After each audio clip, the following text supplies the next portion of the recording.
see it in Cup Series competition all that often. Remind the folks at home what we're going to see. Yeah, not very often, even more rare when we see it on an oval. So the first thing to understand is the tire situation. NASCAR determines whether the track is wet or dry, which means it's not up to the crew chief, not up to the driver. If NASCAR says we're on wet tires, the entire field is on wet tires. Now, once you're on wet tires, it's racing like normal. Pit, on the green, pit under caution, change tires, move in advanced position. Jeff, I assume at some point the track will dry up because the cars want it. Then everybody will shift together to dries, and it'll be racing like normal. Well, we've seen it here. When we did see it here, it was chaos. It was actually a lot of fun. NASCAR brought the teams down pit road. Drivers, teams put rain zones. It was raining hard. It's not raining that hard today. Teams took time.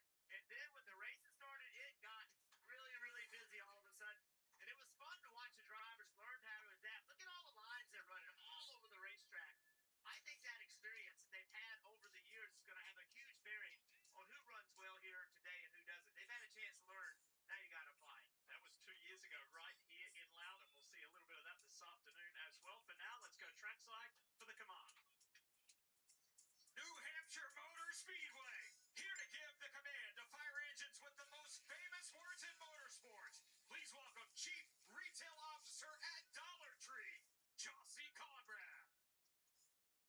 All right, we need some energy here to push these clouds out of here. NASCAR fans, are you ready? Dollar Tree fans, are you ready? Drivers, start your engines!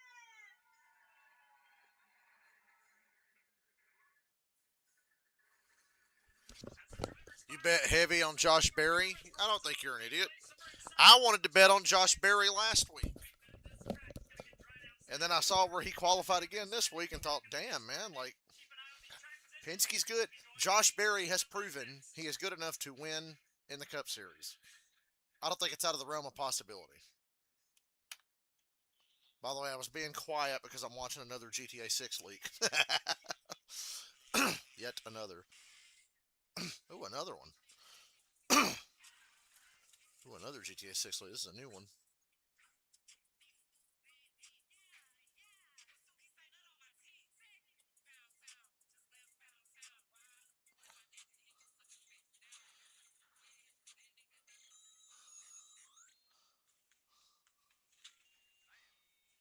Oh, is he going to rob a store? Yep, he's robbing a store.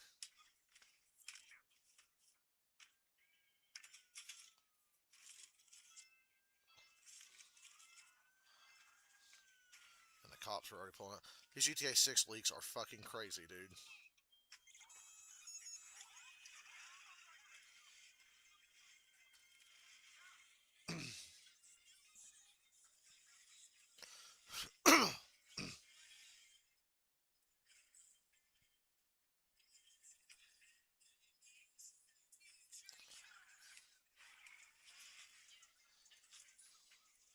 He just robbed a gas station. Now he's pulling up to another one.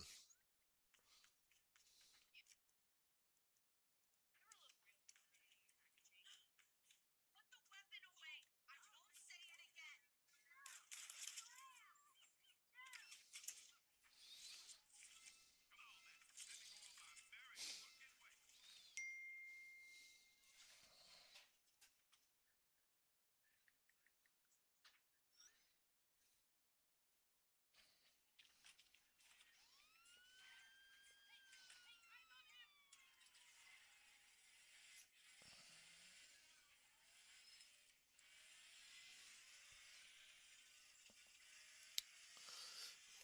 I'll get into race mode here in a minute. I appreciate y'all showing up. Ooh, shit.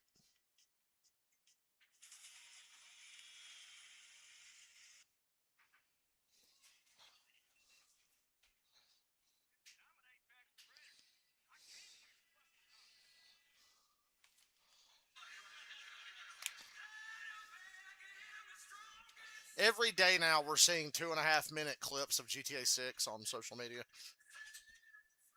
Pretty funny.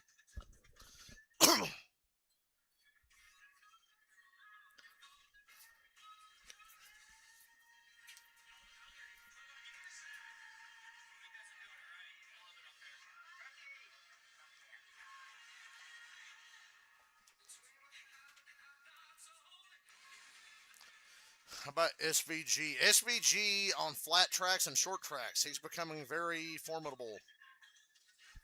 Get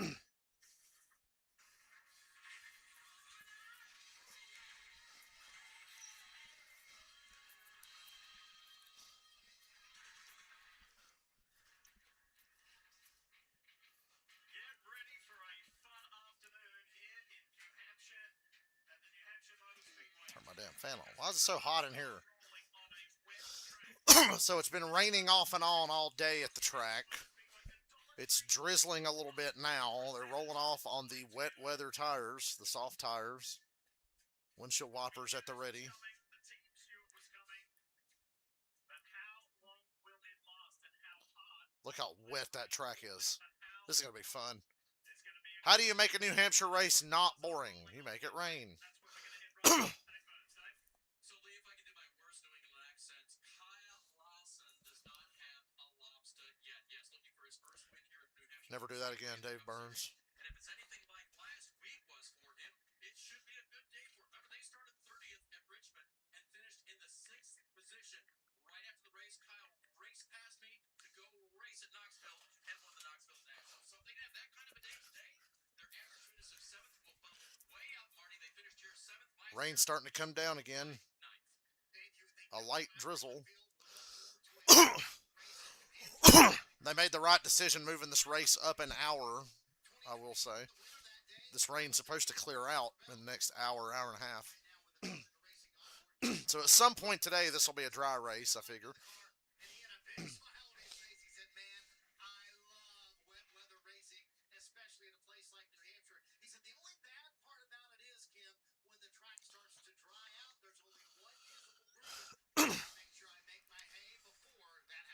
Well, Marty, as we talk, drivers excited about these conditions. Look no further than tag ends.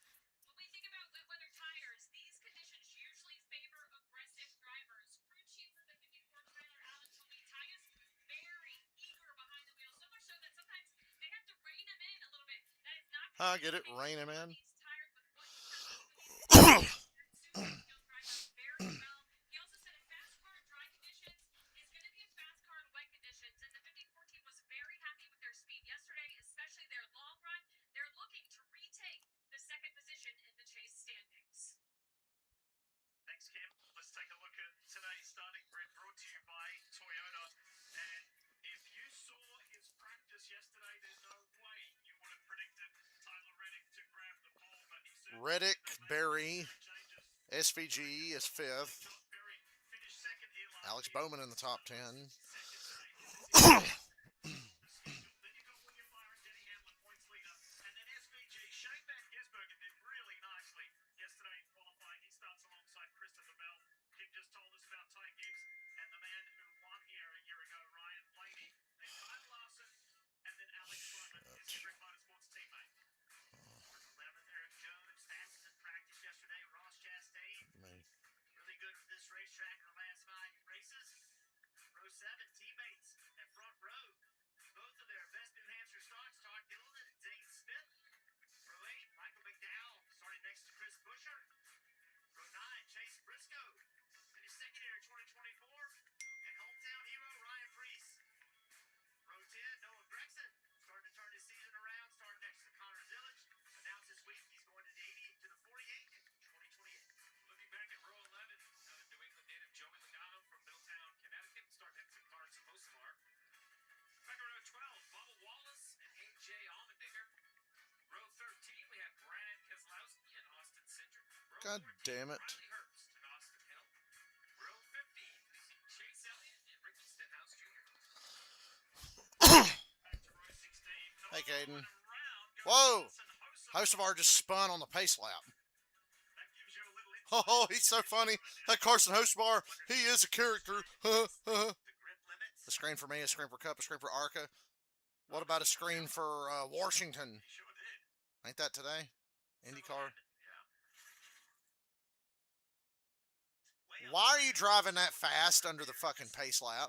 Trying to throttle up and understand how much grip he had, and around he goes. That will give NASCAR a little bit of hesitation. Yeah, the green flag right He doesn't there. want to race in the rain. Rough like a floor. This rain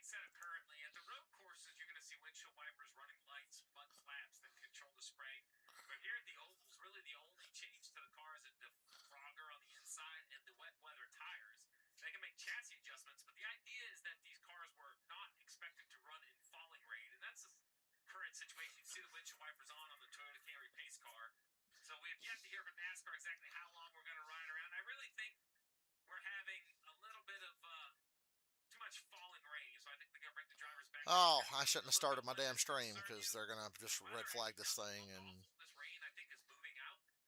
Latart's right. The rain is not gonna last, So you see, right, we're right here, right? We only got but one thing in they're there. gonna not start the race now, Whatever that is right there, like another 10, brother. 15 miles of rain. And this will be here, and then one little trip around with the drying equipment just to blow the standing water off, and they absolutely will drop the green on wet track. By the way, when we came on the air, we were on So I guess this race will start at the originally scheduled start time now. There's some radio transmissions that we can eavesdrop on. Let's start with the 21 Wood Brothers Ford of Josh Berry. Well, this should be a first, I guess, going on oval and active rain. Should be exciting. Yeah, it should be interesting. What's your thoughts on the racetrack? I'm giving it a thumbs up. Yeah, I mean, I'd rather just go than not. Different attitude. Kyle Larson's like, let's just go. And I think what's different. I'm with Larson. I'd rather just get this show on the road. The ideal with these tires was to be able to get on track sooner, not necessarily with falling rain. And it's actually raining pretty hard right now. So I think everybody was a little surprised that NASCAR was going to drop the green flag with a falling rain. And I do think they sent the drivers out there to give some impact, give some input into what the track conditions are. NASCAR listened to that. Then we saw Hosmar spin out off of turn 4. All those things collectively, they said, hey, now's not the time. It's not going to rain for long. Let's sit this out for just a minute. And they're all in their car. They're not getting out of the cars. Tires are already on the cars. They get going back really quickly once the rain either stops or slows. And that cell is moving through to the east pretty abruptly. So this won't last for very long. We're going to take a quick break and come back to Loudon in a second.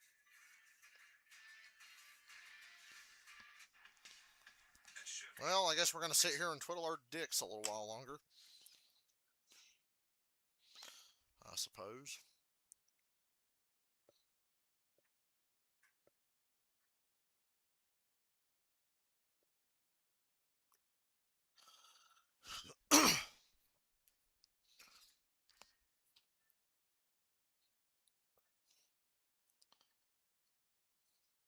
Why do we have wet weather tires when we don't race in wet weather?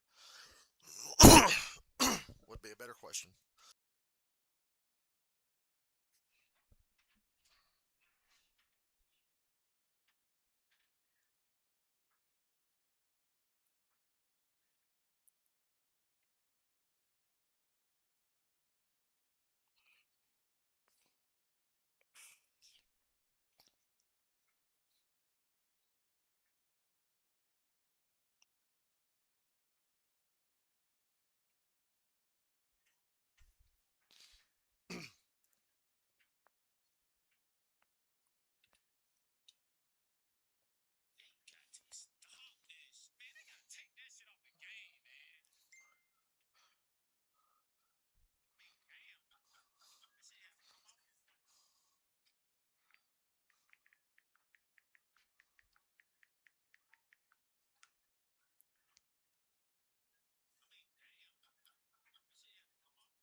Yeah, ARCA's going on.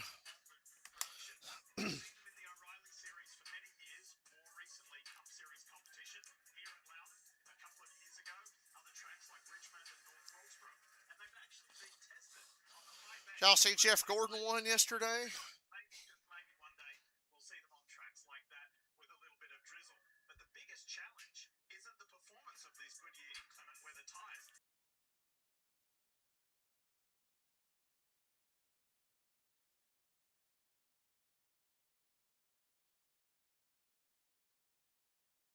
Pretty impressive with this technology. Quite there yet on the oval.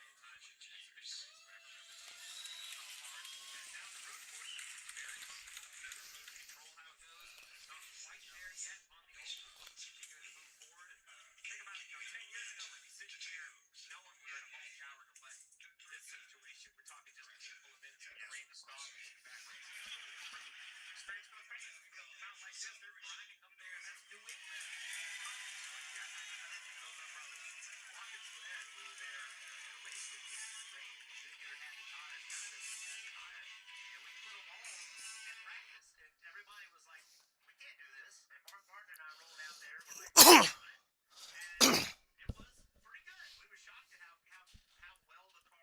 we got blue balled, and I got baited into starting a stream where I just have to sit here now and not have nothing to watch.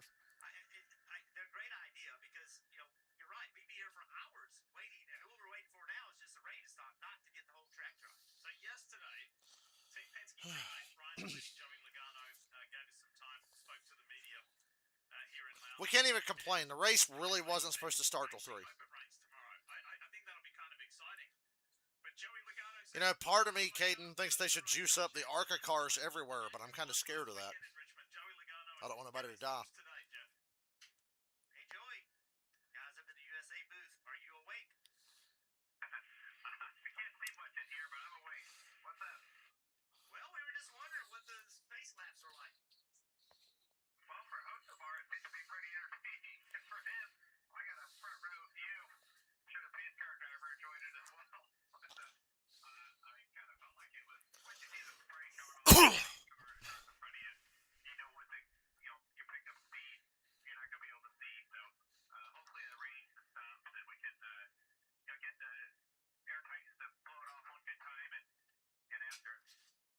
Tell us about what you've learned about these wet tires in the amount of time that you have run them. Well, not that often that we're on them, so it's a bit of an educated guess on how much we want to adjust the balance of the car and staggers. Quite a bit different than what we have with the slicks. So trying to hit the adjustment right, and then looking at the lines of the last time we were here and we raced in the rain, where those guys were. It's so awful that if somebody wanted to arrest him for being awful, I would accept it. He's that bad. I don't mean to laugh either. We're going to have to play in the rain here for a little bit. So, I think it's about, keeping track position, getting some track position, but making sure you still got a car to race with when it dries out. Some drivers love it, some drivers hate it. Where do you stand? Better learn to love it. Don't have an option. There you go. Good luck today. Have fun. We'll be watching. Alrighty, thank you. A couple things right there. So when he talks about stagger, the standard Goodyear tires are around the slicks. The left side tire, the diameter, the rollout is smaller than the right. It's kind of like rolling a solo cup, right? It turns on its own. Right side tire is bigger. When we go to these, it's kind of like rolling a soup can. Both sides are very similar inside. They're meant for road courses, so therefore the car itself doesn't want to turn or track the corner, which for Hosevar's sake, that's normally your issue, right? Looseness is the big issue. So that's what he means about ARCA hasn't even been that bad. I haven't watched an ARCA race since Talladega. Last time we were here, We all know the only ARCA races most people watch are Daytona and Talladega. so much so that NASCAR's had to make a change. Because if we stop to our right a little bit, we're going to see the new line. All right, right here, you're going to see this is the new pit in line. All the way up pantry. If we look back to the left a little bit, you're going to see a painted over section. I'll start the damn race. Let's go. Used to be. And there was an orange line. That ain't that bad. We can go. The old line was way out. Cars will clean that standing water off. What happened is, under racing conditions, they would actually run below that line just because that was the best thing. It would be a penalty in a normal race in the rain that kind of overlooked it. But NASCAR didn't want to have to overlook things when we run in the rain. So this line has been moved, and now the apron, which was a premium racing line, is open and free to use. So there it is. There's the old line right there in front of us, and there will be cars all the way down on the flat. Well, one thing about New Hampshire that has always been true is restarts a while. And restarts in Fuck. the rain, I think, are next level. Because how much grip do you know you had? Like, it's really difficult to know how hard you can drive the car in the corner. And drivers, we see no restarts in the drive. Drivers go everywhere. But in the rain, it seems to widen the racetrack even more. And I think what's hard for me is that what if you just overstep your bounds a little bit and the car gets sideways? We saw Loudon how fast that car came around, but one thing we know about these drivers, they won't sit around and wait. They will, when the green flag drops, they will just see that as an opportunity to gain position, and they will start aggressive driving right from the start. Then there's the art of taking care of your tires in the rain. As the racing grooves dry, you'll start to see them swerve down the straightaways, looking for puddles or standing water to actually cool the tires. So Is there a preseason football? There's football on right now. racing in the rain is like a changing I'm gonna watch preseason football. NFL Network's probably showing some shit, right? I'd rather watch preseason football than sit here and fucking watch nothing. Or watch a fucking IndyCar race in Washington, D.C. or whatever the fuck. Who gives a fuck? NFL Network.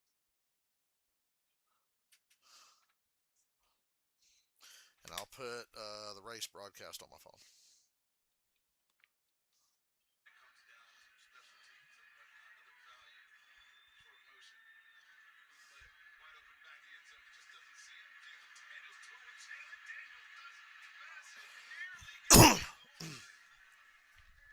Holy cow. I tell you, I get nervous sometimes. This young man's ball security at times is crazy. They're going to jump the ball. John Gruden on commentary. On third and goal.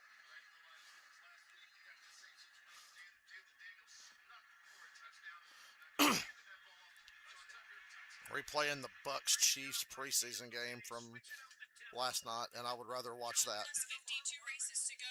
But I've got the race broadcast on my phone now. Fuck.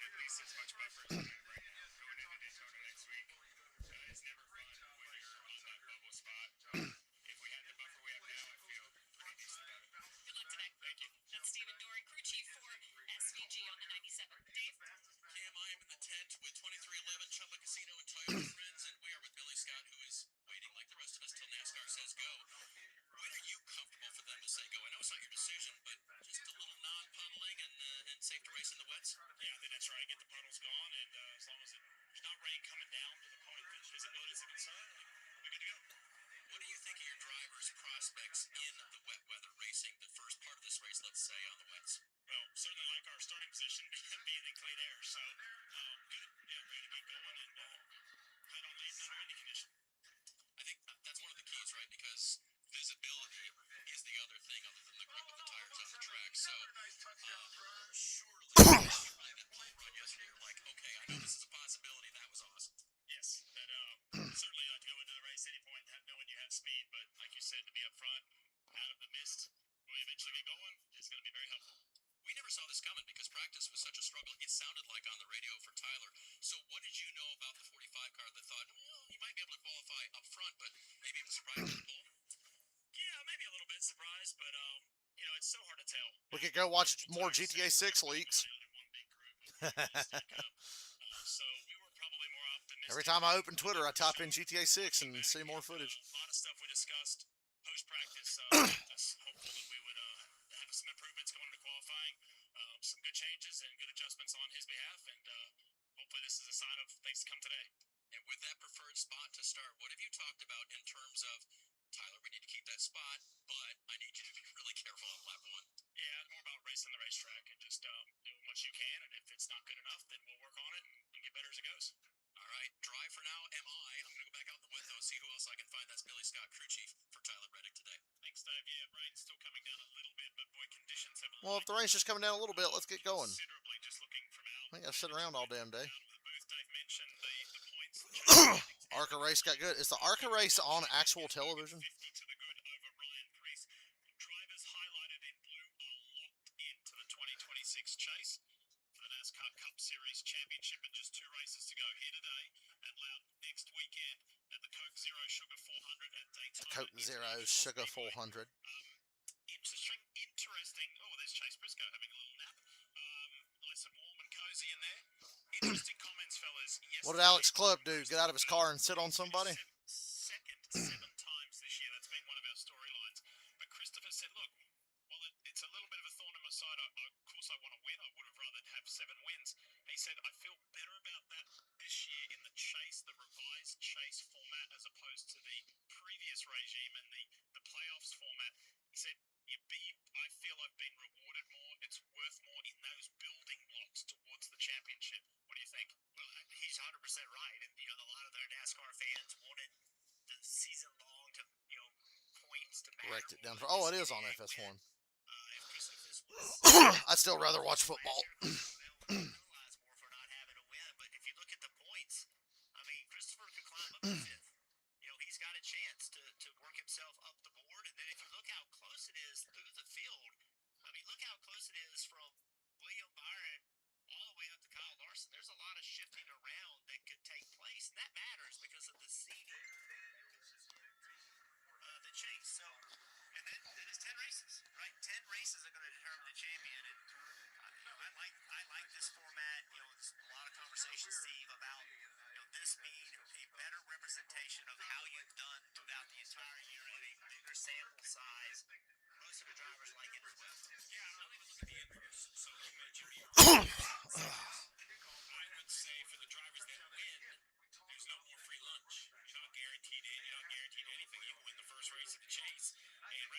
you can be so far behind and there's no advancement, there's no automatic anything. You have to show up week in and week out.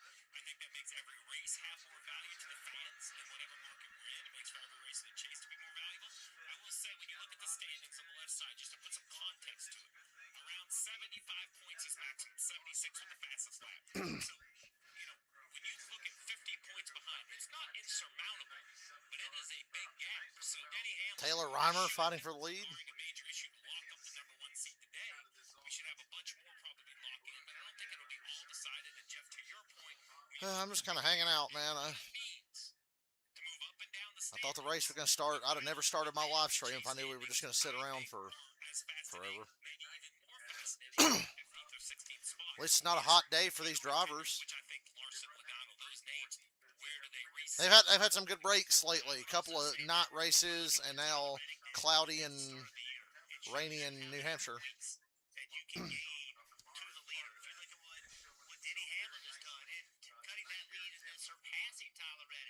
That shows you can get it done. If you look at what this guy, Joey Logano, has done the last 5 races, cutting points out of that lead when the year started. 6, probably not to win the championship. But those 3 drivers have showed me that you can do it. Now, you got to be really good, and you got to have a little help from the people around you. But if you enter this 7th, 8th, 9th, and you go do your job, you can still win this championship.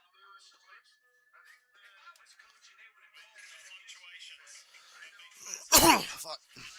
Just over recent races and watch the 22 of Joey Logano as he climbs. The last 2 races have been rugged for Carson Hocebar. For Tyler Reddick, it's been a little up and down the last half dozen, but it's been the ascent for the 22, the descent for the 77. So, but they are still in good positions. And as Stephen Jeff mentioned, there's Denny Hamlin at top with the 4 wins on the season. Super consistent, couple of great comeback drives in the last few weeks. They're spraying off. They're getting the water off the front stretch right now. It shouldn't be long. Yesterday, Christopher Bell said stage points at this stage are mission critical. Everyone is trying to grab as many as they can. This guy's won 2 of the last 3 races. Been incredible performance from Joey Logano.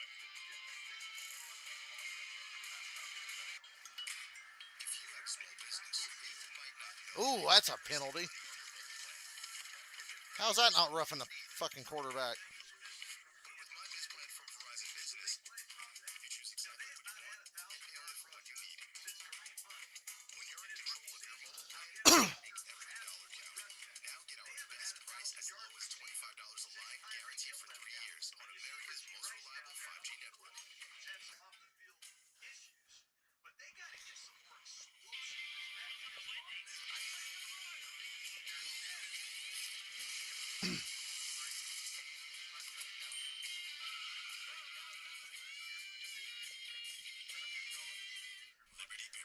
That's my name.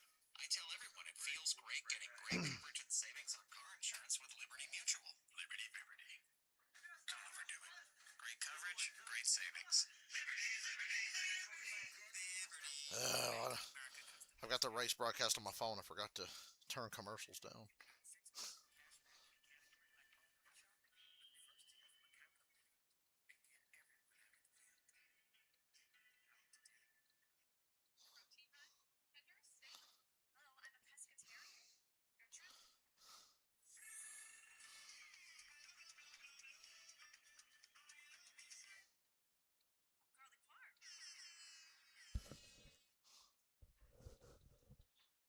Honestly, the rain tires have a ton of grip, more than you'd expect, and it doesn't change the driving style a ton. It just changes the way you approach the racetrack.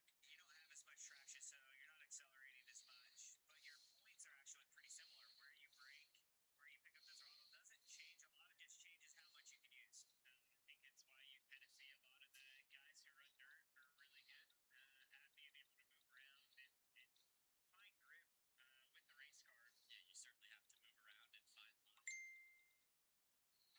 The cleaner racetracks.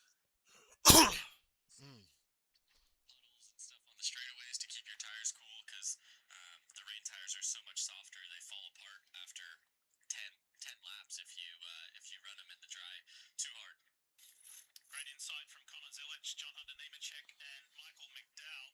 Yes, track is still wet, but you'll see the cars roll here shortly because weather conditions, fellas, Cars are about to roll, drastically very quickly. I Yeah, think. we're out of the falling rain. The sky has lightened up a tremendous amount, and the track drying equipment is out there, moving the standing water off. You can see everywhere they've already currently been, and it's really what Joey talked about. It's really a visibility thing. It's just So we have wet weather tires to traction. never race in wet weather, as The usual. Titans doing their outstanding job as always in shifting the water, and it's going to be pretty soon when race control tells the teams to take the covers off the cars and let's get things rolling. In fact, the Haas factory car, the 41, already has its cover off. Cole Custer and several other teams are starting to raise their covers as well. So you have to be careful. Like as much as you want to keep it covered, remember the car got wet. Yeah. So it's just like kind of like closing the door in a car in the summer with some moisture in it. It'll steam up. Everything will become fogged up from the inside. Electronics will become coated. So you want to kind of get the covers off as soon as you think it's all right. You're only as good as your last race at a certain venue, and if you're Ryan Blaney, that's pretty good because he was here a year ago and has his eyes on another NASCAR Cup Series championship. Jeff, let's dial up the driver of the 12.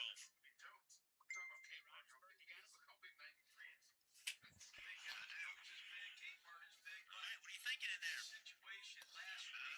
Well, it's dark in here. That's my car cover. I think Coach Boys might get involved. I'm looking out my window. It's pouring a little bit, but it should be lit up. So, yeah, looking forward to getting it going here. I think we're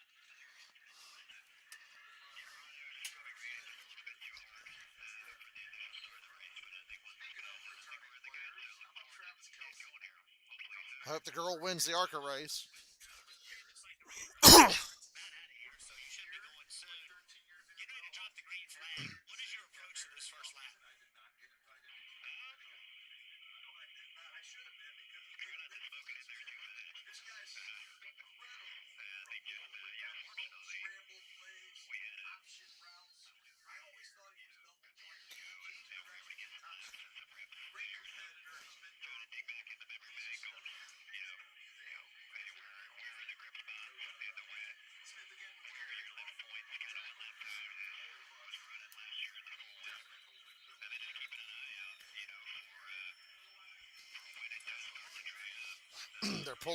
They're pulling car covers off, so we about to roll.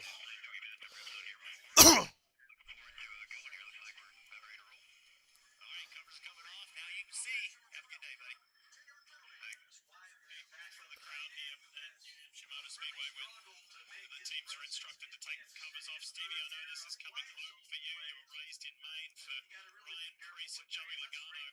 They're only a year apart in age. They grew up about 10 miles apart from each other in Connecticut. It's their home race. They feel very special about it.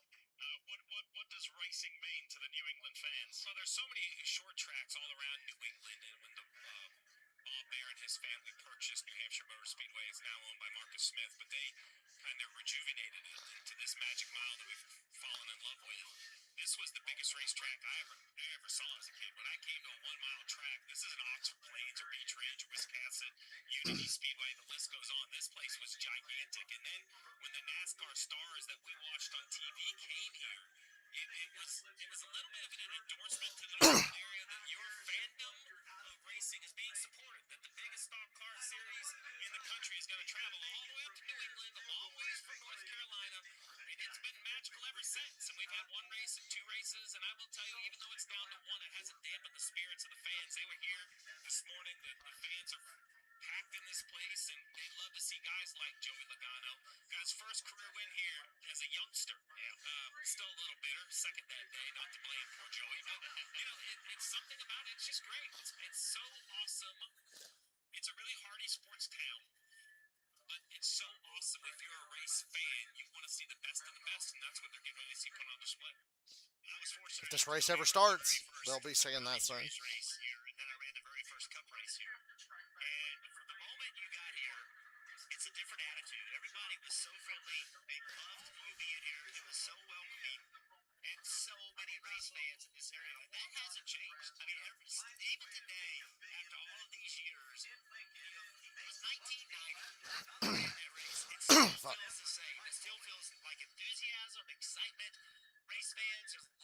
here. It's just fun coming here. It's a great atmosphere. Folks, Jeff is being very humble. He's a 4-time Cup Series winner here. Why were you so good at the Magic Mile?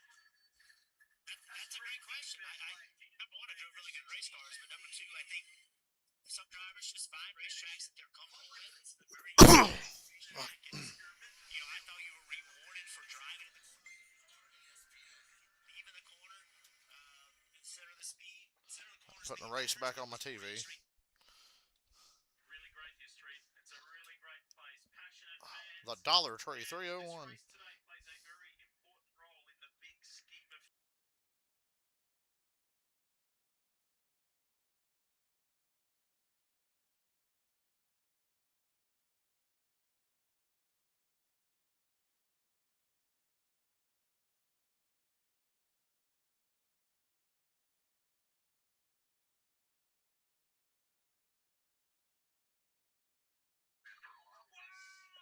Whoa!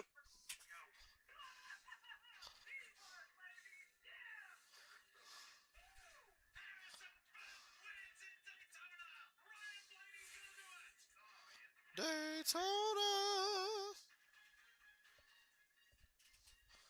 One of my favorite races every year, the summer Daytona race. 7 p.m. next Saturday night, the Coke Zero Sugar 400.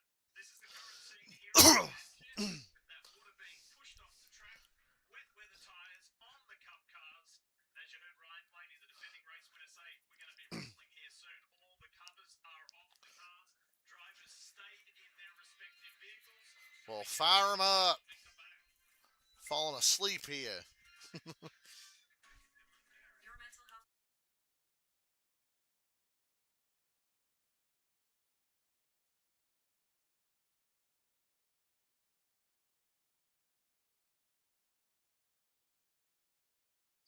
Oh man, I'm fucking tired.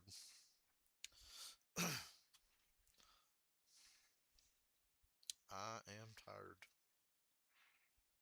I'm wore out. Oh, let me just scroll Twitter again and look for more GTA 6 leaks. Yeah, Daytona not being on July 4th is not that big of a deal. If I was in charge, would it be on July 4th? Yes, but it's literally not the end of the world. You're right. You still get the same effect from Daytona being where it's at now. So, you're right, it's not a big deal.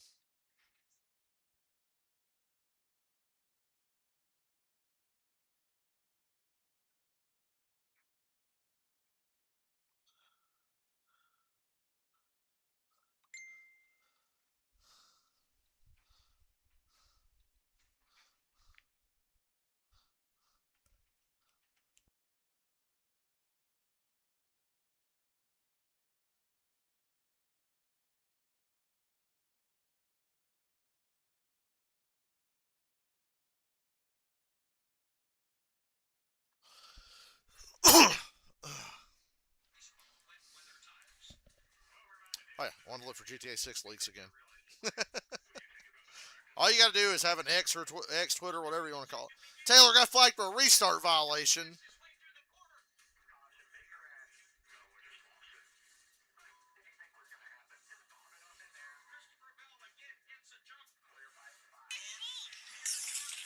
Hold on, I'm gonna watch this GTA 6 leak from the other day that I've already seen, because it's my favorite one.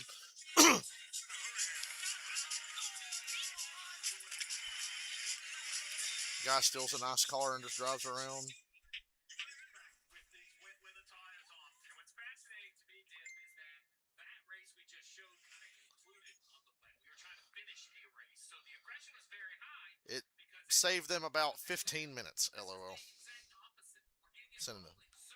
Sending a speech to text message. William Byron, what are you willing to risk? But you also don't want to end your day with a mistake. Denny Hamlin is not a guy from wet weather. He's very vocal about it. It's not his cup of tea. Where if you look at the back of the field, where is there an opportunity somebody that gets track position? Because I feel in my heart of hearts, this thing is going to be won and finished on slicks. On a dry race. We have a damp racetrack now. We no longer have a wet racetrack, so it'll probably dry up pretty fast. Josh Berry fans in the Wood Brothers 21 Dare to Dream. It's Josh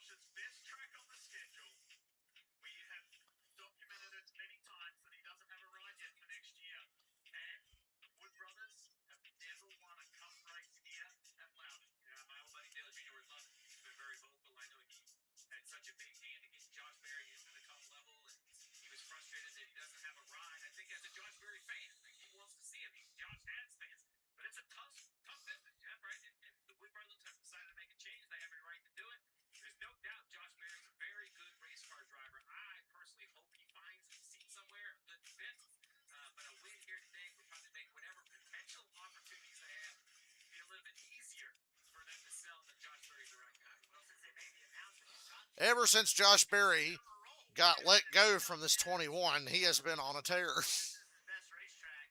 This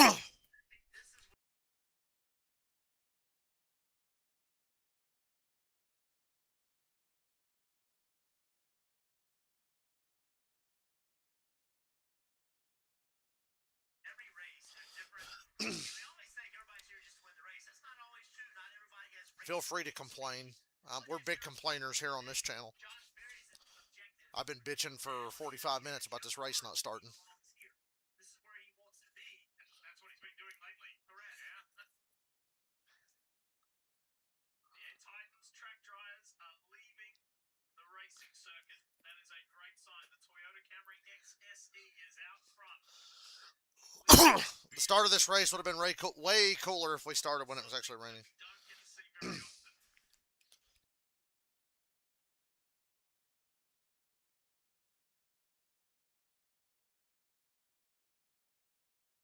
It's kind of the blueprint to how he has become a three-time champion.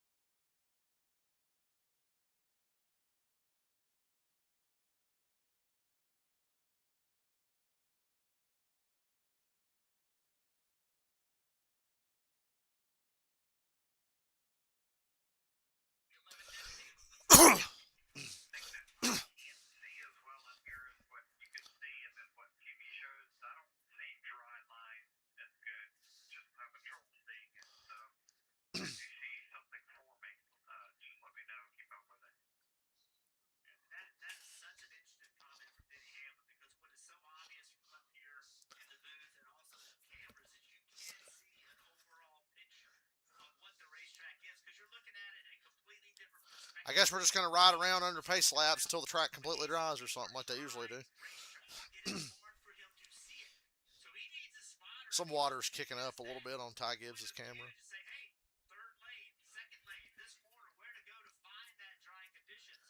That's, Steve, in my opinion, that's one of the biggest evolutions in this type of racing is the involvement of the spotter. He no longer just sits up there and says, wreck in turn two. He is an integral part of what goes on the racetrack. And if you've never watched racing in the rain of any sorts, road course, one thing remains the same.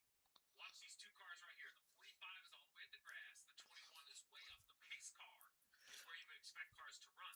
They want to run offline. What I mean by offline is just like when you're sitting on, intersection. Little drips from the cars that sit there. Anywhere that tire rubber normally gets smeared into the racetrack or fluid gets put into the racetrack. By the way, I think the sunset time was like 7:15 or something. Not that we're gonna get. It's not gonna rain the rest of the day. It doesn't look like so.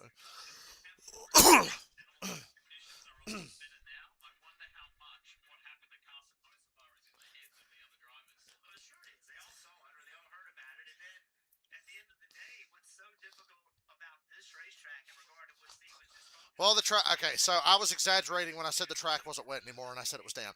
It's still pretty wet around the very bottom and up by the wall, and it's damp everywhere else. But I still feel like this race could have started and it would have been fine. But because dumbass in the 77 there fucking spun out on purpose because he didn't want to start the race. You can't tell me he didn't do this on purpose because he didn't want to start the race.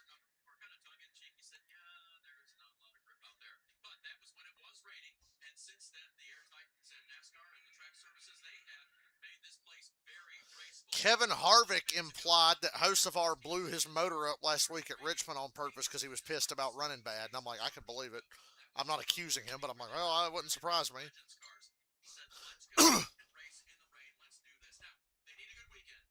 Which it wouldn't be a problem in the playoff era, you know.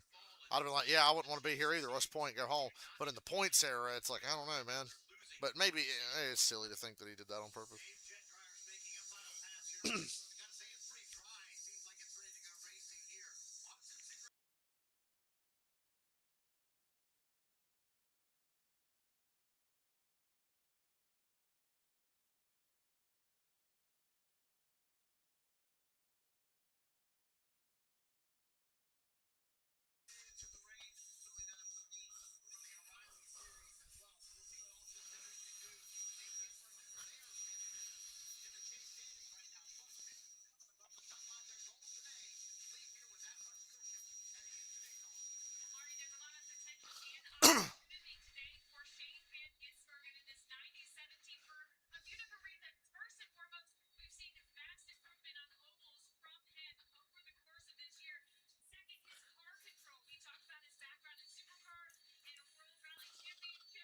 Yeah, I guess I should be thinking, damn, it's a wet track. What if SVG just drives off to a massive lead? On top of that, where he qualified fifth starting position. So what does that do for this team? It gives them the opportunity not only for track position to possibly steal a win, but to earn those valuable stage points. And talking with Kurjeet Steve Story, he told me, look, yes, we are the last in the chase standings, but we're plus 50. I will feel very confident if we go into Daytona where we are now, plus 50. It is going to be a big deal for Shane to make the chase with this format. They think they've got potential here today. We'll see what they can do. Good stuff, Kim. Thank you. Let's listen to the 97. It's crazy there's an ARCA race going on right now. It's a lot drier than before. It'll be a bit of spray, but it's fast. Go for it. It'll go away. Start the damn race. The bigger issues, just from a visibility standpoint. The grip of the racetrack is one thing, but the spray coming off of these cars can create a situation where the drivers literally can't see. We've seen NASCAR has gotten really aggressive and win some of the races. We called a Raleigh Series race in Charlotte a few years ago, and I am telling you, it was a downpour. And NASCAR sent them out there. There was a race in Coda that NASCAR sent them out and realized, okay, you just can't do that. It's too much. So now they backed it up, and a lot of it has to do with the spray as much as the grip. That radio transmission was the perfect snapshot of the laconic nature of Shane Van Gisbergen. Oh, it's all right. It'll be all right. Let's give it a go. I love the shot of his crew chief, Steve Doran. You don't realize there was 5 different radios plugged into that headset. I mean, look at that. There's 3 on the left ear, right? So you see the 3 cords coming out of the right ear, and you can't see it now, but on the left ear, there's 2 more. So that's 5 different communications, 2 buttons above, so he can talk on probably channel 1, channel 2. He probably has an intercom, probably has an open mic that he doesn't even have to push a button on to talk to his war room back at home. So, I mean, did you have?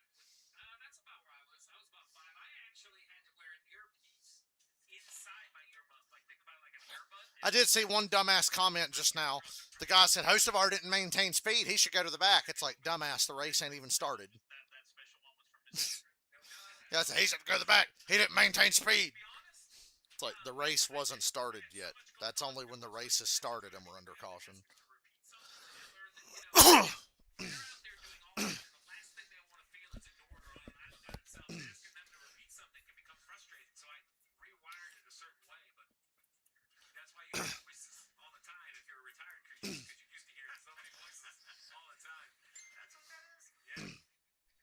Dave Burns, Dave, what you got? So, Lee, remember last week we showed you the Elgin truck, which would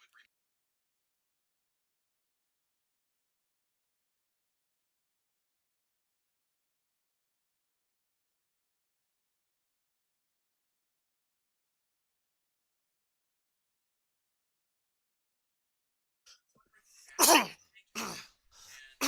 Shannon Mullins, who is driving that truck, he'll go behind the Air Titans, has already done that, and sucked up some of the water that is resting down toward the inner wall there. So it's kind of a two-step. We're not going green yet. We're going to keep riding around under fucking caution for another hour. I don't even know why why did we even start rolling the cars? Because we're not going anytime soon. It's fucking stupid. There's just no point. Might as well just delay the damn race altogether. Instead of trying to act like you're going to start it and then don't start it. One race won't start, one race is ran by idiots, and the other race is sucking the balls of the worst presidential administration in the history of the United States. So everywhere you look today, there's just nothing good right now. Well, Steve, I was doing that report on Austin Cindric a moment ago, and the entire 2 pit box shut down. They lost their generator. Austin Cindric's pit box quit working. The pit box, They are rebooting the system. been running. It's taking a little while, but I don't think rain delay, Steve. We've heard about the race cars, but the pit box biting the dust here with the 2 team, but they are working on it, getting it ready. How you gotta call the race without a pit box? Back to the 70s.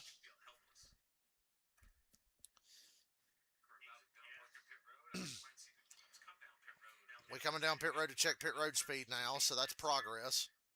Stage is 70 laps. They can run 90, 95 on fuel. They'll even burn less fuel here in the wet, so I don't think it's an issue. Just Checking pit road speed now, which means we should be coming to one to go. This view, this Monster Energy view here for Ty Gibbs, while there's still plenty of moisture on that windshield and that view. Remember Letarte at Daytona when the whole field wrecked in 2022? And he goes, there's apparently some kind of liquid down there. And it's like, yeah, it's called rain, man. 40 this weekend, celebrating Dollar Tree's 40th anniversary. Some kind of fluid. Special paint scheme this weekend. Car looks great. Let's hope he can perform well. Ian Eric Jones of Legacy Motor Club. I would say that this added laps creates some anxiety for the drivers. You know, once you get in that race car and fired up, you're ready to get going. So they're out there, they're riding around. Sure, most of them were not comfortable with the rain, right? It's raining. We don't start these things in the rain. That's what they're thinking. Goes the bar spins out. They're like, oh no, we definitely can't do it. You go down, then it quits raining. You go out and you're making lap after lap. You're like, come on, let's go. Let's get to work. You're just ready to hear, hey, you're getting ready to go to green. In these conditions, it's a wonderful reflection. And still not getting the one to go. We're going to keep riding around, guys. Some will take a conservative line. Some will really try and see where they can find grip where others feel they don't. And that's what's going to create the spread. We are getting close to seeing the caution extinguished and the green flight. We still didn't get one to go. Pit road. Lee, just to keep an eye on the 22 there of Joey Logano testing the grip level down there on the apron. He qualified 21st, and that's the worst he's qualified in 9 years here. So I talked about crew chief.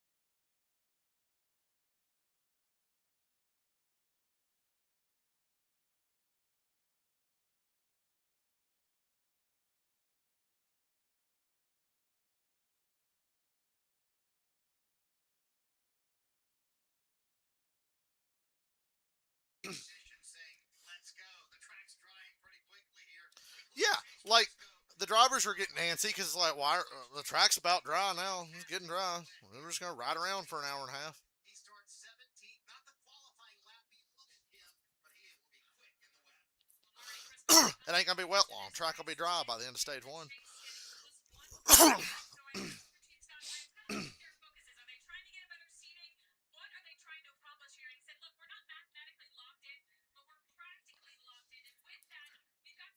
One to go. Unless they wave it off, which wouldn't fucking surprise me, because, Jesus.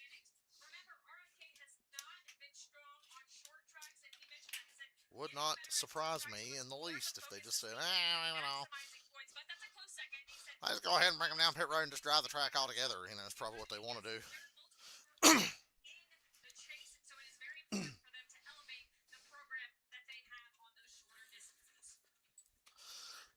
Go inside the 24. William Byron, Hendrick Motorsports pre-race pep talk. Under the green.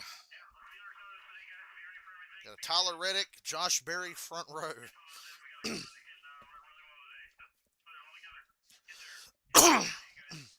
Track will be dry well before the halfway mark of the race. I say by the end of stage one, it's dried out pretty good.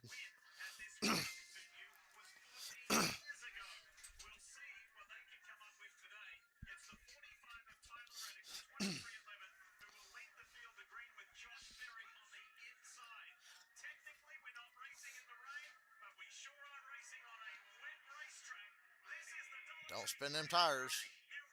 Everybody kind of spin a little tire spin. Denny Hamlin almost spun out. Josh Berry takes the lead into turn one. Everybody's either running down below on the apron or way up high near the wall, where the water's running out from under the wall.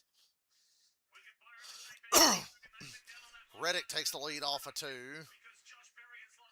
Kicking up some water at the end of the backstretch. These lap times are going to be hilarious. Whoa, Reddick just spun out. I think Reddick hit the seam in the middle of the racetrack. He spun right in front of the whole field. Caution, caution, caution. Denny kind of bumped into him a little bit.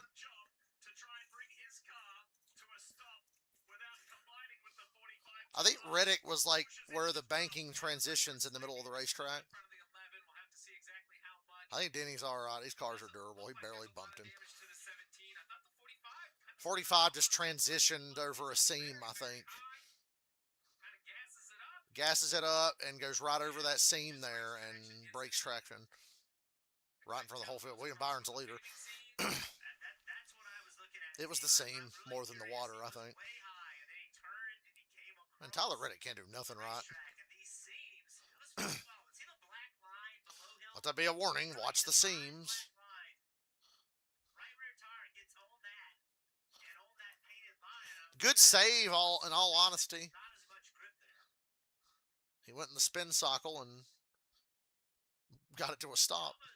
As soon as he got on that right rear seam. That would have been so funny if, like, Byron spun down into SVG and everybody else crashed into Reddick and we lose, like, the whole field at the start. That would have been so damn funny. In the rain as they would in dry conditions. Here's the view from the 11.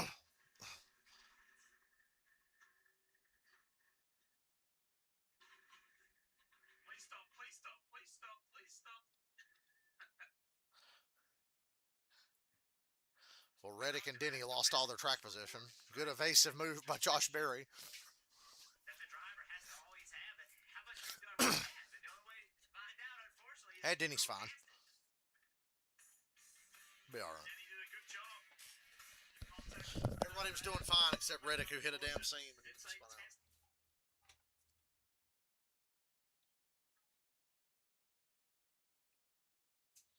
Yeah, and I can flex it too, LOL.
USA Sports coverage of NASCAR is brought to you by NASCAR. delivering value, convenience, and discovery every day for over 40 years.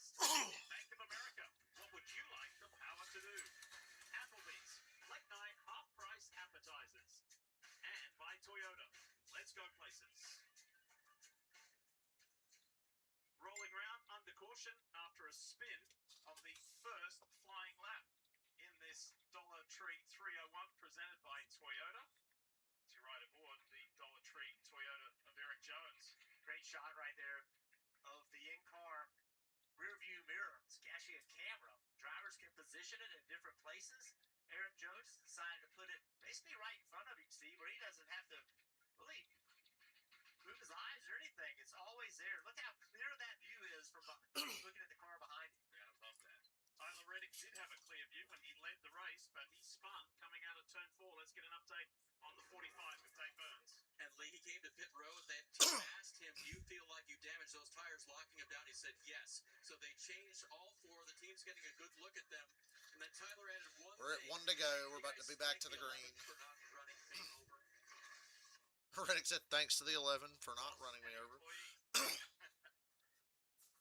It was a close call for sure. What's happening for Christopher Bell? Let's have a listen. I'm already seeing some dry patches. I don't know if you are.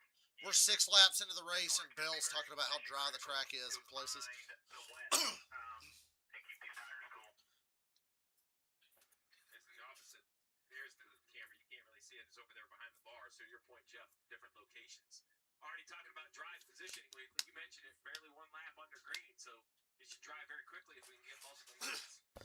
William Byron, SVG, Ty Gibbs, Josh Berry, Alex Bowman, Christopher Bell. 6 laps complete. He's 64 to go in stage 1. Track is, I see a lot of dry places on the straightaways. Fuck is Briscoe doing? Briscoe almost hit the inside pit wall. Trying to dive to the inside on turn 1.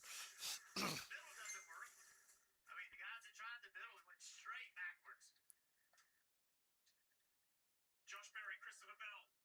Ty Gibbs down low. Here comes Ross Chastain on the inside of Bell trying to work side by side with Berry. We have completed a lap under green. Gibbs is going to try to fill the hole as well. So Tom looks to be more popular. First taker on the bottom, the one at Chastain. Now Bell runs the cushion. Jumps to the outside of Berry. Remember, it was Bell. It's around the apron or around the very top. You can go even higher. Nice defense by Would you take me high? Well, that back stretch looks pretty damn dry. Except for right at the wall. Bell is on full offense right here. He is not waiting around. We know what Christopher Bell can do in the rain at New Hampshire. on the top. I don't know which one you want to be in. 2 laps under green. Who is Connor Zilic in the 88 for Trackhouse Racing made huge news this week announcing he's off to Hendrick Motorsports in 2020. Oh yeah, the world's worst kept secret. Connor Zilic going to Hendrick Motorsports in 2028. And Connor Zilic is in the top 10 in this race right now. Side by side for second, SVG's in a battle for second with Christopher Bell. 3 years ago, do you think SVG would have imagined that he'd be running an oval in the race in a NASCAR Cup race trying to make the chase? Not a chance. But he's relishing the opportunity. I love the variable lines and how they're exploring them, experimenting with them. William Byron leads the way. A lot of drivers talk about dirt track racers seem to have a little bit of an advantage in the rain, not because they are used to driving in the snow, because of the willingness to go do what Christopher Bell just did. Go find some grip somewhere else. On dirt track racing, you're always looking for a different groove. Christopher Bell is one of the best dirt racers in the country. 10 laps complete. Damn, SVG. Almost into the grass in turn 1 looking for a wet spot. Pause. want to call that about probably 7 or 8 seconds off pace. Christopher Bell, sorry, about 4 seconds off pace, 5 seconds off pace. I figure they're going to run about 30s in the race, so 4 seconds slower. It doesn't seem like a lot, really.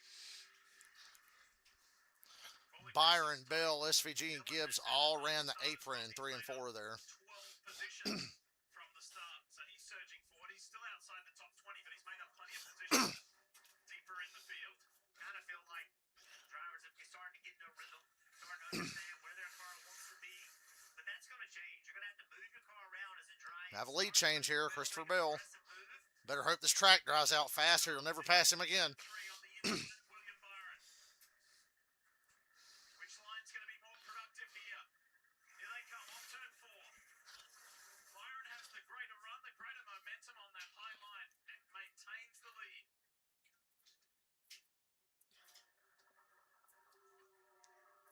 Last lap of the race, fastest lap. Byron hangs on. Bell is the fastest car on the track. Cars are starting to settle down a little bit. Yeah.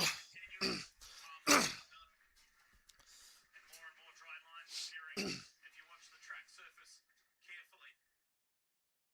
Byron Bell, Shane Van Gisbergen, Ty Gibbs, Josh Berry, Ryan Blaney, defending race winner, Chase Briscoe, Eric Jones in the top 10, and Connor Zillage. Bell tried that bottom at 3 and 4, and it didn't come close to working. He lost a lot of space. See, the drying starting to happen in that third groove.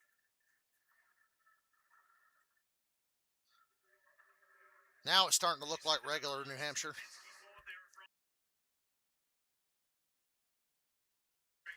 did not have a good qualifying, is roaring his way through the field. Cedric has made up 11 positions to be in 15th, and it's important for him to get.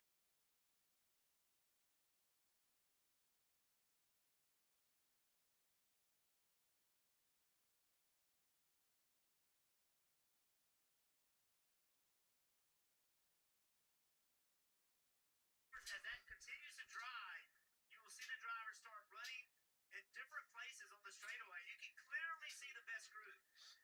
Very obvious where you want to be. Instantly you start asking yourself, how much do you have to save time? 32.9 for the leader of Byron, so only probably 3 seconds off race pace in the slicks. Do you have to start backing up to the guys behind you with a 1.3-second lead, start saving some tire? So what's the story with John Hunter Nemechek driving a different number? The view from John Hunter Nemechek's Dollar Tree, Camry. How do you pass right now? This is going to be so difficult with that third lane starting to dry.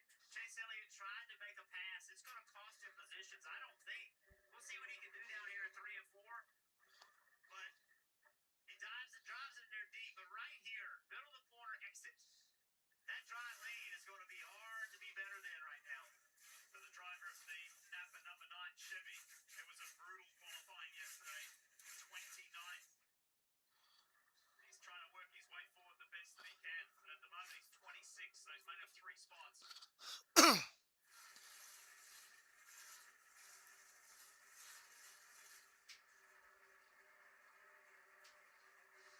Stevie, with this rate of drying, track drying, how far do you think these wet weather Goodyears can go before they become a little too much to handle? Oh, I think in the dry line right now, you're already damaging the tire. I think at this point, you're going to have to start moving off from the preferred line. Split the stage in half. Now it's about a management. Be aggressive. I mean, there's no doubt there's more grip right there. You see Austin Hill pass. I think down the straightaway for sure. And you're just going to get to the point where you're going to have to get offline in the corner if you have enough room or space to give up to just try to get these tires to continue to live. As we just saw William Byron ran a 32.8 a lap ago, which was the fastest lap, SVG 32.7. So it seems to me that William Byron's already in tire conservation mode. Nothing conservative back here. Danny Hamlin's creeping back in the picture, up to 28 from that early accident. Really just a stop, but he was involved in the accident, lost the track position. It's the 7 of Daniel Swan.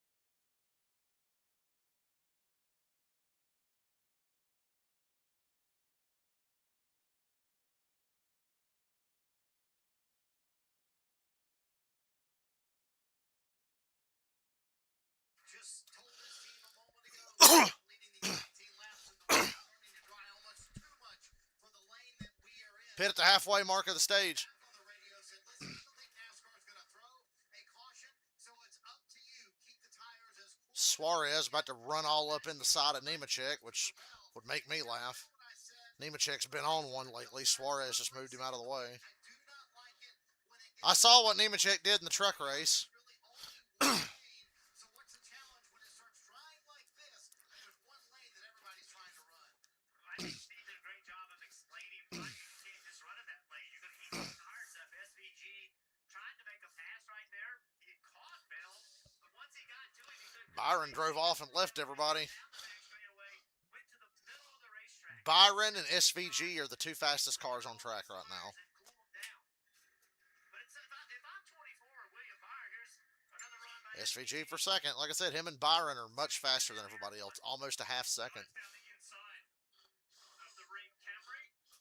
Is the position able to stick? Gets him. SVG to second. Claws his way. And John Hunter Nemechek spins around, keeps going. Keep it green. He ain't worth a damn caution. Good spin. John Hunter Nemechek is not worth the caution. Stay green. Continues to lose spots.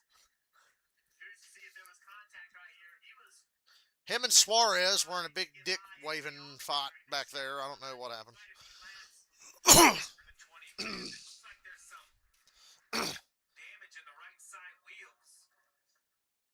Damn, both the legacy cars getting run over. See what happens to this 40 right here.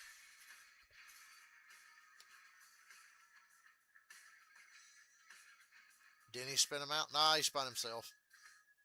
He hit the seam.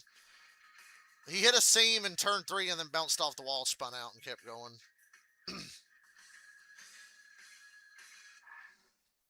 We stay green.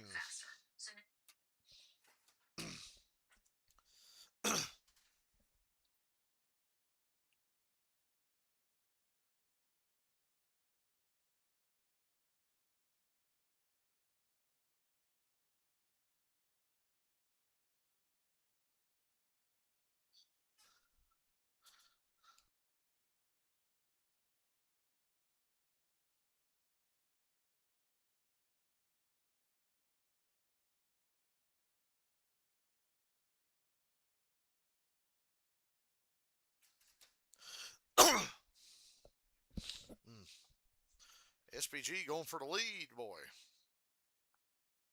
25 laps in.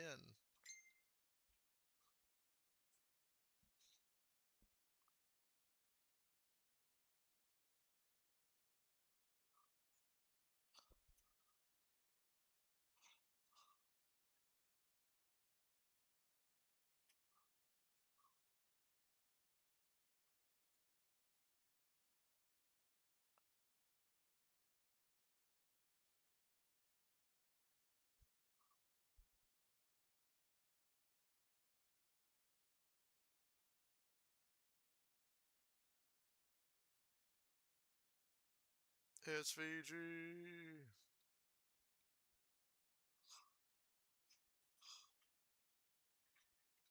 New leader, SVG.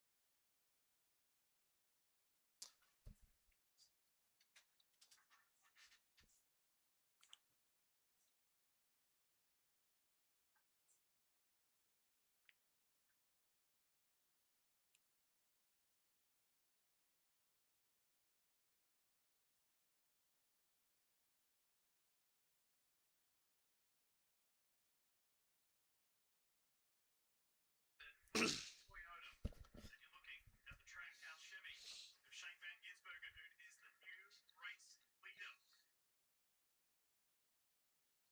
I want to remind you, with DraftKings, you can take your game anywhere. Let's look at today's driving factors. Steve, presented by DraftKings. What are they? Well, Jeff, the conditions for the driver SVG took off to a 3-second lead when he got out front. high or where you need to run. Holy shit. You have to be right when it matters. I know this feels like everything in the world is in front of you, but we're only 22 laps into this race. Or excuse me, 29 laps into this race, 22 green.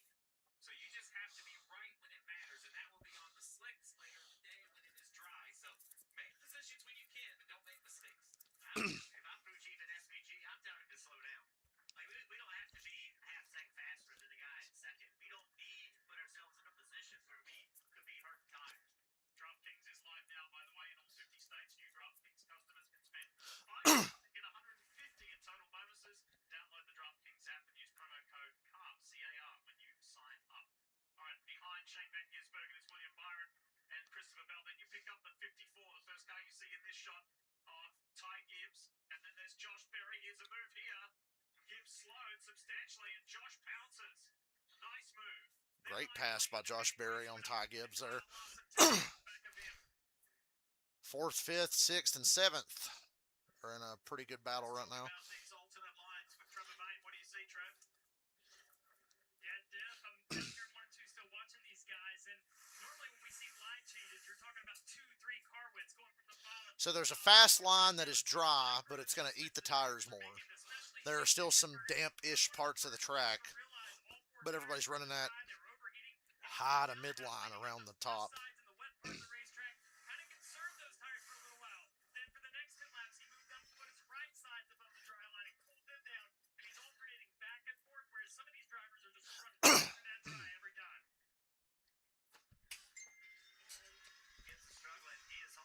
Oh, Larson kind of doored the 54 on the way by. He did a little more than door him. That was a very aggressive pass by Larson.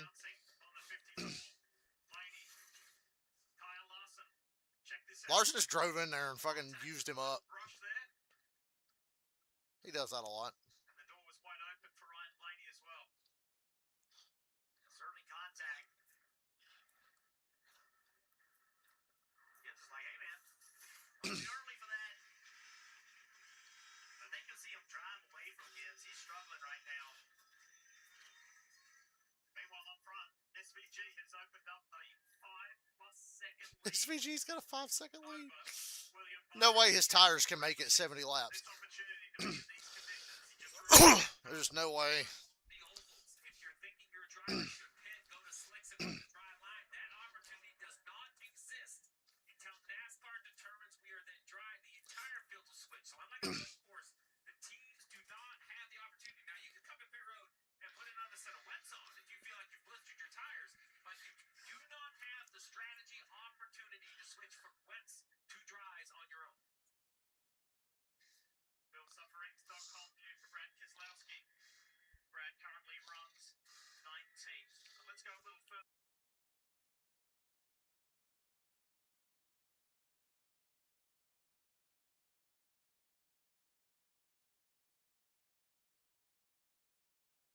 Entry, and then he said just a moment ago, I feel like I have a vibration already. Worried about the right front tire. In fact, Adam Stevens. I think you're going to see pit stops in the next 5 to 10 laps. Find wet. That's what you have to do right now. Find wet to conserve those tires, Dave. Find the wet spot, Pauls. Right behind him. Start 19th, substitute 5th. And Christian Daniels radio to his driver. I like the rhythm. I like what you're doing. Keep doing that. He did have one question the driver did right as they got restarted here. He said the guy riding the high line and making pace up there. What gear are they in? So Jeff, Gear.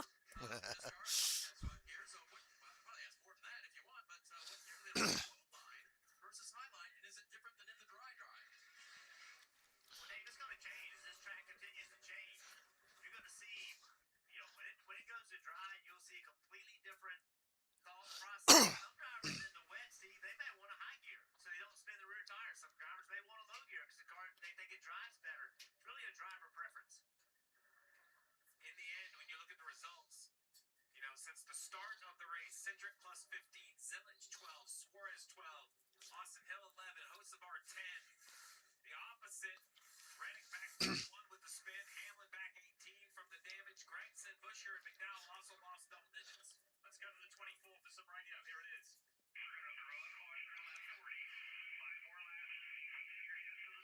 Did he just say they're going to throw a caution at lap 40? NASCAR, as I had mentioned, the tire decision has to be made by NASCAR. NASCAR has now informed the teams.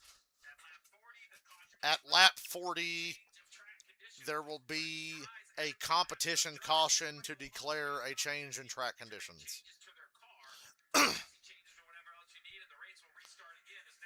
What the fuck was that? Chastain had a little tire rub or something?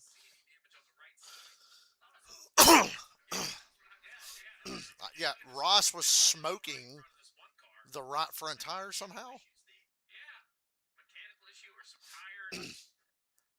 Implications. Caution's about to come out, though, for the change in track conditions.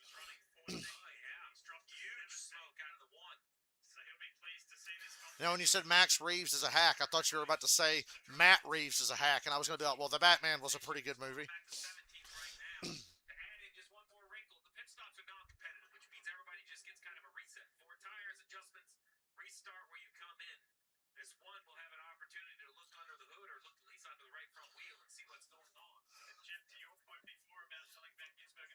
Down. 40 laps in, SVG has a 7-second lead, but they're about to throw a yellow here, and get everybody back on an even playing field, switch to the regular tires, maybe sweep off the track a little bit. We got a good groove dried out now.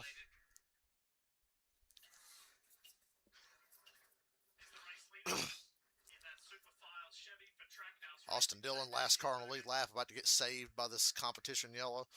Guys are racing really hard to stay on the lead lap. And the caution's out. And we have a caution. To make a switch after starting this race on the wet Non-competitive pit stops slicks. to switch to the normal slick tires. And there's still smoke coming out of Ross Chastain's car, That in and of itself is an interesting call. out of the right front. At the bottom of the racetrack. Yeah, where do you go now? Exactly. Where do you go now? Now you have slicks on.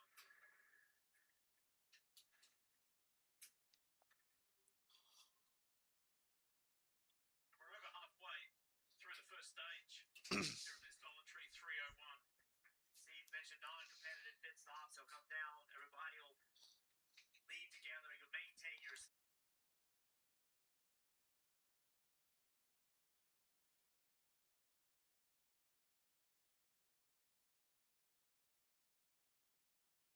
Ample dry tires. A little bit of a safety. The ovals, anytime you go dry to wet or wet to John Hunter's already on pit road. you're allowed a whole list of changes. So you don't He probably had a little damage because when he hit the seam and got loose, he hit the wall. Might have messed up the rear toe link. They're chewed up. You wouldn't believe the amount of marbles out here on the racetrack. On the top, on the bottom, I've never seen it so dirty. But the other thing is how different these lanes are. There's little dry patches near the seams. Some of them are wet. So as these drivers, Steve, Jeff, you all mentioned going to slicks, where do you go? I think they're going to have to try to search for little patches to dry. It may not be a whole lane. We saw in 2024, Larson entered on the top, went to the bottom.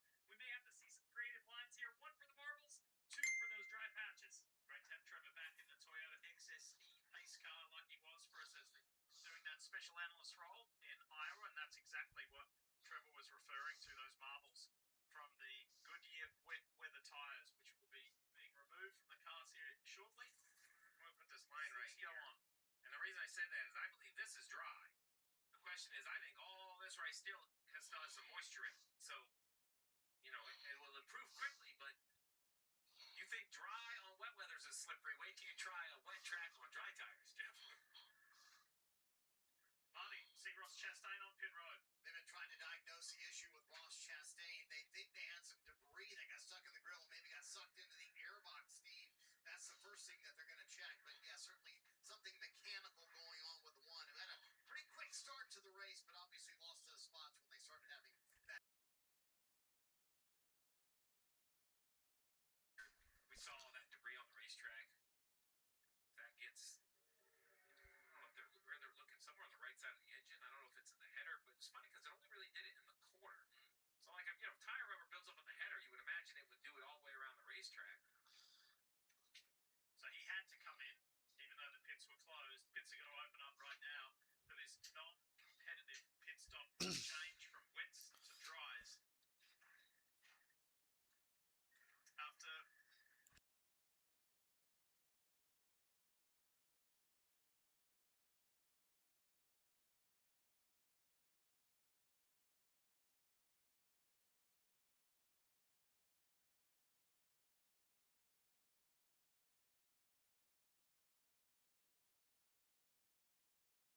Slicks, he said the corner is still smart, don't speed. Let's take our time here as they adjust back for slick tires, Marty. Christopher Bell said, man, I'm not sure. God, I'm tired.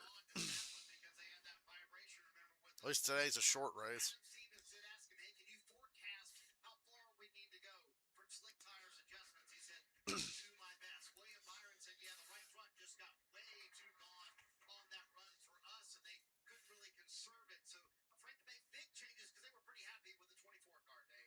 Third place Josh Berry said the car is just a little tight going back to throttle, so crew chief Miles Stanley said, should we tighten you up? No idea from the driver. So he said, let's do our normal offsets and you go hunt the dry patches. Just like Trevor Bain just talked about. Go find the dry spots. This could still be a little sketchy. Like, You saw that the fast grooves are dry, but there's still wet spots. They're going to be on the slick tires now. Places, there's breakers. They don't want to use those all up too early. Most leisurely pit stop you'll ever see in NASCAR.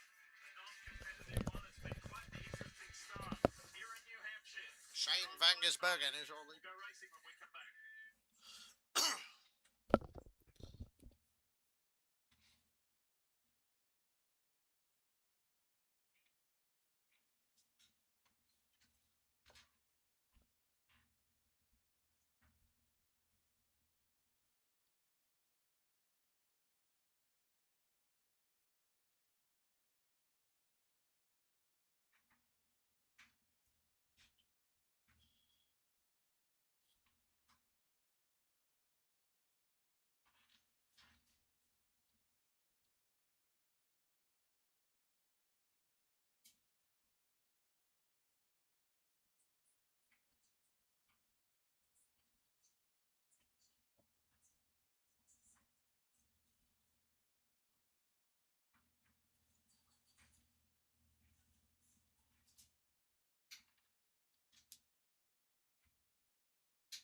He's got the ball up 12 with 2 minutes left. He's playing this game. I can feel it. Feel it. He's going to blow this game. He's going to go for it here. Fourth. That's why you chuck it. Not get it. It's really dumb that last second has to be around. Should have to be around and wait for it to happen.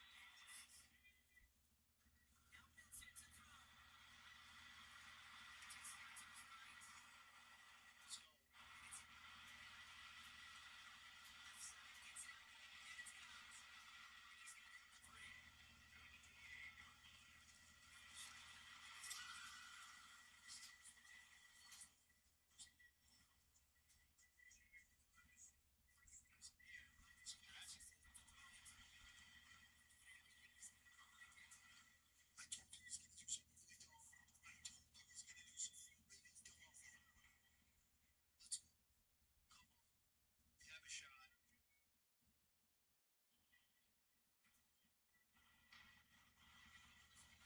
Let's go, baby. Come on. It's got all 4 tons. Decision. Send us as well. Coverage too many times. Interceptions.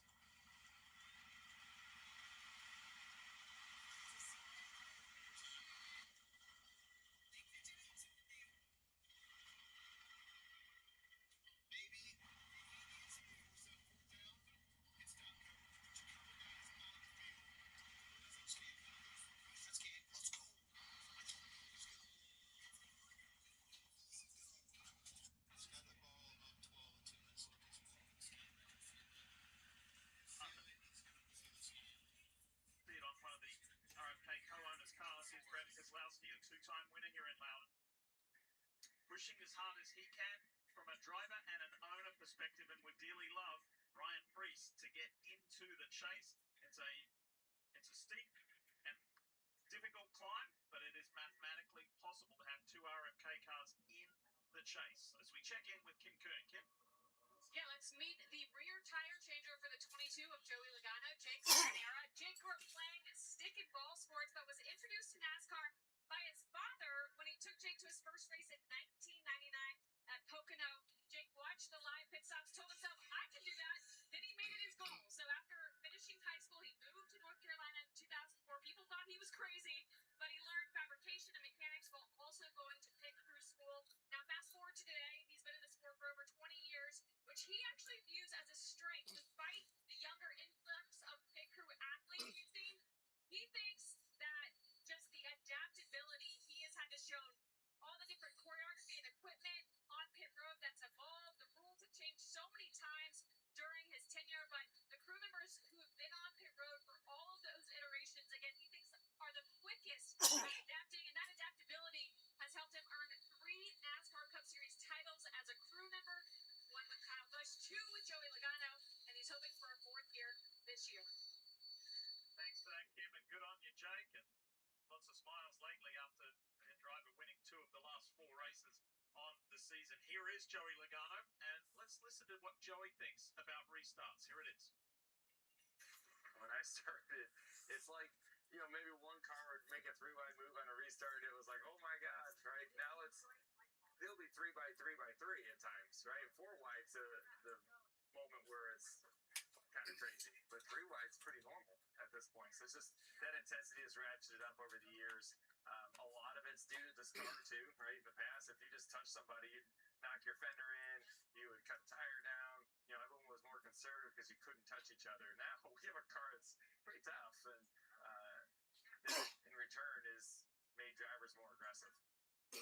And it's worthwhile noting that in this race, that softer bumper assembly is no longer. Look at that. We had a stage length caution in the middle of our first stage here. On the racetrack, which is probably good as much as they snack on the restart.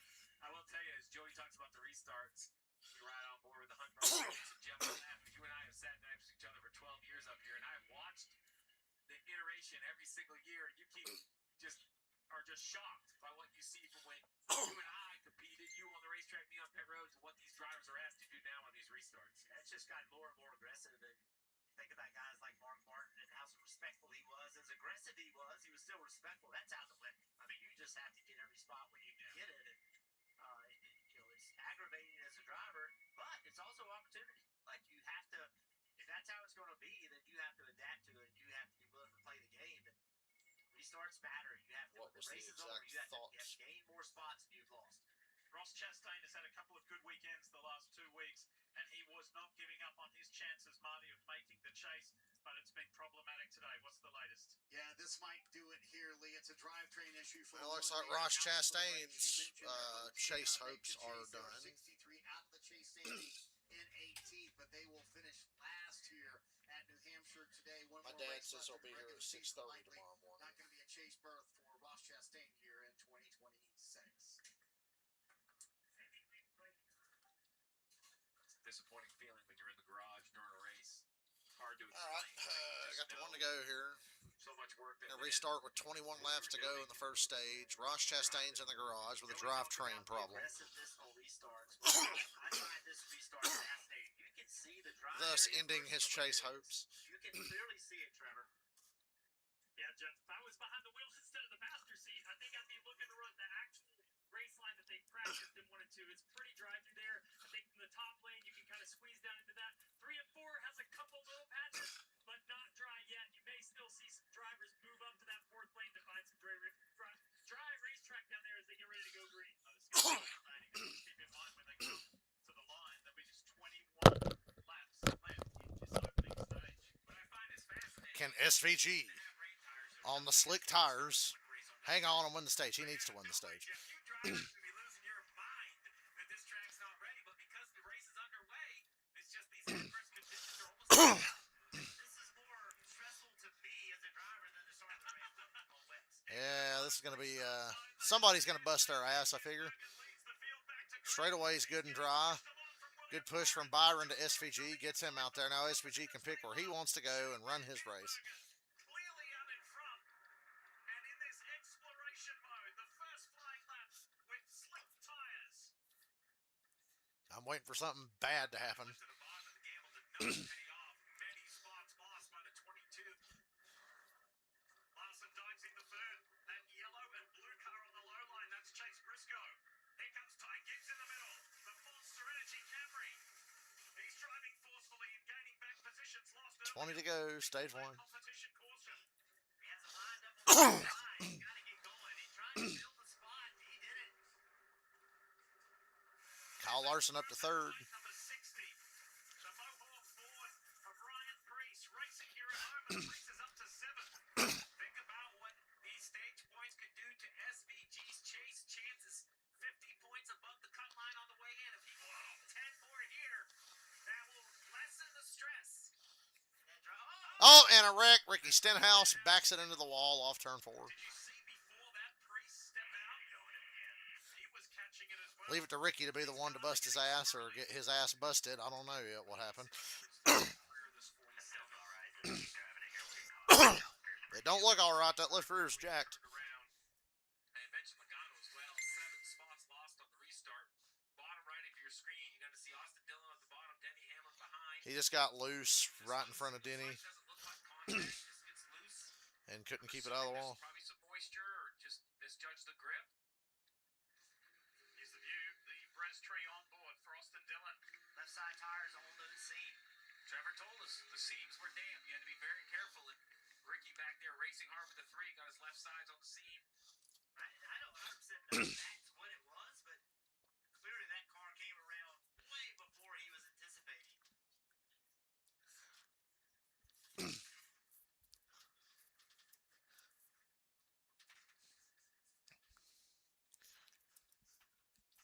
Now, see what NASCAR says. I assume they'll have to open pit road. If they don't make them competitive stops, it's very simple. If you come down pit road, At this point, it's got to be competitive stops. Why wouldn't it be? or you pitted, everyone who changes 4 tires, I don't know why you would change tires again, but that would be how it would operate. Pit road's looking better, though. I think by the end of the stage, we should see some full speed pit stops. Wonder if they could actually not even open pit road, just go back racing. In these kind of conditions, Steve. Yeah. I don't think any real takers are coming anyway. Paul Wolf on screen, crew chief for Joey Logano. Feeling pretty good about life at the moment. The way that this 22 team has performed. 17 kind of in the middle there, Titan to his left, 34, Gillen to his right. Oh, Lord. We didn't see that. Logano shot up the track and almost wiped out like 3 cars. Damn. We heard pre-race about 17. You wanted to just have a clean race here. Try to learn something. Under this caution, still in stage 1. Unfortunately, due to Hayek Motorsports, Ricky Stenhouse Hayek. spinning and tagging the wall. This is how it looked.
Coming to the green. That's a great shot there of the New Hampshire Motor Speedway track drying significantly. Let's get ready to get this started and see if we can finish off this opening stage. 15 to go in stage 1 now. The stage has been going on for, well, less than an hour. Automotive restart zone, waiting Be all right. for Shane Van Gisbergen and William Byron. Go SVG. Go get these points, brother. Let's go. Not getting the push like he got on the last restart. This time Byron's on his inside. I think Byron might be the car to beat. Unless SVG really is just that good. Hell, he's going to hold the lead for now. Byron's 3 wide per second. Bell loose on the bottom.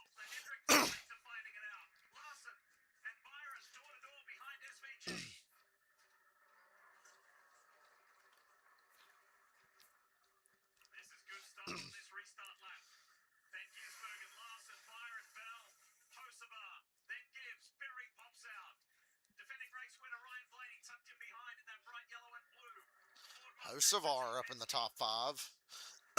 Very impressive. Larson going for the lead. Aggressively clears SVG. Kyle Larson takes the lead. See what Gibbs decides to do. Blaney. Connor Zilic about to bust his ass. Dude, you see that slide into turn 3? There for sure. Blaney in the middle of the corner worked pretty well. Corner exit, it did not.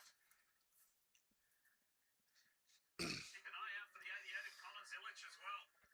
Zilic, there he is. 3 wide per second. Hocevar's going to wipe them both out. Shockingly did not. Good driving there by Hocevar. I didn't really have much faith in him. That was really good. SVG has fallen back to 5th now. 6th. What a run. Connor Zilic.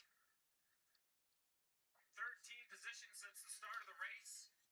Just a reminder, we've yet to see it enacted, but the new stage break procedure, if we have a yellow within the last 10 laps of the stage, it will end the stage. If there was any a day, I guess today could be the one of the type of racing we've seen. Here come the young guys. Zilic, Gibbs, Hocevar. They're all in the mix to grab valuable stage points. And Zilic rounds up his teammate SVG, exiting turn 4.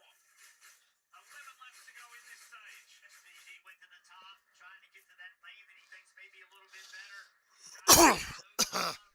SVG struggling late. He might not even get stage points now. Working well for SVG at the moment. As soon as Larson was able to clear him for the lead, he dropped like a rock. Who has just the most extraordinary story to tell from a week You have a ago. friend who raced against Reed. I just saw that comment. Finally worked his way back up into the top 10 with a Your friend say he was an asshole too? headed to the Knoxville Nationals with a weather delay and won. Leads this race. Bubba going for a top 10 spot. Take a look at which races are on the move. Brought to you by Busch Light. We mentioned some of the young guys like Carson Hocevar. Since the restart, Bubba gained 12 spots. Austin Dillon up 15. We mentioned Zilic up 15. Cindric has had a good opening stage as well. And right behind, you see Blaney and SVG side by side. Ryan Priest in that 60. Seeing that 97 release some motivation. Remember, those two are in a battle for that chase position. Points will be paid here. Just 9 more laps.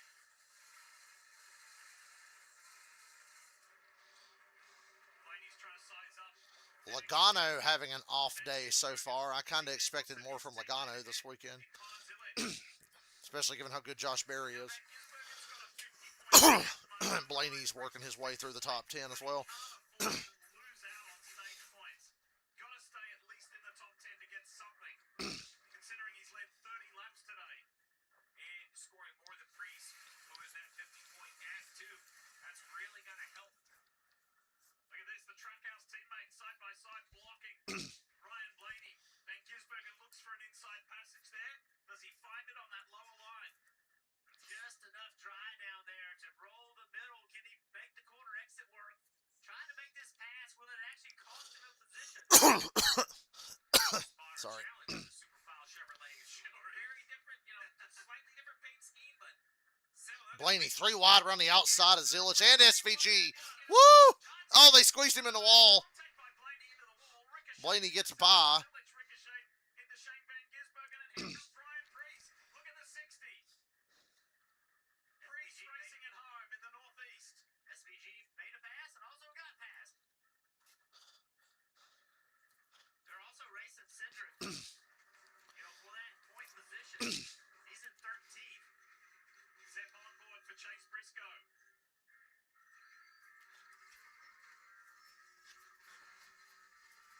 He's going to get that inside run. On Zilic down into turn 3.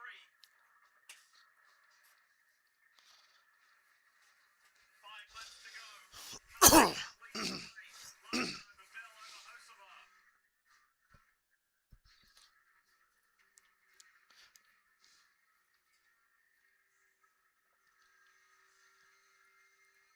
Been a pretty enjoyable stage, fellas. A little bit of everything. A lot happened for sure.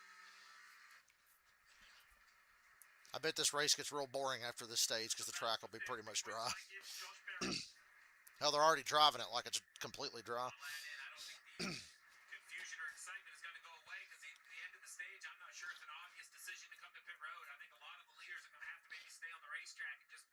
I would either stay on the track or do 2 tires. Where the track It's going to be a track position race. Than it was when we started this run on this set of tires. Let's see what it looks like at 3-4. Barry trying to make this pass. It's definitely a clear groove right there. Now the 54 is down in it. Track's really close, Steve, to being dry all the way around. Yeah, I agree. Now I think it's about car handling, less about car positioning because of the dry or the wet. How did your car work? How about the 12? Behind this car we ride with now, the monster onboard for Ty Gibbs. Ryan Blaney is flying. And that Priest just passed SVG for 8th. have some Implications. as far as the chase is concerned. You're looking at the 17th place car in the chase standings past the 16th place car. Priest Be a very disappointing stage for SVG to not get points. He's just hanging on here. At the beginning of this race with the weather and all the other challenges, now that we're settled into a more standardized New Hampshire race, this is the car I have my eye on. I thought the 5 looked good, the 20, really all the cars up the top 5 or 6 looked decent in practice, but the 12 had a little something more than everyone else. But that was yesterday. We'll see if it carries over to today. 1 lap to go, presented by Credit One Bank in stage 1. We saw Ryan Reese make that move. Hey, yo. Ryan Reese this morning, he was very simple. I said, what kind of car you got? He said, it's going to be good, Jeff. That's all he said. Blaney's thinking one spot here coming in the line. Off the rear bumper at the 54. Race leader Kyle Lumsden comes off turn 4. He's never won a stage here. Kyle Larson wins stage 1 at New Hampshire. That's kind of unexpected. This season and keeps this positive Bell 2nd, Hocevar 3rd. has been present. Byron 4th, Josh Berry 5th. Ryan Blaney gets Blaney beats Gibbs. Priest 8th, SPG 9th, Briscoe 10th. contrast 8 points. Byron over That was like a whole race in itself. I'll be right back. I got to piss.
Hey, you'll like this. Corey Heim says ARCA race officiating is pitiful.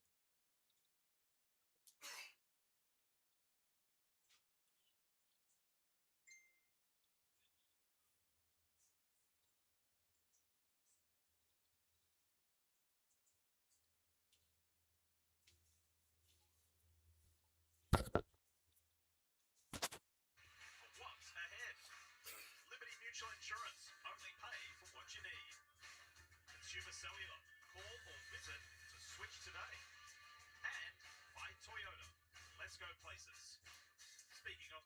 let's go to the Toyota XSE pace car.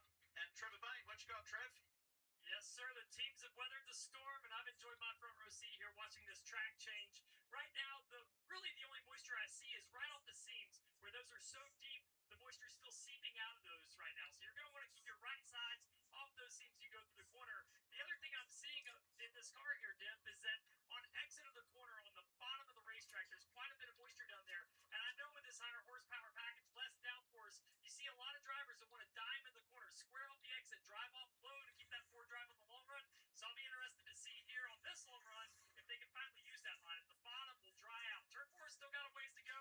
I've had a blast in here, but if I stay in much longer, I'm going to need a ride in a cup car next week because I'm having too much fun. Well, speaking of that, because you have that unique perspective, how do you think you would have gone behind the wheel? Would have you liked Yeah, to have Corey been Hobbs there said in the those- ARCA officiating is garbage, so he's backing you up. We're all pretty arrogant as race car drivers, so I feel like I could have been leading that thing. I don't know.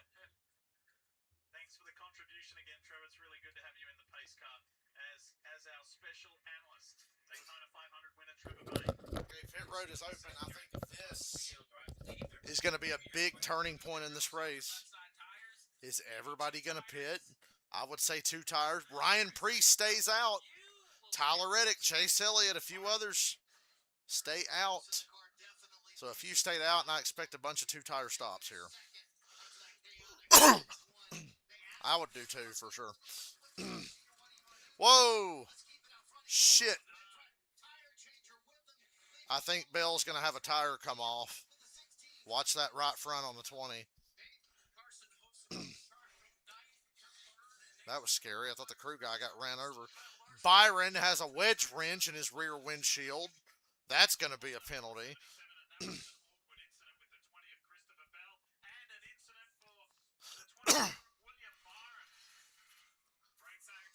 So let's see. 2 tires for Bell. Crew guy couldn't get around. Woo! That looked painful. Xfinity wants their customers online even faster. The crew guy seems to be okay.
adjustment on right side tires. If you drop the jack, you either are going to leave or have to wait for an adjustment. The driver leaves off the jack, but the myriad of issues up and down pit road, it wasn't just the 24. We also saw the 20, same thing, driver. Kind of that double clutch. You saw the tire changes start to get up. The jack comes down. That's a timing situation. I'm sure Christopher Bell feels awful. He drove tire changer Blake Houston right there out of the stall, Marty. Scary, scary time for the 20 car. Yeah, Christopher did check on the radio immediately. He said, "Is Blake okay?" And he is fine. I just asked Blake, "You feeling okay?" He said, "Yep, I'm all good." In fact, the paramedics came just a moment ago to see if he needed attention. He waved them off and said, "Nope, I'm all good." They did stop one time. They're going to stop here for a second time. They took on left side tires, and Blake Houston's going to come over here and make this third stop here for the 20 bunch just to make sure that everything is all good with that right front. And they loosened them up a bunch, Steve. They said, because it's going to be in traffic. Blake Houston, okay. Well, the main thing is Blake Houston is okay, first and foremost. Very Ryan Priest, Zane Smith, Chase Elliott, Chris Buescher, and Riley Herbst and Cole Custer stayed out. Talking about two of the top 4 ranked So how about Ryan Priest? Home track. characteristic errors. 6 cars. Close enough, anyway. He was in 30, 41 back in 28, so, you know, the 9 car, 23rd, 35. I used to stay in Connecticut and go to races in New Hampshire. It's not that far. His car. He'll restart back in 18th. Finished third. Couple hours.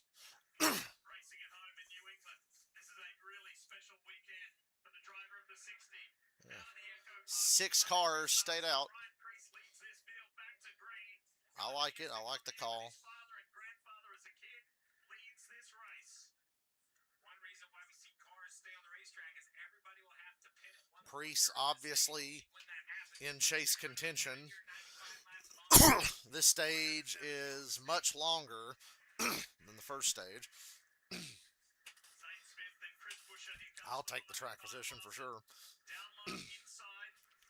Pushing through. Josh Berry's following his lead. Chase Elliott's there. Bubba Wallace. Riley Herbst in the monster machine there. You see the 35.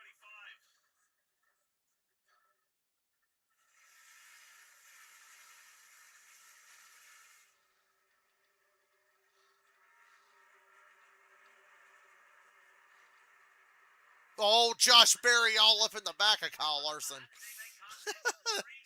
I think they did make contact. Uh-oh, Zilich. Hang on, buddy. Almost run Cole Custer into the wall. Cindric as well. Been a really productive day after a frustrating qualifying. Let's go back and check this out. Josh Berry drives in the corner really deep. That was a little bit of contact. They go at it again. Same spot, down into turn 3, but the Wood Brothers Ford has the upper hand for now. Clearly ahead of Kyle Larson. Mention Priest leading. Very good guy. He's had a busy week. Ran 4th in the Governor's Cup at Thunder Road in Barry, Vermont. A track I'm very familiar with. A great short track if you live in the area. I encourage it. Gotta say, I bet you've been to a few. I have. Between, 5 and 100 at different races at Thunder Road. And then ran 3rd in the Mighty Mods here yesterday. So he's having a pretty good week. He's looking to continue to improve. Maybe 2nd, maybe 1st. What a story it would be. That pass by Josh Berry on Kyle Larson. That puts him the first car on 4 tires.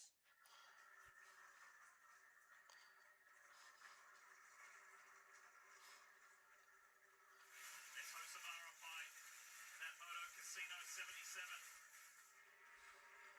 Trying to rally and recover from that stall on pit road. He's got Connor Zilich on his inside. Brad Keselowski, Austin Hill behind. As far as 5 spots already on this restart. Josh Berry hit by 17. Oh, and there's a wreck. Hocevar on the front stretch got tangled up with the 88. Logano spinning. Austin Dillon squeaking through. I don't think there's really a lot of damage on the 77. And that's kind of what happens. You know, you do everything right, you get your track position, and then a little bit of a hiccup, get you back. Yeah, he might have more damage than I thought. That thing looks pretty wonky. Broken toe link. I mean, that can be fixed. Is kind of how he lost his track position. Bad pit stop, put him back there. The front is broken. And yeah, shit's, See what happens, yeah, Jim. sometimes it's really hard to see just how damaged it is. Did he just Run high and spin out again. Restarts. Right here, Zillage. Oh, he threw a block on the 88. 77 made contact. Not sure if there was contact with the 6 car also. I don't think the 6 hit the 88. I feel like the 77 was coming down to try to block the 88, and he wasn't clear. Who's not keeping straight? There's a touch there, yeah. That's Hocevar. Why did he do that? It's like it was a little bit of a bang, and then the 77 swerved. I don't know, on purpose, reaction to the contact, or just got a little bit of a tank slap going. You gonna try to tank slap somebody with your left rear quarter? Like, That's long Brad. I don't think any contact from the 6. It's really odd looking because those are a little bit of contact early. Here we go. 88 right there. they come off the course. 88 touched him, so he hangs a left like an idiot. That angle right there shows you all you need to know. Or he hung a left, but either way, the result is Zillage come up off the corner and they touched, and Hocevar got pissy because God forbid anybody race him the way he races somebody else. And then Logano just gets clobbered. Are we back to our regularly scheduled Joey Logano? There's Joey to the right. so someone got the 3, who then got the 22. Wreck back from front and front to back. Okay, this is Connor Zillage. Have a listen. This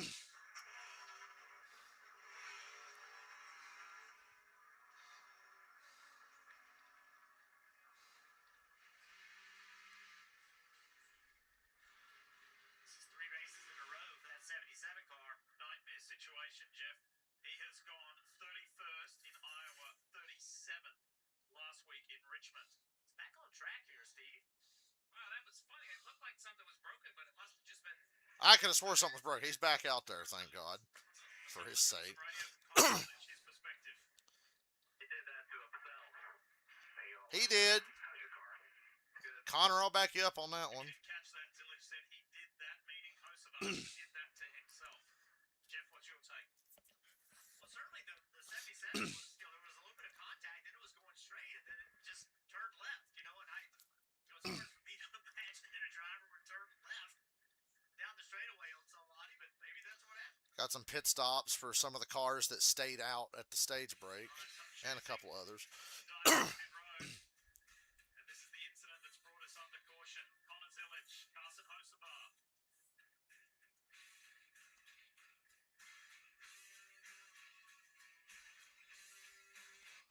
You play by the rules. Then Well, it's not the dumbest thing he's ever done, but it was still dumb.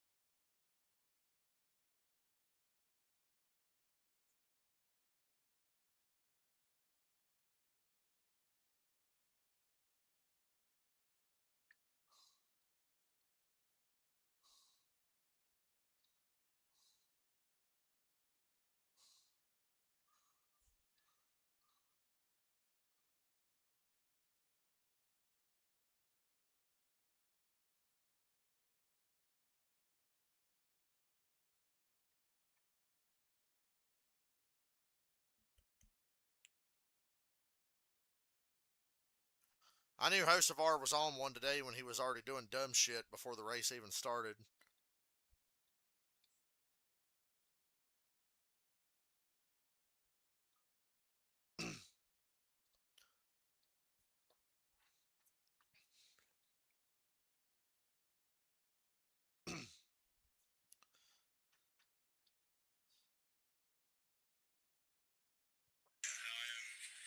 very fortunate to be amongst you and to play in the same field where the same star Holden on our chest, and I'm proud of us, proud of how far we've come.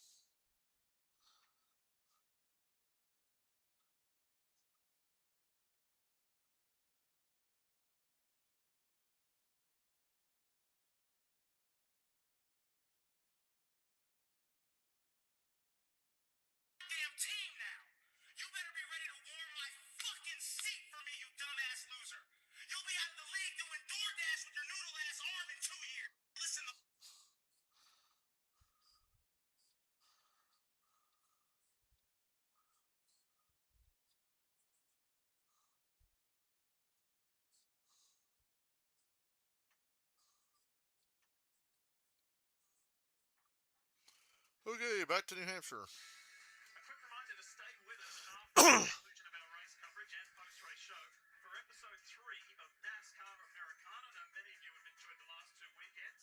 It's presented by Bushlight, and it goes from the roots on southern back roads to the rise as a national institution. This docu-series explores the people.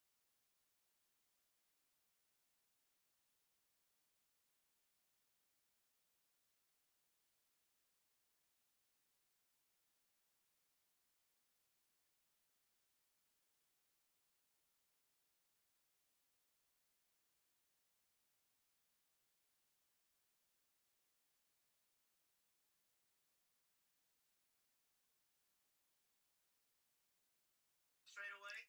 Oh, Contact fuck. right here. Damn allergies, man. Straight. And then boom, right there.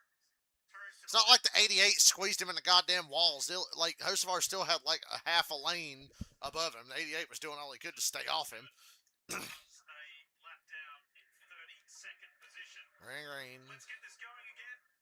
Priest with a great restart with Josh Berry behind him. Ryan Priest leads the field. Fellow Ford driver right behind him in Josh Berry. Fellow Ford driver in Zane Smith on his outside right behind now. As they roar down the backstretch here. Fuck. God damn my allergies, dude. Killing me. Josh Berry in at 21. Bubba Wallace in the top 5. Lawson at 23. Both on 4 tires. Zane Smith loose in turn 4. Good to see Ryan Priest leading at a track that I know is very important to him. Wide into turn 1, Keselowski, Gibbs, and Elliott on the outside. Austin Hill tucked in there as well. Priest is only 3 points below the cut line as they run right now.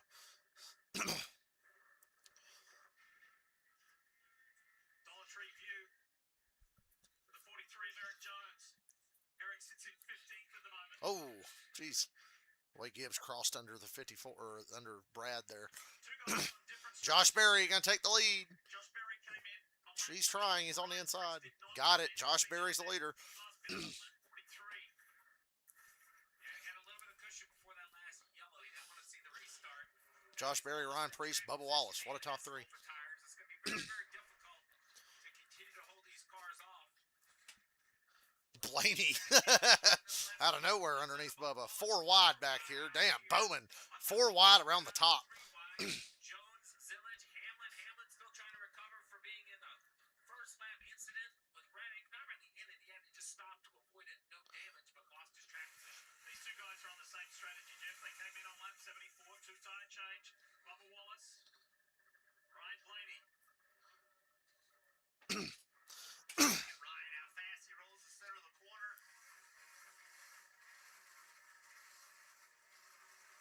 The good friends racing hard here at Loudon. That's for 3rd place. It's a really difficult pass to make. Now the track is dry. It's very hard to carry enough momentum on corner exit, especially if turn 2 gets really tight. Over there, it's hard to get your car to rotate. Right here in the middle, you can see the advantage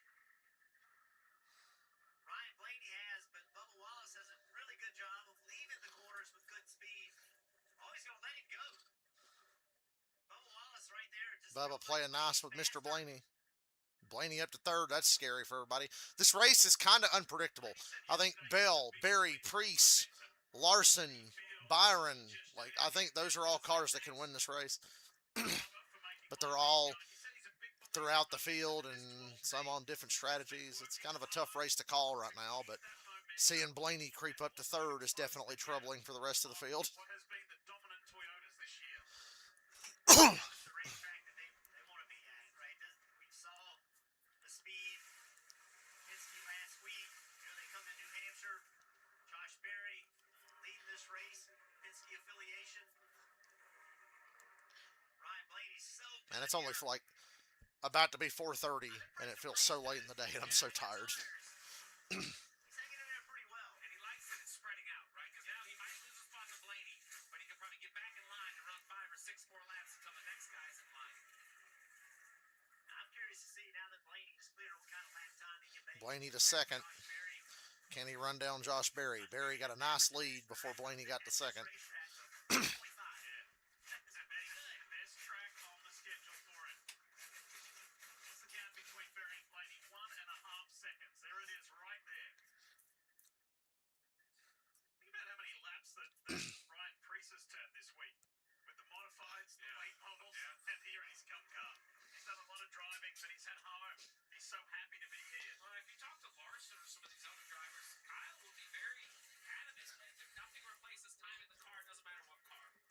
Dirt, go-karts, little carts, full-size cars, he just believes that it kind of exercises the same sort of like eye-hand coordination car feel reps. Are we setting up, and it's still very early in this race, but are we setting up for a historical repeat between Josh Berry and Ryan Blaney? Let's take you back to last year. It was a thriller between these two Ford drivers. One for the How do I literally not remember that race from last year? The Josh Berry, Ryan Blaney, New Hampshire race. I barely remember that race. I was like, wait, did I forget that? Oh, yeah, I did. That would have been his second win of the season and second career win, but this man here, Jeff, was just too strong. Yeah, he was. Josh made one big lunge at him and just got real loose on corner entry and couldn't make it stick. That last Blaney was a little bit quicker. than Berry was.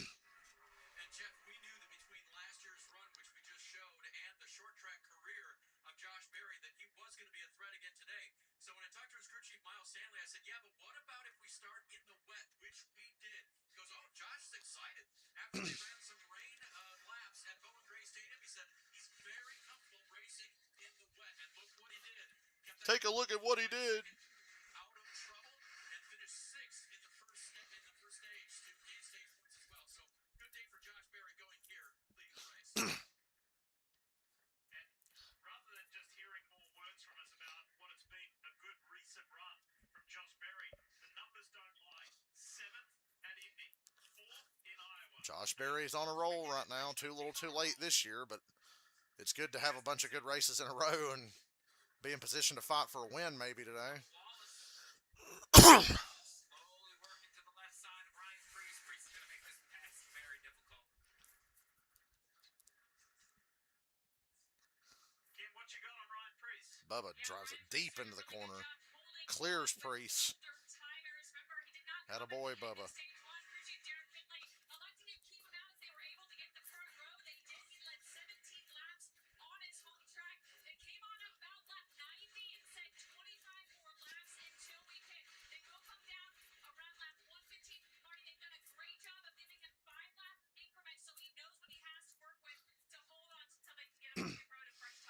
It was a fun battle to watch. Ryan Preece and Bubba Wallace battle for that third position. Finally, Bubba Wallace able to get that spot.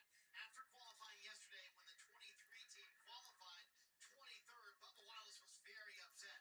And his frustration came from the fact that we put so much effort into this race, and it just feels like it's not paying off. Well, it may not have paid off on Saturday, but it's paying off on Sunday. That effort certainly worth it. On pace and merit, Bubba Wallace has driven from 23rd up to 3rd here. And Charles tonight told me a moment ago we also had a little bit of luck. I asked him, what was that? He said, we didn't wreck in the wet tires. So Logano, Hocevar, and Eric Jones 3 wide. I'm sure this will end well. to come back in the 77th. Hocevar in the middle. Hocevar and Logano racing all free. Bonatech. I'm shocked. Hocevar and Logano are in a battle for the free pass. Absolute steering damage. That's what I said after the wreck.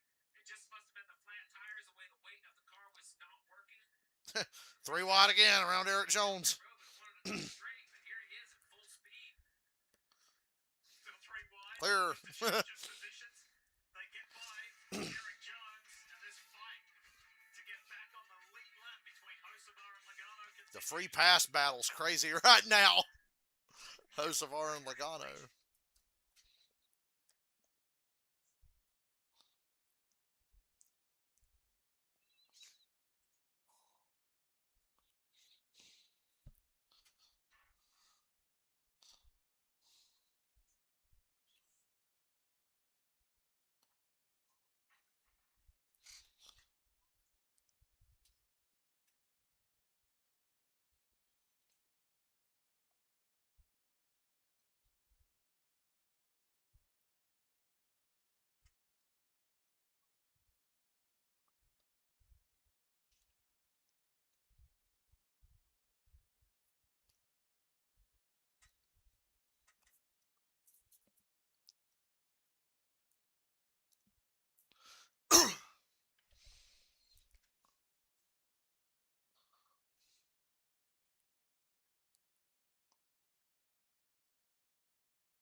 Blaney is going to catch Josh Berry for the lead.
Fords are good again. Bunch of damn cheaters. Second lead for Josh Berry in the 21.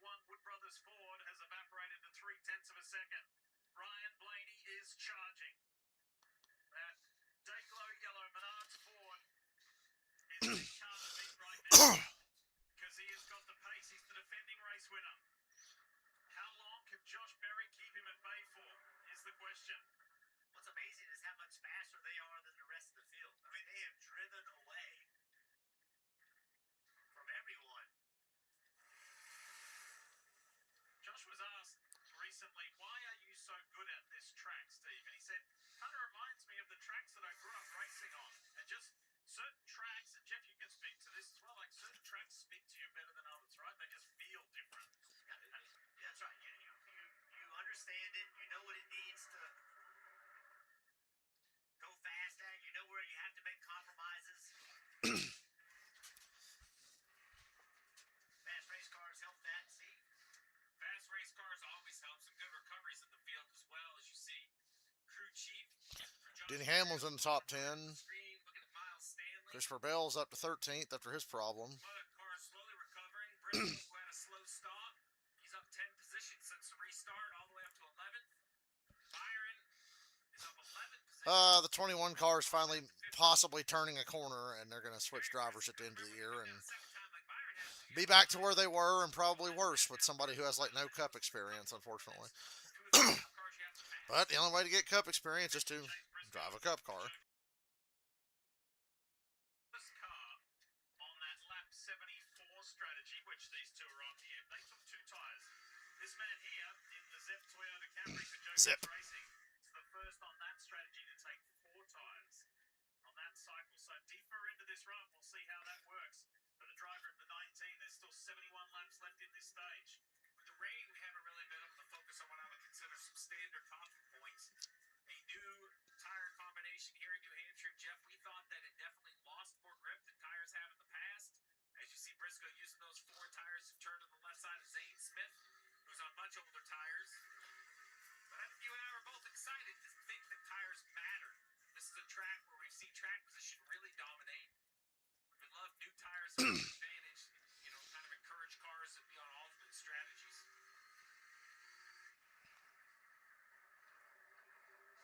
See good scrap going on here with Cindric and Bell. Time for a Toyota driver update to show you who's doing what. And Bubba Wallace is the highest place, sits third at the moment. Yeah, my apologies to Christopher Bell, when I was giving updates of recoveries. I mentioned Byron Briscoe. Forgot Bell, who's also plus 10. He's rolled. and the pace this car has and the number of cars that he's passed. I thought yesterday he had one of the best cars in practice. I spoke to him this morning. He was like, I'm not so happy. Top 10 would be a good day for us. And I was very surprised to hear him say that. Maybe that just means he has this expectation being he's won 2 of the last 4 races here. Has that feel he's looking for. You know, sometimes, even though the car is fast, if it doesn't have the feel, the driver's not as excited as he could be. His couple of teammates, bottom Priest, Chris Buescher. Let's talk more about Ryan Priest with Kim.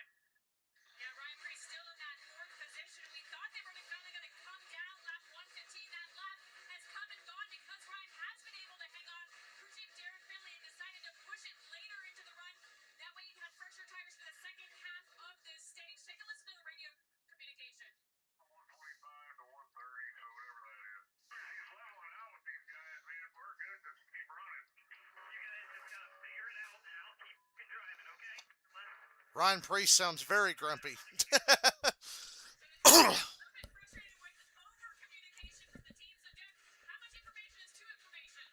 How much information is too information?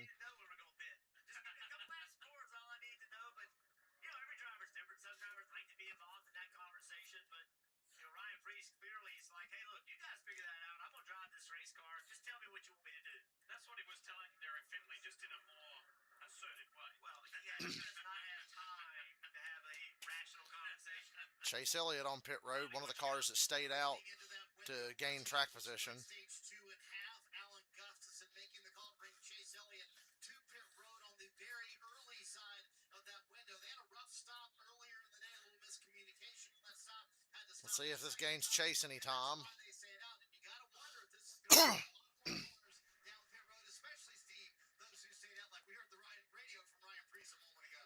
Yeah, you lose about 30 seconds, 30, 31 seconds pitting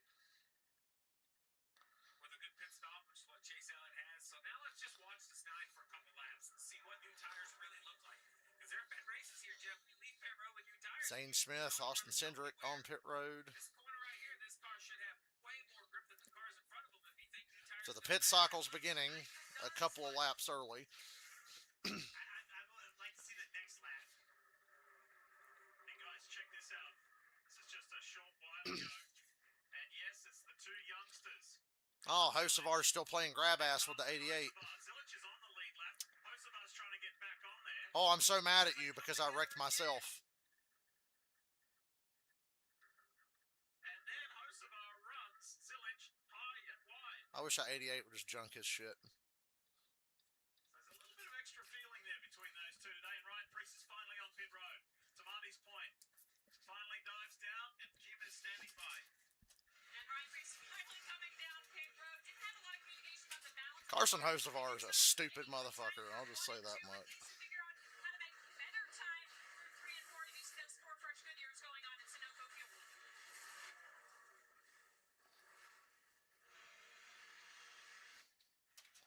48's in as well, Kim.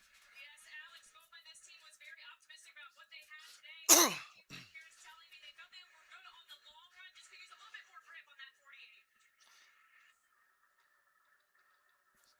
Kim, surprised Michael McDowell was able to make it last this long into that stage. Radio pretty early into stage 2. He felt like he had a right rear vibration, but he was able to limp it all the way until 62 to go here in stage 2 for Michael McDowell, Kim. And here's Connor Zilich. He just reported still tight center, loose firing off. You see the chassis adjustment to try and help that for Connor Zilich. Been a productive day, considering where he started. Ran well on those wet weather tyres, and then when there was the competition caution to go back to dries, he then climbed up as well. You may remember at the top of the show I mentioned that the historic, the famed Wood Brothers organisation has never won a cup race here in Loudon. Well, they've never led this many laps until today. Congrats on achieving that, Josh Berry. 34 laps led so far. That's the most for this famed team. Could he take it all the way and give them their very first win here? Well, to circle back on the conversation about, say, Chase Elliott, who came to get fresh tires, a 30-50 for him, a 30-80 for the leader. So definitely more speed, but only 0.3 of a second. A lot of tracks we go to, Richmond, for instance, 2.5, 3 seconds difference on new tires. 0.3 of a second is just not going to drive the entire field to pit road, and that's why you're seeing kind of more of a trickle to pit road than everybody pitting on the same laps. If I'm Barry, Blaney, Wallace, I just don't have a reason to come right now. Nobody has pitted close enough running to me, Jeff, that they've kind of pushed me into their strategy.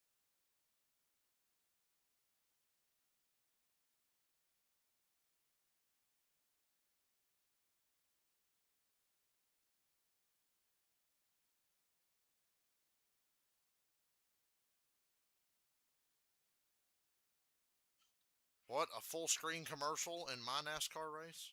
I will not abide this.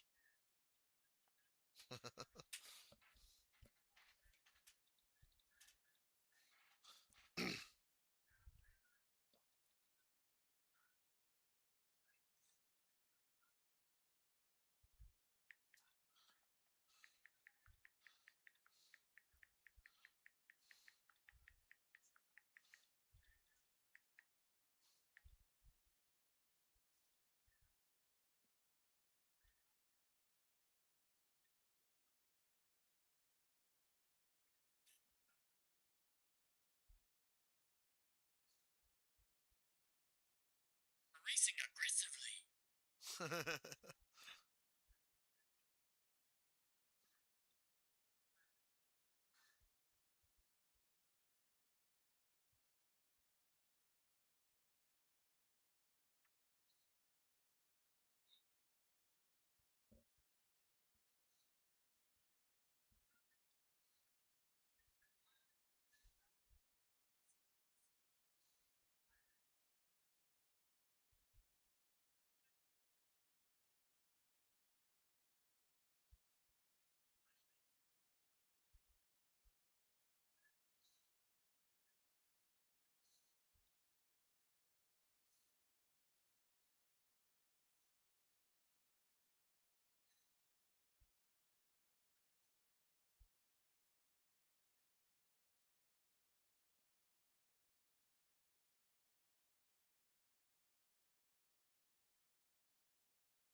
I think cookout's going to be in my dinner plans today. I've been getting that big double lately, but I think we're going back to chicken strips today. What do y'all think? That's what I think. I really appreciate a full screen commercial break during the green flag pit cycle. USA. Anyway, we're back to it. Real top cars are pitting. Bubba's in, Busher's in, Hamlin's in. Was edgy, but said better on this run, Kim. And for Chris Buescher, the 17 car, just tight has been the issue. It's center tight on throttles to Hamlin, picking up his service. Moose on entry was the report for the 11 car.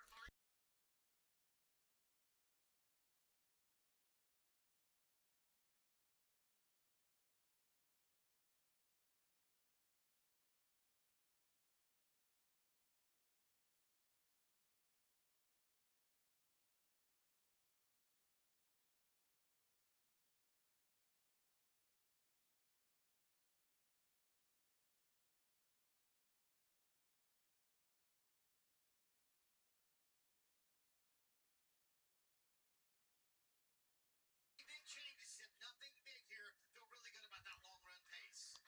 Later in the race, Josh Berry on pit lane now. Took 2 tires last time. He'll take 4 this time.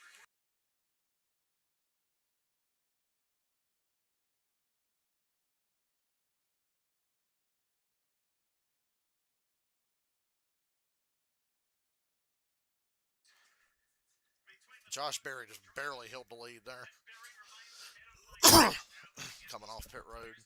Takes what, a lap and a half, 2 laps for it to really settle in while fighting traffic. 21's going to have that 7 between them. That'll be a nice little cushion. Take a little bit of pressure off. You've got to love this fighting spirit from Josh Berry. He is telling the world, take a look at me. I don't have a ride next year, but this is what I'm capable of doing. Taking it to the big names, racing at the front. Loving racing here in Loudon.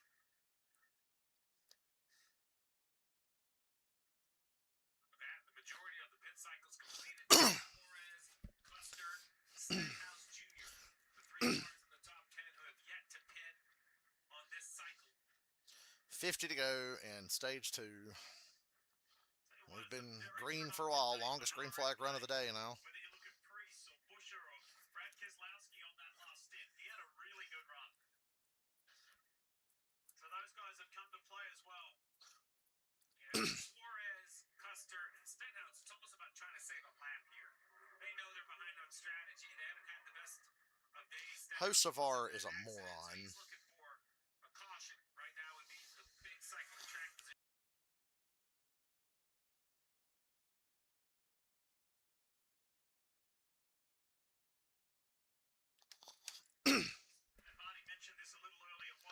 Bubba just straight up running third. Desperately disappointed after qualifying yesterday, and has just methodically worked his way through this field, got himself up into that top group, and has stayed there, Jim. Yeah, he did it a couple times before, the 21 and the 12. He was 5 seconds back, and now he's cut it to 2.5 seconds back. Just a little bit on pit road earlier, Steve, and obviously his pit crew did a good job. I'm really impressed with Josh Berry. Very happy for him. Blaney doing a nice job with that set of tires here. That lap was almost 2 But doesn't Blaney feel kind of inevitable in this race? Well, that was a graphic shot there, that bump on that entrance to turn 3. As you saw, that kind of just illustrated it, just how well the cars react to that and what they have to do behind the wheel. Here comes Joey Logano. It's been a rough day since that crash. Dave. Comes pit road now to the attention of his crew. Yeah, they did some damage repair on that car. Now running a lap down is Joey trying to make something out of today. Time to suck today's dick, Joey. Back to the front. It's fun watching this battle. Watch where each Suarez, driver top tries to 5? make speed. Watch his 12 car on corner entry. Is that legit? Is he pitted? There, clears a lot of speed. And then right there, the 21 of Barry, that's where his strength is. Middle, just past the middle of the corner. His car rotates well, leaves with great speed. Blaney once again closes in, and right there, see the 21 now well at points. Oh, big run by the 12. Blaney got to the outside, but couldn't. Hang on, 21 rotates the center. He can run anywhere. It's like everybody else has to run high and carry momentum. Josh Berry can kind of put his car anywhere. Blaney trying a different approach that time. Have a look at these numbers.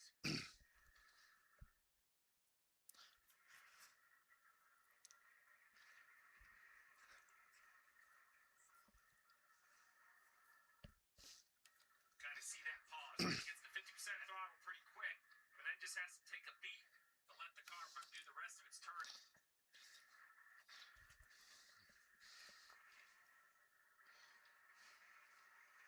12 keeps getting lower and lower on corner exit, trying to just get a little bit of clean air.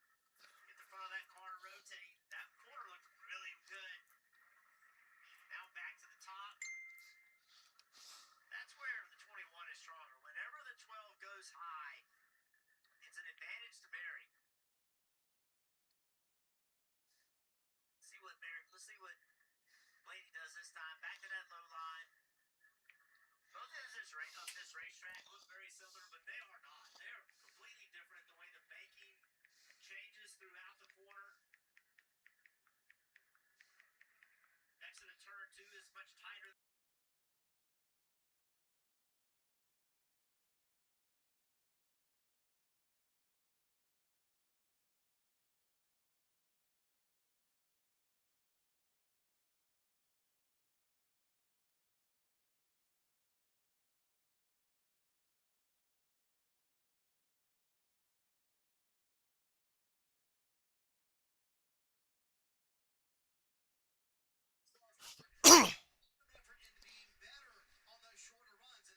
I should have bet on Josh Berry today.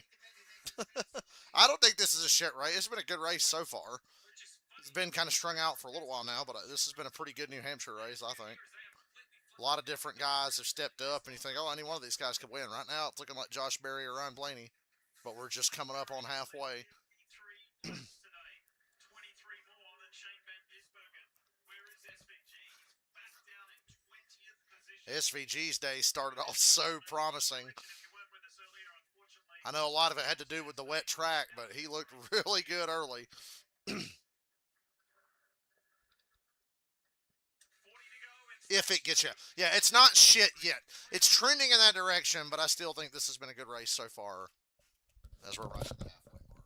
Josh Berry, Ryan Blaney, Bubba Wallace, Ryan Preece, and Chris Buescher 5th.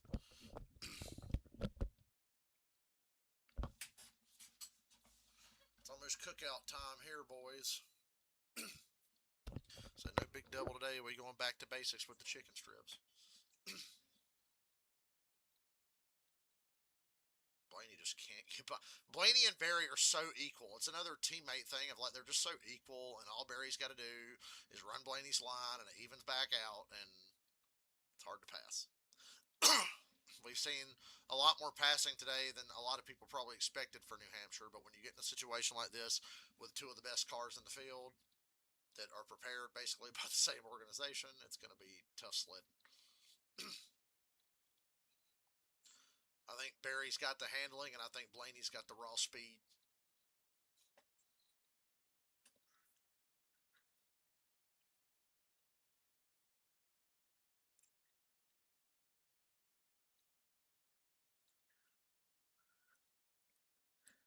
And Blaney got to his inside this time off of 4. Has a run. Blaney's going to take the lead. I think Barry kind of let him have it there. He slipped up ever so slightly. Blaney did it on the inside line. So, new leader, Ryan Blaney. See y'all on stage 3, I guess. As Blaney's taking off.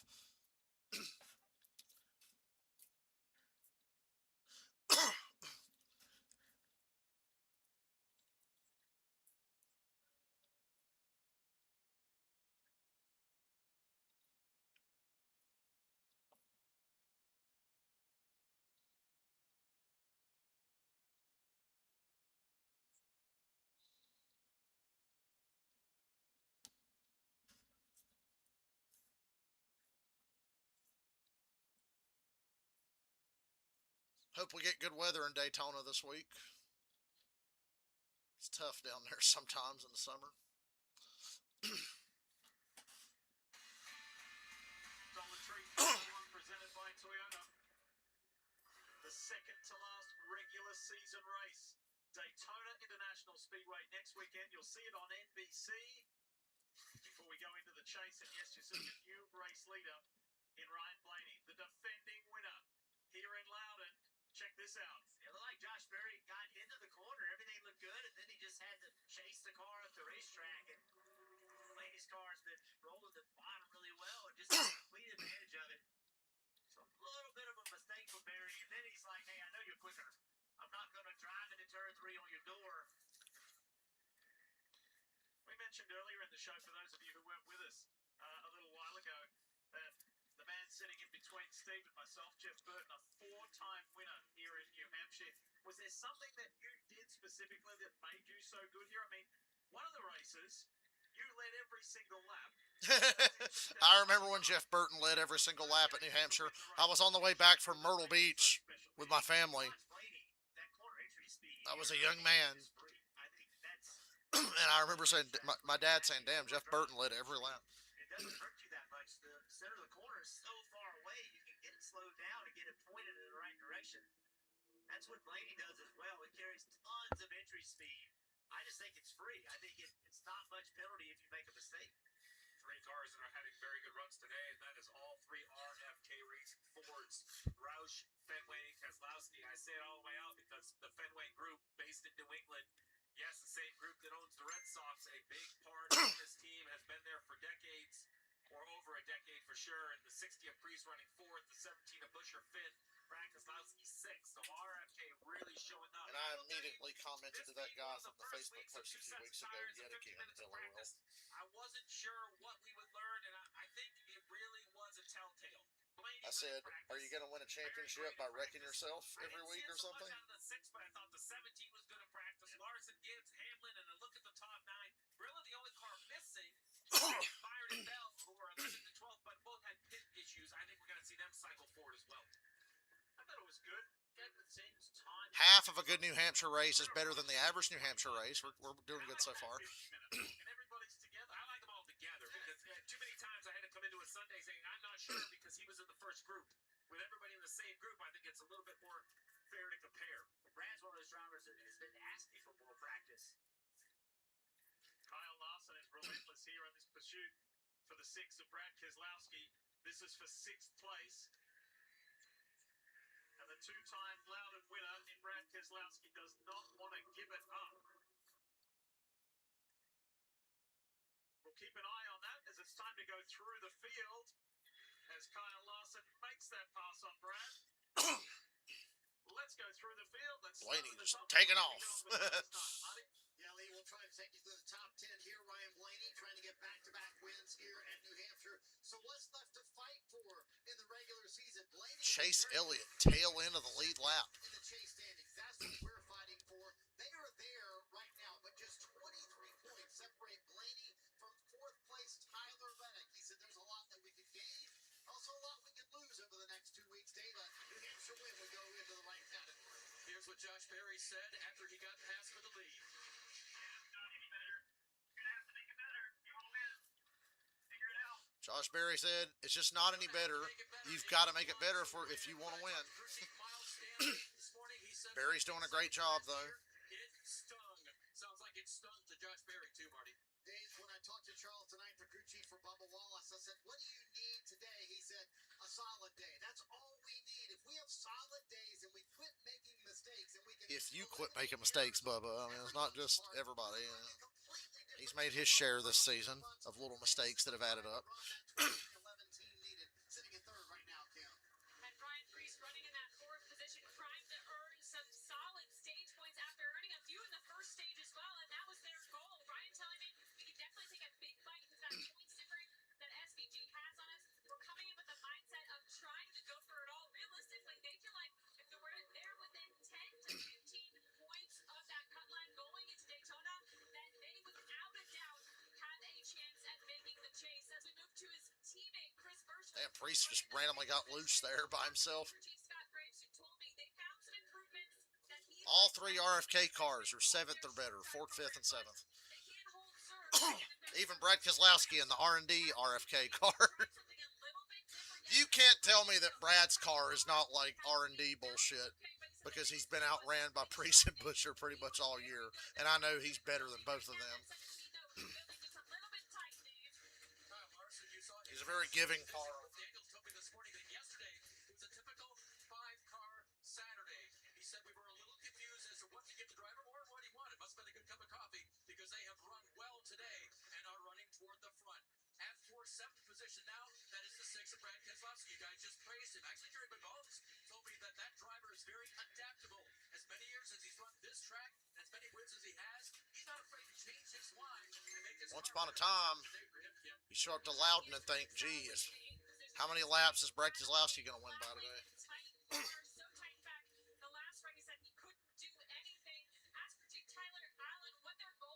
Yeah, because he was so sure of himself, LOL. We just had to clean up those minor mistakes. Remember, last week they finished 15th at Richmond after Ty got a speeding penalty under green. He said those small things add up to a championship. We have to keep doing what we're doing at the next level. As we move to his teammate, Denny Hamlin, running in that 9th position. Hamlin having a good day after having to fall from the back. Remember, he was part of that early incident, although didn't get major contact on that 11 car. The goal for this team heading into next week, Chief Chris Pale told me, don't lose 39 points this week so we can walk into next weekend carefree. Don't look now, though. His competition, the second place in the standings, Ryan Blaney currently at the point that might throw that 11 team party for a little bit of a loop. Blaney is going to be a motherfucker in the chase. I'm not giving it to Denny Hamlin just yet. I want Denny to win that championship more than anything, but I think Blaney's going to give him hell. Then the 19 bunches so much success here with Martin Truex Jr. They've been trying to recover from that rough pit stop earlier in the day. Right now, sitting in 10th. And a moment ago, he radioed the team.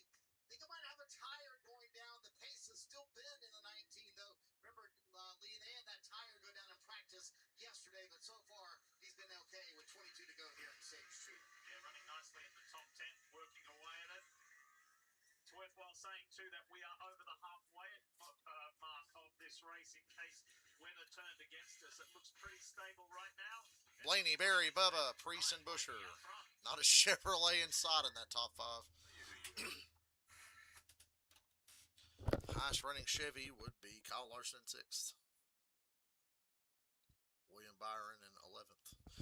New Hampshire has not been a Chevy track for quite some time. Was it Harvick? Did Harvick win here in Chevy? I want to say he did. I know he won here in a Ford as well.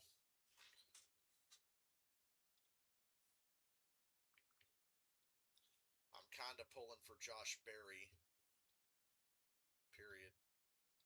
He probably needs it more to save his career, LOL. Period. He was leading for a long time, and Blaney eventually got by him.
Encouraging you to stick around after we are done with the race and post-race coverage here on USA, because it's NASCAR Americana again. Third episode in as many weeks, presented by Busch Light. Compelling stories, really great to hear from legends of the sport, current drivers of the sport. Pleased to say that our very own Steve Letarte, Kit Coon, are part of the Americana three-part series that is on tonight after we are done here from New Hampshire Motor Speedway, and our post-race show as well. Blaney's bitching about the lap cars as we see Gregson and Stenhouse too wide right in front of him. That's bringing Josh Berry right back to Ryan Blaney.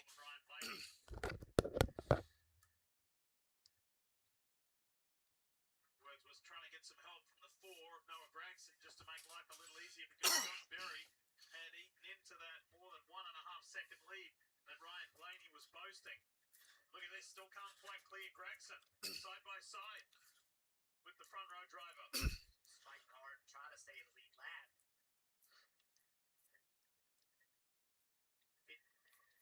With 15 to go, there's a big gap between the 12 and the next car, which is the 33 of Austin Hill. He's having a good run today. So the last 6 races have been something of a yo-yo type experience for Tyler Reddick. Bad result, good result. Bad result, good result. We'll talk about the guy who won the Daytona 500 in 5 races this year. And Dave, this weekend has been emblematic of that as well. Bad qualifying, bad practice, great qualifying. And the race is similar.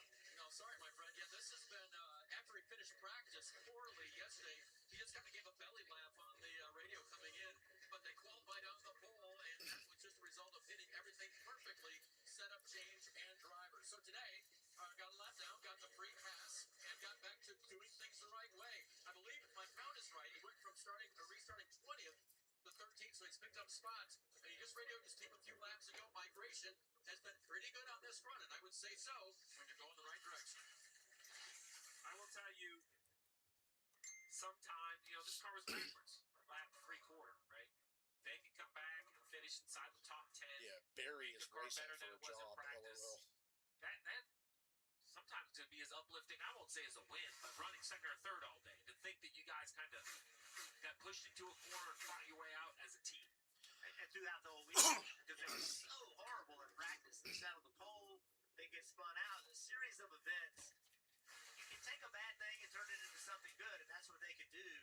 They certainly need some good messaging. They need some good feel moments, some feel-good moments. All I will warn is this track has a high probability of being very calm until it isn't. And when it gets crazy in that last stage, we get a whole bunch of yellows. You end up with split strategies. You end up with the wrong strategy. How many times, Jeff, did you leave here? I know I have, thinking, man, I thought we had a top 5 day. Where did it go off the rails? And then you look at the rundown and like, how did that guy run 5th? Because I passed him 3 times during the day. By the way, that move there was for 12th.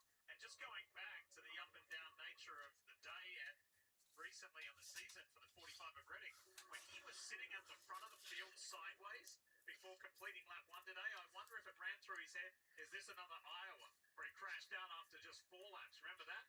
Turn 1 in Iowa. He's like, not again. But unfortunately for him, he got away with it. You had mentioned Noah Gregson racing Blaney hard for the free pass. Well, why does that matter? Here's Blaney. Behind him, the 21 of Barry. Well, now the next 2 large cars in line are Gregson and Austin Hill. So Gregson's trying to get in front of the 33 for the free pass. He's going to roll to the outside of the 33 right here. Puts himself back into the position. This could be a huge swing at the course of the day if he can stay in the lead lap. Now, the other challenge is in the next 9 laps, he can't allow Blaney to catch Zane Smith. So right now, Noah Gregson's trying to race his own race, but he's hoping his teammate Zane Smith can find a way to stay in front of that 12 car. This is Kyle Larson, Chris Buescher, and that pass was for 5th.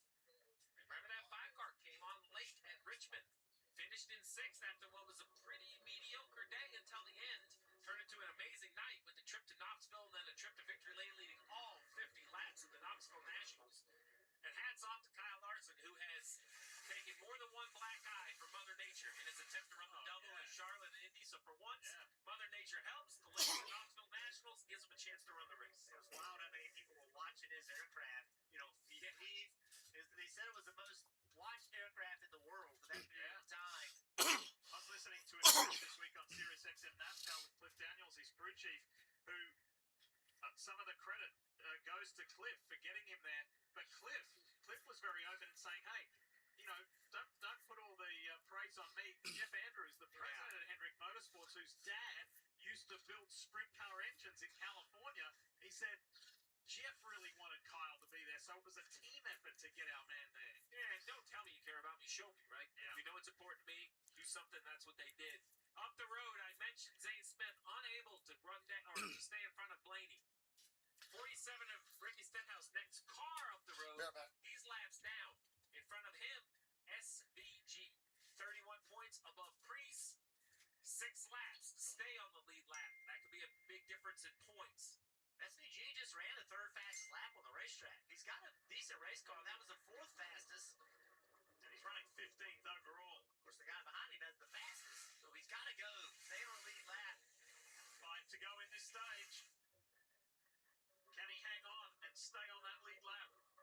This is the guy you're talking about who's led 30 laps today in those tricky conditions a little earlier in that mixed condition opening stage. This race started on wet weather tyres if you weren't with us earlier. And then there was a competition caution to switch to the dries. And then away we went again. Blaney has a nearly 15-second lead on 4th. Pretty crazy, isn't it? Wow. Here we go. Point opportunity here. Be taken away from Priest.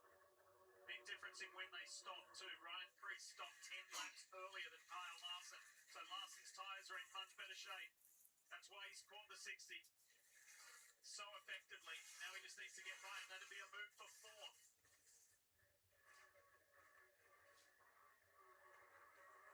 Drivers will get out after this race and say it's a possible pass, and Blaney will be like, well, I'll latch you.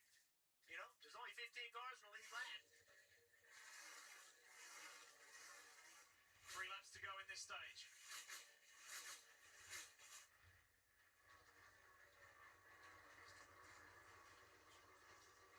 The strategies.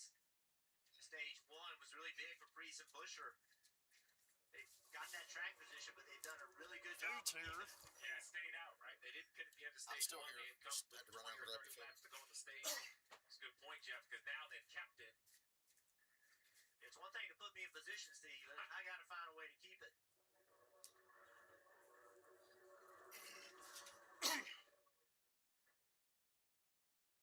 Well, you mentioned it earlier, Steve.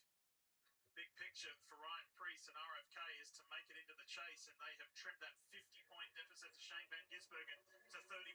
There's just 1 lap to go, presented by Credit One Bank in this second stage. Ryan Blaney, 2 seconds over Josh Berry, and then another 3 seconds back to Bubba Wallace. SVG has caught these 2 cars in front of him, and he My can dad find just a way texted around me. him, and that has allowed He said Blaney to Barry run is it not down. going to make it. It's just waiting for him to go now. That's Daniel Suarez that he's able to clear. And he'll be able to stay ahead of Ryan Blaney and on that lead lap. Blaney which is huge points-wise. That's his 7th win of a stage this season. Most out of any driver in the field. And credit to Ryan Preece, he was able to keep Kyle Larson at bay with 10 lap older tyres. Nice job. Is he going to be the man to beat 2 years in a row? At the moment, it sure looks like it. Ryan Blaney.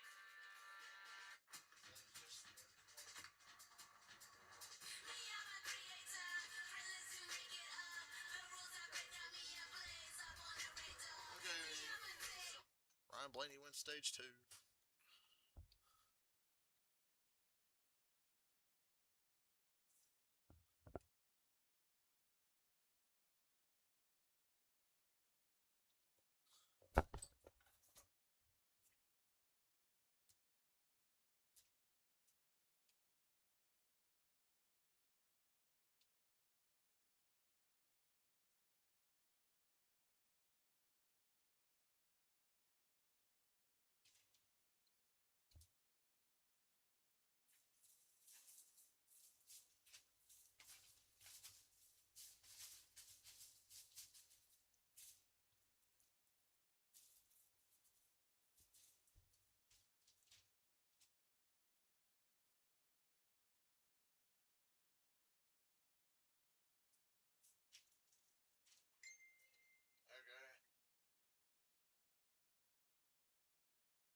Okay.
And discovery every day. The hope of 40 years. There's Eric Jones, driver of the Dollar Tree Toyota for Legacy Motor Club. All right, let's have a look at points earned today. I hear the drivers talk about it more and more now that we're in this revised chase setting and system about grabbing as many stage points as you can. You circled Ryan Preece there, productive day in his quest to chase and catch Shane Van Gisbergen for that 16th and final spot. Yeah, and those aren't hypothetical. Those are earned. Those 10 points are in the bank. So regardless of the finish, he has guaranteed that he's earned at least 10 points today. Hopefully 10 more than SVG if you're a Ryan Preece fan. Preece currently running at 4th, SVG 15th. And that graphic's going to be very interesting over the next 11 weeks. You know, you got one more week to set the chase at Daytona, but then we've never had stage points and a chase. This is a whole new policy, so a lot to go along here. Those shots were very telling about how the conditions have changed here. It's got considerably darker. There's some more He was clouds always have really rolled in. nice. Pit lane is Period. open, and here we go. Sort of a harmless Keep idiot, standing but by. It's going to get in busy, a really Kimmy. nice way. And Ryan Preece will pit from the 4th position. The only car that came at the front end of that green flag cycle to hang on there on the long Not that run. he You was supported stupid. 2 free with the right rear. They'll adjust on that, Marty. Ryan Blaney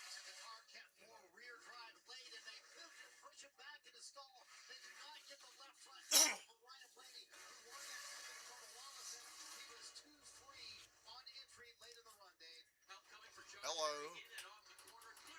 New leader, Bubba Wallace. Where the fuck is Blaney? Boy, have a look at this. Just when it was all going so right. Blaney pitted from the lead after winning the stage and didn't get the left front tire tight. Had to stop, jack it back up, do it again. Bubba Wallace is your leader, and we're going to stage 3.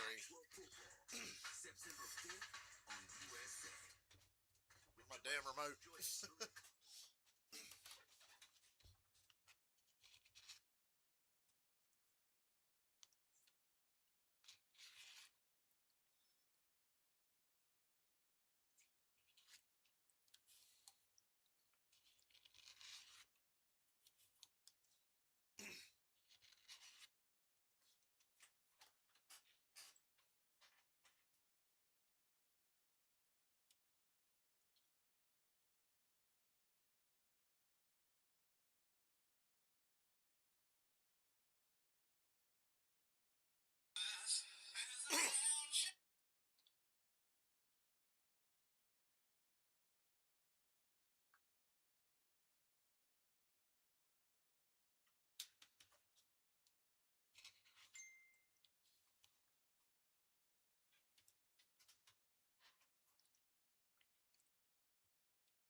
The regular season. Daytona may not crown the champion, but it will decide who gets to chase one. It's time to bring the action. They just like music and NASCAR. And on this track, everything can change in an instant. The final spots for the 16 drivers on the line. The final race for the chase is on. NASCAR heads to Daytona, Saturday at 7:30, live on NBC. That's right. You'll see it on network television NBC next weekend from the World Center of Racing. Cannot wait. Coke Zero Sugar 400. It's going to be a brilliant night, but we've got work to get done here. We've got a lot of fun to have as well because there's still 111 laps to turn in this Dollar Tree 301 in New Hampshire. Oh boy, how quickly things turn for the 12s. I don't think Ryan Blaney's going to win this race, guys. Crew issues early in the year, but they've really cleaned it up. Been clean since Sonoma, but this will make the 9th major mistake for the 12 car. Watch the Very left front. loud and never And the knew when to exchange shut looks up. okay. I Really believe well, what but happens once is again, not necessarily in a the bad lug nut way. that is supposed to could stay in work the a socket nerve. is gone. Tire changer takes it off his bolt, starts it, tries to tighten it. It doesn't thread correctly. Then they have to stop the car, jack it back up right there, pause it. You see the lug nut down here on the ground. There you go. Now the tire carrier is going to pick up the lug nut, put it on. You have to jack the car up to tighten the wheel. Result of the calamity drops Blaney all the way back to 14th. Let's listen into the radio. Come on, dog. Hey, man. Is it tight? As long as it's tight, everything will be good. No, you're good. You're good. I'm sorry, Jeff, but they were rough early. I thought they had it cleaned it up. Since Sonoma, they have been crystal clean. 9th big issue of the year, though. Yeah, it's been really tough. Their rating is very bad. 28 spots lost on pit road this year. It just, it's just so hard to recover from them. On the other side of that, Bubba Wallace came on pit road running 3rd, and he came out with the lead. Bubba Wallace's pit crew is ranked 8th on the year. They able to beat the 21 out. 21 is All right, Bubba. about 28th, 29th. This is your moment. So now Bubba Wallace has an opportunity. It's also a good, it's a huge chance for Josh Berry and Ryan Preece. Dave, what do you have on Josh Berry? They had a great pit stop, Jeff, after a tense conversation between driver and crew chief. Definitely better on drive from 25 laps on into the run to the 12. What are you talking about? I'm sitting here watching. I'm watching it on a microscope with SFT. I'm telling you that we're beating them on drive later in the run. He beats us rolling into the corner with a little bit less brake pressure. Miles preaching it, and he got the adjustments made on the 21. We'll see how good he is on this run. Little tense. They really Go, want Bubba. victory. And Bubba Wallace is in a great position considering where he was a couple of weeks ago. He's had some opportunities to really shine and it went away from him. So he's like, I'm going to make the most of this and capitalize on this. Has the lead. Ryan Preece, how about the performance of the RMK 60, the Mohawk Ford for the New Englander? Racing at home. He's got his boss and his teammate, Brad Keselowski, right with him, and his other teammate, All right, stage 3. Let's go, Bubba. Josh Berry said the car to beat all day next to Blaney. Berry drives deep into the corner. Don't wipe my man out. The third row really wraps the bottom. If he can get the power down, it'll be a big gain. Yeah, it's a big move for Bell. Passes an entire row. They're racing hard behind him for third. It's allowing Bubba and Berry to set. They're going to wreck. God damn, the way they entered that corner so close. I thought they were going to wreck. Berry really pushing the limits here. Bubba around the outside with the momentum. Leads that lap. Here's Ryan Preece.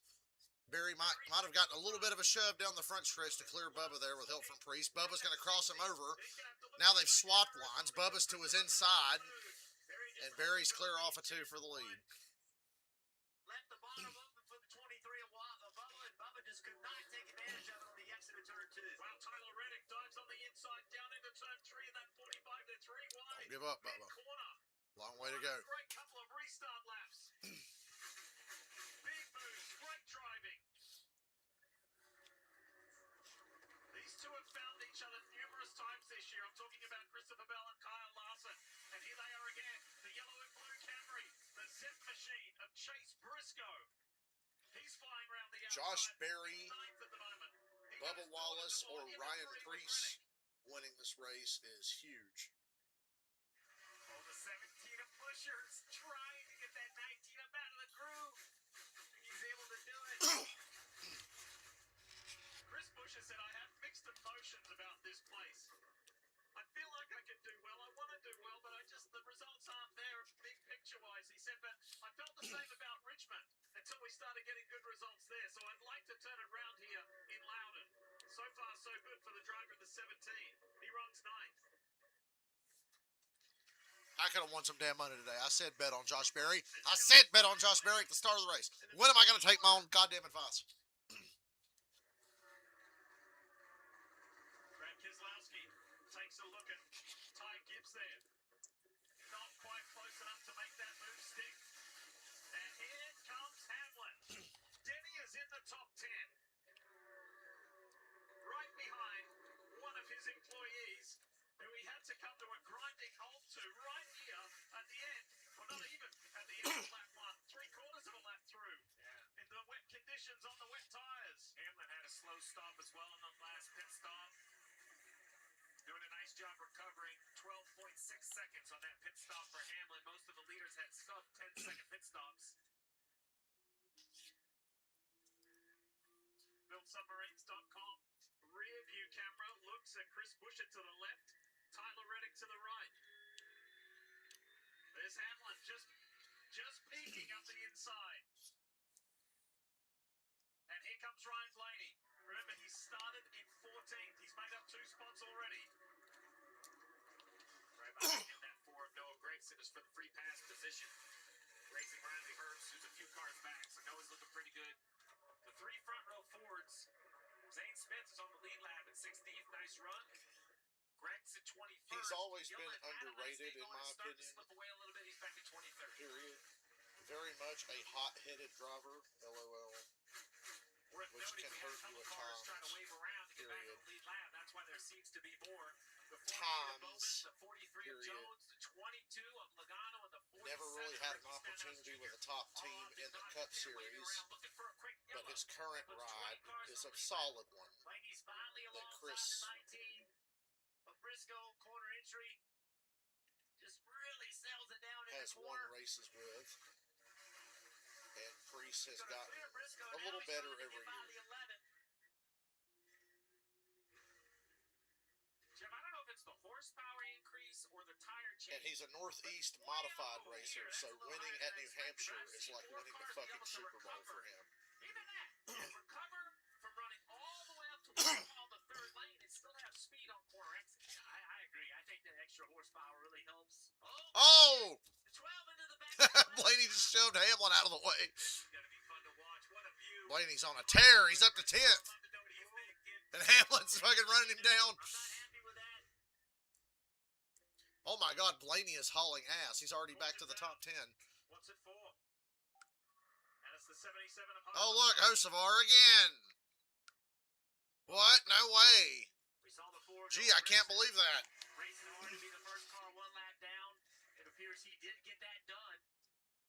Think about the gamble for the free pass, the cars we just mentioned. Joey Logano continues to fight back on the lead lap. Stenhouse after damage in the wall. Bowman and Jones. Gambles paid off. They all get a lap back. Great call by Mike Kelly on that 47 with the damage. Get back in the lead lap. Let's find out what happened to Carson Hocevar. Just loose. Just got loose, busted his own ass. At least he didn't hit nothing again. The last 3 weeks have been eventful. This man was top 5 in points a month ago. I know that it's a success making the chase, but you really want to enter that chase with some positive momentum. This was that contact. This is actually the second time Blaney got into the back of Hamlin. I saw it a few laps ago. And Hamlin, door to door. Hey, buddy, don't appreciate that. But then Blaney right here cuts him some slack. Like, Blaney could have shifted down in there, run the 11 up the racetrack. He says, hey, man, I got it to you. We're going to work this out. We race well together. Front half of the field, I imagine, to stay out. Stay out. Christopher Bell pitting. Denny Hamlin, Ryan Blaney, Chase Briscoe, William Byron, SVG. Right on the edge of the fuel window. I see some gas only stop. Well, I see right side tires. Looked like it was going to be gas only. Now Christopher Bell on pit road. Those right sides for Christopher Bell as Hamlin wraps up that 4-tire top. Ryan Blaney also coming here. Steve, to your point, 97 to go. They can make it to the end of the race. The leader on fuel. Can the tires make it to the end of the race? That's the question. This is modern NASCAR. The tires can probably go 200 laps.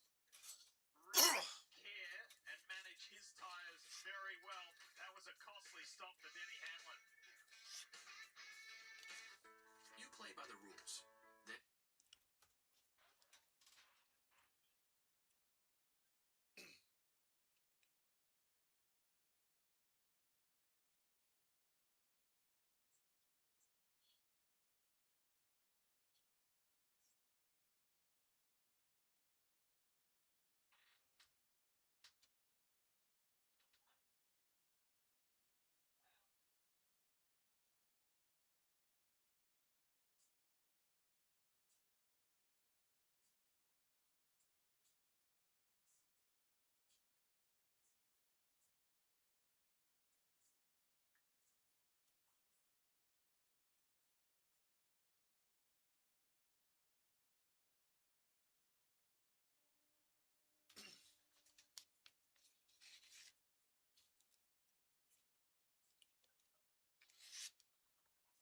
Please go green so we can get a fuel mileage finish.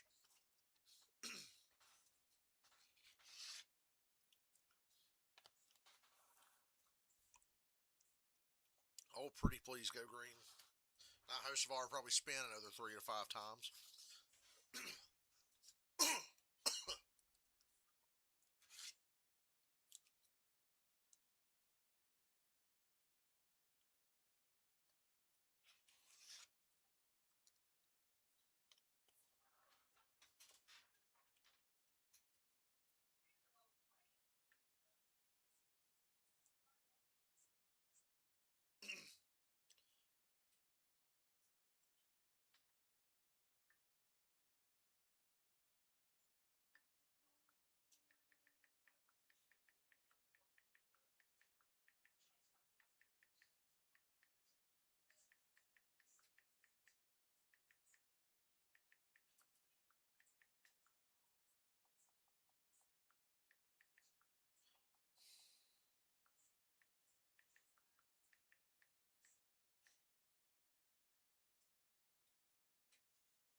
Only the fourth one on pit road. Gas man's ready.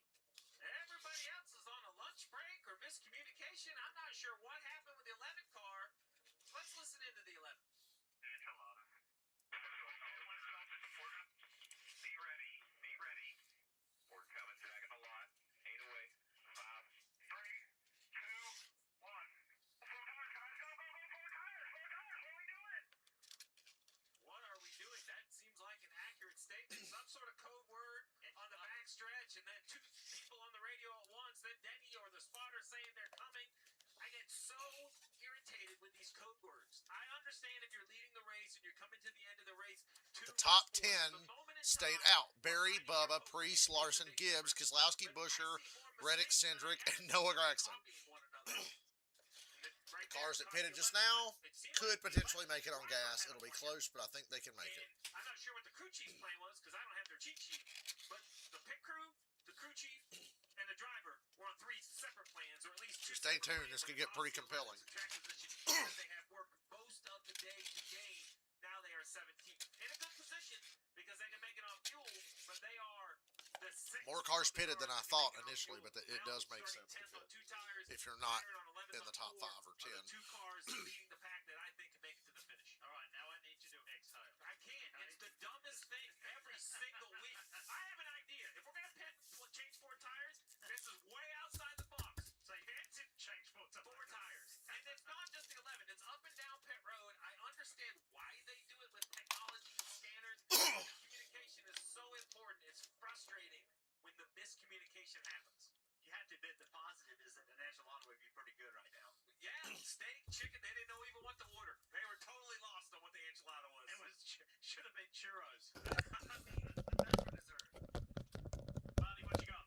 A quick one to update you on Chase Elliott. He said he's having a water pump issue. Water pump issue on Chase Elliott's car. Bobby Dell from the Hendrick Engine Department. He said there definitely is an issue. It's coming down under caution, but it could be a problem. Barry and Bubba on the front row again. Toyota Camry XSE pace car leaves the racing surface.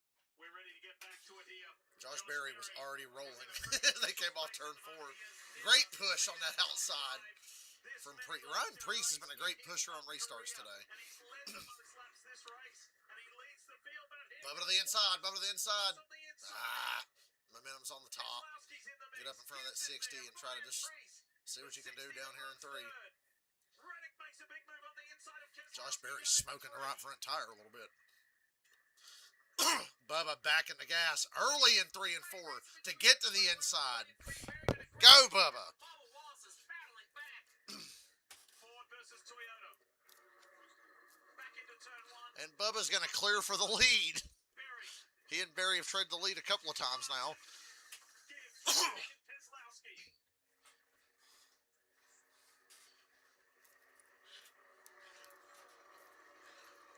And then you pick up Hamlin and Blaney. The 11 and the 12 are side by side.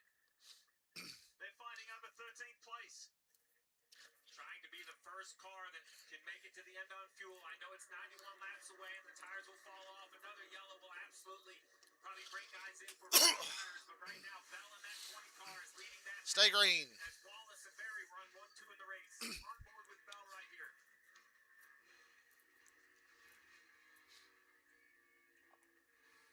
Ooh, nice little move right there to the outside of the 45. Yeah, just trying to get position. Just trying to put the 45 in a position where he can't throttle up on corner exit. That wasn't the fastest way to make a lap time. It was the way to make a pass.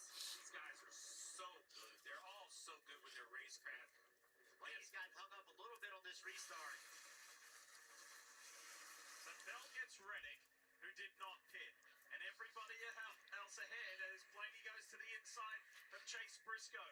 So Wallace and Berry and Priest and Larson and Gibbs and Keselowski, they all stayed out. Bell, who runs 7th, first one who pitted on that particular cycle. Watch how far that Ream 20 Toyota Camry can go. Keselowski's the next one on his list. We ride with Brad. It's been a super day for RFK. This has been a very compelling race. I did not think New Hampshire would be a better race than Richmond, but here we are. Richmond was just kind of you know.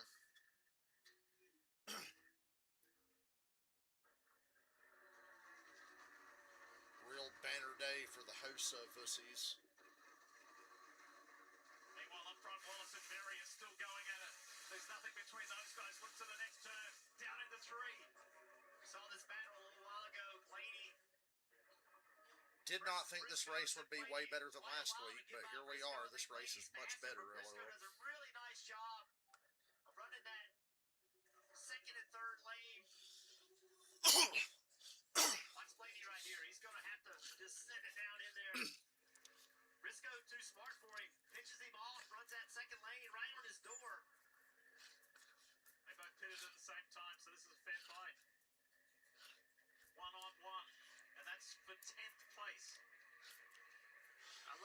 Briscoe right here enters the corner really low, keeps the 12 car pinched off, and it takes a lot Barry of is closing the gap on Bubba. Understand and believe.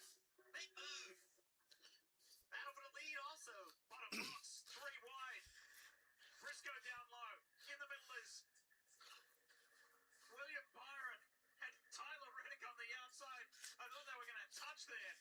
And now Blaney has a shot. Does Byron know he's 3 wide? He's not. Might be. Top of the screen, the last 2 laps, Barry has definitely found a little something in 3 and 4. Briscoe's one of the most difficult drivers to pass on restarts. That fight you see between Briscoe and Byron, that's at the bottom of the top 10. 8th, 9th, and 10th. Briscoe and Byron. Well, these new tires are not giving He'll them be the here advantage next they week were for hoping sure. for. I know that one's a can't miss Yeah, one. only Oh, 10 well. laps fresher.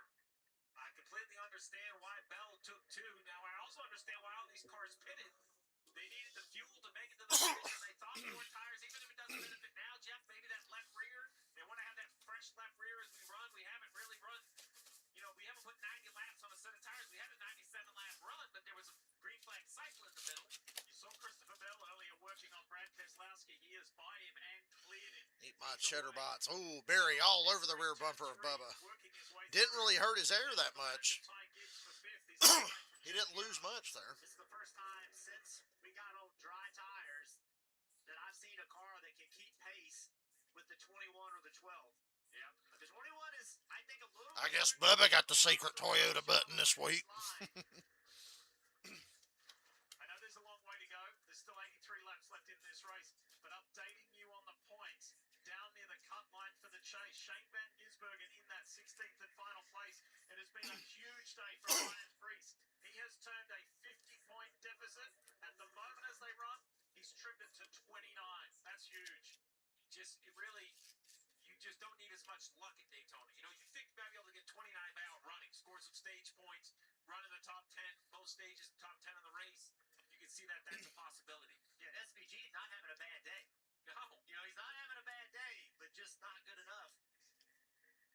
Blaney starting to inch his way back in. He's to the inside of the 24. Can he gas it up and clear the 24 on corner exit? I think he will now. Fine, he has it. Yes. But it took forever to make it happen. And look at the track position he's lost. Let's talk more about Josh Berry with Dave. He stayed out as well as Bubba Wallace, and remember, he was, and he told his crew it fired off really well, so it was kind of ironic that Bubba passed him on the restart. But remember that tense conversation the driver and crew chief of the 21 had? It was about you are better longer in the run. Steve talked about a good long run company right now, and you can see him right there. He's testing Bubba Wallace. He's getting closer as the laps add. Sorry, I was going to say. We've seen it week after week this season. I feel like about 6 or 7 fucking races in a row. You can be faster than the leader all damn day, but good luck making that pass easy. Blaney executes that move on Tyler Reddick. Remember, the defending race winner. Oh, he's gonna. Dude, he just clocked. Oh, it's on now, ain't it, Bubba? Oh, get back in the gas, Bubba. Let's go get it. Send his ass firewall deep, Bubba. Bubba's gonna hit his ass. Damn, Bubba played nice. I thought Bubba was going to drive down that corner and just kill him. Get him. And here comes Bubba. He says, okay. Bubba played nice. I thought Bubba would just junk his ass there. And in the background is Ryan Preece. Use him up. Fuck it. He hit you first. Strategy last minute lap 189 for 4 tires. Don't. If he does it again, it's on. It's really on. And Preece has a front row view of this.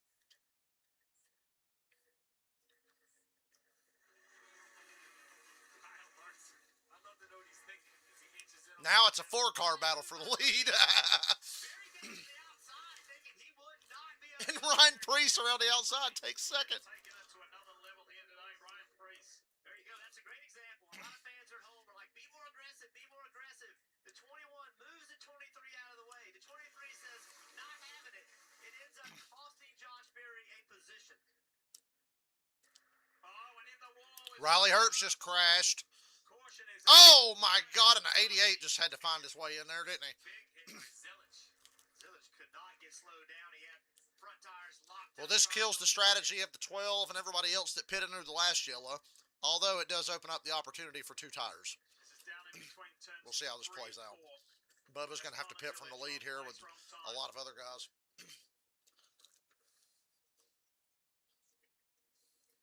Safety personnel got their AMR safety team got there as I thought Bubba was going to wreck Josh Berry into another stratosphere. fast to get to this 35 car Riley Herbst. Man, a lot of damage on that one. Yeah. Whew, that lead was heating up. Good to see the wind in that down.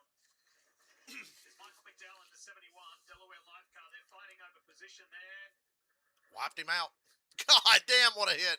That is a huge hit. That's a goddamn concussion. This racetrack are always Michael McDowell just crashed Riley Herbst hard. Dow drives in the corner. Actually, it feels like Herbst comes down on him. Gosh, look at that, Steve. That is a big, big hit. A lot just happened, LOL. Second one up the track, definitely into the 35. And then here comes When Barry hit Bubba, I said, uh-oh, Bubba's about to kill I'm not him. sure what happened to the But 88. shockingly, Bubba played Whether we nice. didn't see it, got the front tires locked up. Pit road may remain closed now that we have the 88 And on the yeah, apron. McDowell just killed Riley. One of the later impacts. Not sure exactly what information the 88 had. Was the spotter asleep on the 88, or can Connor not see out his windshield? What the fuck? Zillage is on the straight, right? And he can't see it happening just from the angle that he is. You know, they were kind of high when they entered the corner, so he just wasn't Oh, able a fucking to get, nasty ass hit. He got some air off of that. Riley climbs out. Boy, that was a thunderous hit. See, right here, corner entry, Herbst looks like he's trying to get to the second or third lane. And McDowell is not expecting him to be there. Now they're kind of both out of control. There is the impact, and we've got another angle to show you. Have a look and have a listen to how nasty this was for Riley Herbst. Earth shattering.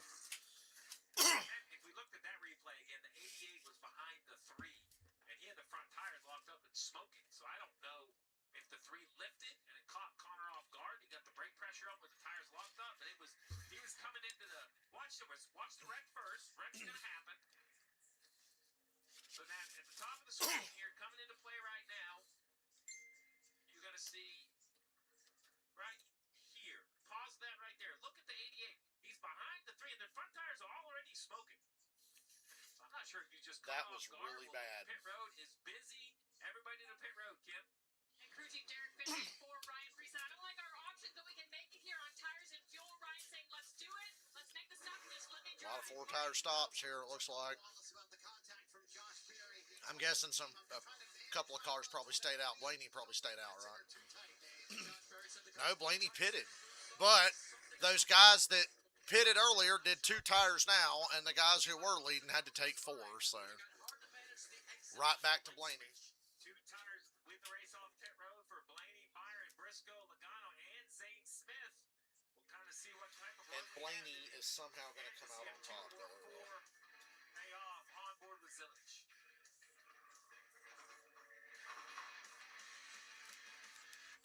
AWSAI. Bubba had a good shot at that there for a minute.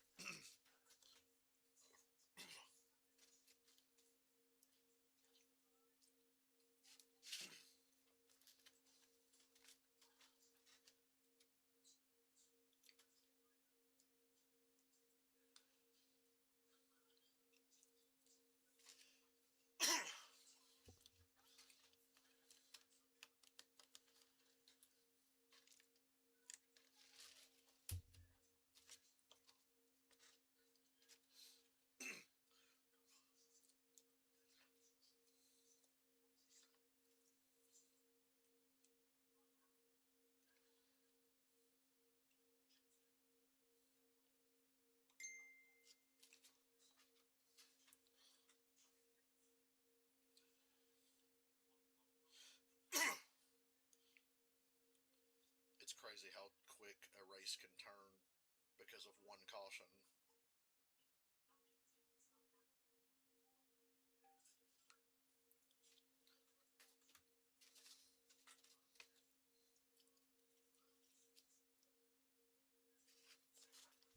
I still feel like if I was a 23 team, I'd have done 2 tires. I don't know. Maybe I'm just like hyper aggressive. They know more than me.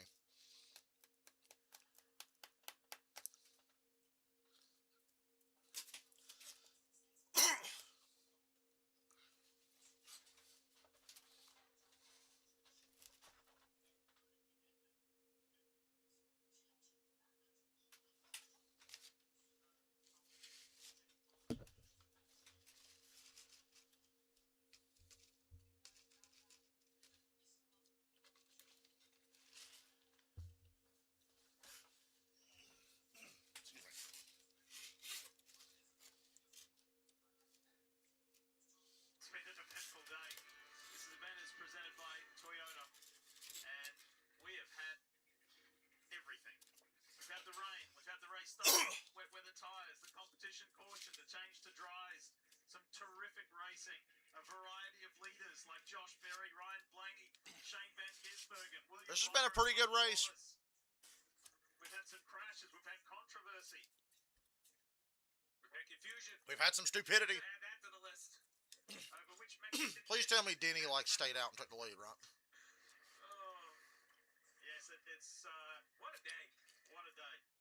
Look at that, though. This place is... I'd have stayed out if I was Denny. It's Fuck been that quite shit. a day for these fans. Yeah, and you also have to the rain probably kept some people away, but the 21 car, Steve, in position to win a race, it's been a struggle. Bad pit road. stop for the 21. Wing right side. They go to the left side. It's hard to tell from this angle exactly what happens. Right rear or left rear is pretty quick. Left front, slow to be tightened up. Very heads up by the jackman. Not jumping This the jack. completely Soon we flipped see it that back in on the favor line. of the guys who Left pitted front, under the left last caution and gave up all their position because they did 4 tires then, period. Now they do 2 and leapfrog all the guys in front of them that were compelled to do 4 because they had been on their tires a lot longer. So, just a really difficult situation. I've been there, done that, made that mistake. And can tell you that Connor Zilic has been released from infield medical. A lot of So frustration. Blaney Byron, somehow Joey goddamn Logano on the second row. All right, Steve, a lot of 2 tires. 4 Bubba on the tires. 3rd row can still have a top 5 day. I don't know if anybody's going to beat Blaney. Last pit stop. All right, well let's get to it. The credit one. But whoever the highest running Toyota is every week seems to find something.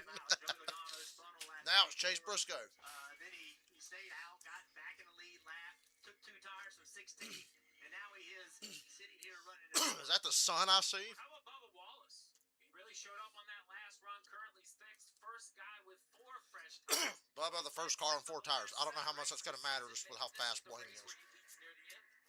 Can I go for a little local flavour? Sure. His home's only, less than 3 hours away in Connecticut, Berlin, Connecticut. There's Ryan Priest, the 36-year-old father of 2. He's down in the top 10 here, and he's fighting to try and get into the chase, and he's had one of his best days of the year. Ryan Blaney at the front, trying to defend his Big win. stack up on the bottom. Going with him. His Come on, teammates in Bubba. the mix there. Wallace, Let's do some driving, Bubba. Blaney, Briscoe. They're all there. Zane Smith. Let's go get it, Bubba. We can do this. Stretch their legs down the back straight. How am I kidding? They're not going to beat Blaney. Them fucked up and let Blaney get the goddamn lead back. Will we have the story of who took 2 and who took 4 on that last stop? Is that going to be the story of the day? Start to see some shadows from the cars. The sun has broke through the clouds. I don't know if that'll change the handling. Oh, the 21 making a late lunge. Josh Berry again. He got to move Ty Gibbs up the track into Larson. Laughing if he could pull that one off. He does not have time to mess around. He's got to go. Berry's toast. Got Larson, clocks up. Oh, man. A little bit A going lot of tire smoke. Hey, Byron had a wheel come off. The 24 has lost the left side wheel of his The left rear wheel came off of William Byron and he just crashed. By the angle in which that car is laying. It's the left rear from a long time ago, Rudy. People just said, and William came coming to green said something does not feel right. Well, now we know what it was. But something does not feel right. Clearly, it was the left rear tire. Just started on the front row. Last on pit road at 227, but remember, they only changed 2 tires. They hadn't changed 4 tires in quite some time. Add that to the list today. Let's show you again what happened to the 24 of William Meyer. Lead car in this shot. Yeah, smoking already, getting out in the corner, and right here, he knows he has a problem, but it's nothing he can do. There it goes.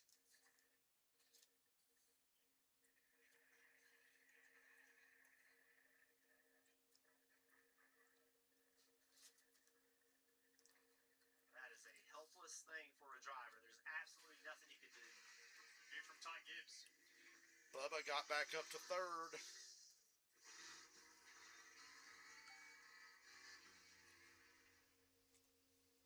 Christopher Bell's view.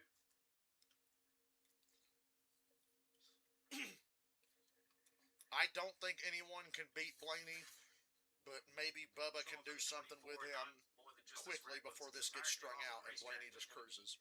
So suspension of pit crew, it's in the rule books, but it's 2 weeks. So when you talk about heading into the States, you know, we reset it Daytona, but then you go to Darlington, which is the mono 4 tires all day long.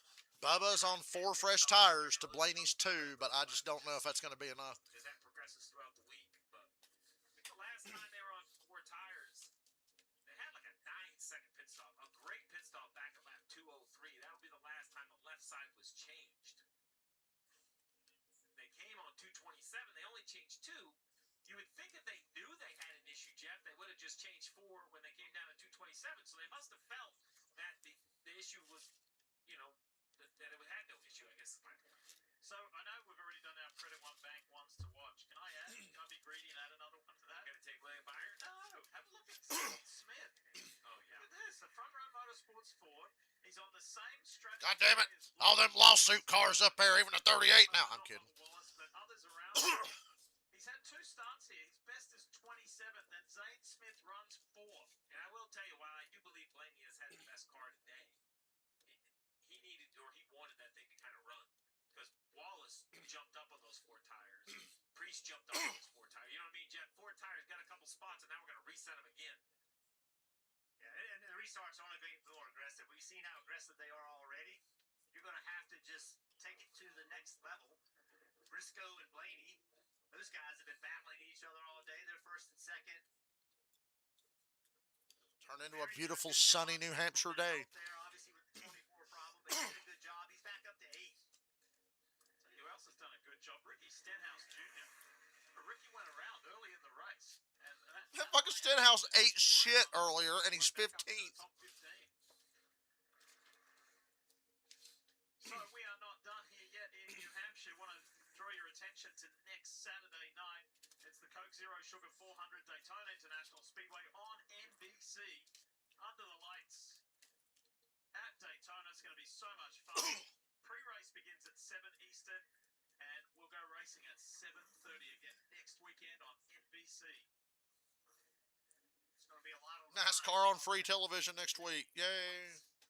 All the boomers can stop complaining. It could be very, very critical on who makes these chases or this chase or not. And one person that is sitting there running 26 right now, Austin Cedric, you know, he is one of those guys that he's going to need to go to Daytona potentially and have a good run. I'll add with now 30 cars on the lead lap with all this string of cautions that you could be having a good day and have an issue on the backstretch coming to the checker and give up 10, 15, 20 points. Scoring just updated, Cedric is actually 19th. Yeah, pardon me, I misspoke too because scoring hadn't updated when I was talking about Ricky Stenhouse up as high as 15th. He's further back than that.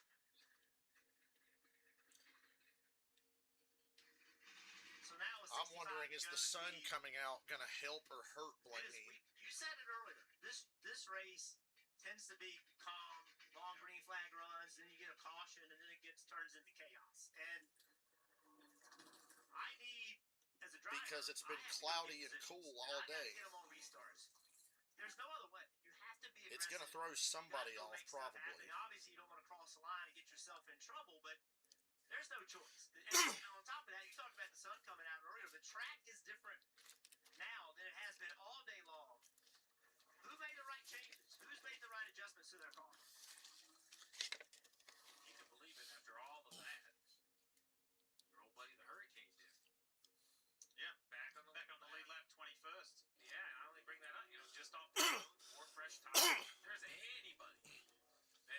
Hocevar going to wreck again. He's back on the lead lap in 21st with fresh tires.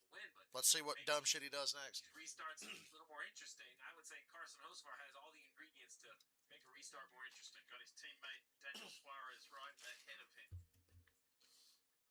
Check in with Dave Burns. What you got, Dave? Gotta love three-time champ Joey Logano after his team fixed the car and he was in the free pass. He said, yeah, kind of wanders the straightaway, but I guess it's not awful. They got back on the lead lap. They're running in the top 10, Kim. And for Ryan Preece, they've set the stage on who in front of him has 2 tires, who has 4. They feel Hotter very track good on the means long run. Their slicker strength and today, less Ryan, is that grip. balance migration has been Cooler very means more minimal. grip. Kim, Lee mentioned it could come down to who took 2 and who took 4. Jonathan Asser told me the decision to put Blaney back out front with a right side tire change was, quote, a no-brainer. Lee, the best Period. car all day long, sits here with the lead. Cooler With means 6:40 to go. generally Can they more finish grip. it off? Trying to defend the And win stability. of a year ago. Great point. Marty, lights are off on the Toyota Camry XSE. Back into the Echo Park restart zone. We go. Briscoe at the Blaney and Bubba on the outside. Briscoe and Preece on the inside. Bell makes a big move. trying to get through on the inside of Preece and then just ease back a little bit. If Briscoe gets in front of Blaney, all bets are off. This race is wide open again if that happens. Blaney Briscoe sits first in restarts this year. Down the inside, driving it hard into turn 3. Oh my God, it's okay. You're new, LOL.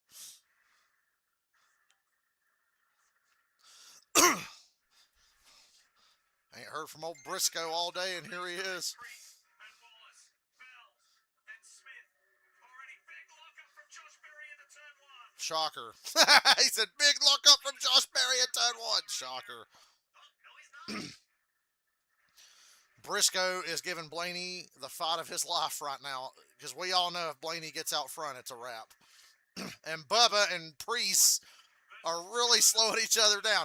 This will be a golden opportunity. Briscoe and Blaney are racing hard, and the guys in third can't clear each other. 3:01, 60 laps to go. I thought Blaney had Briscoe beaten a lap ago right here. Oh my God, if Bubba and Preece The exit of 2.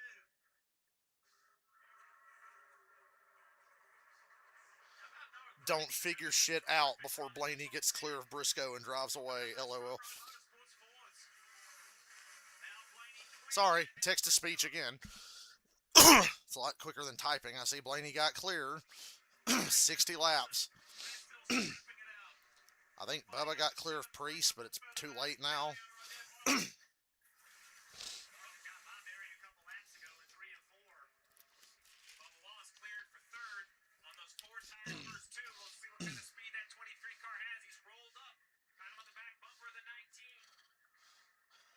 That's probably a wrap.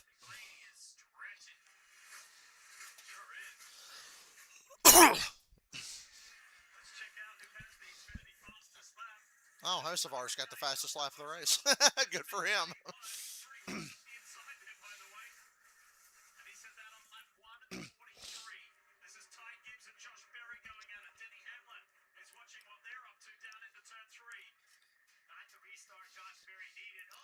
Oh, Gibbs up into Barry.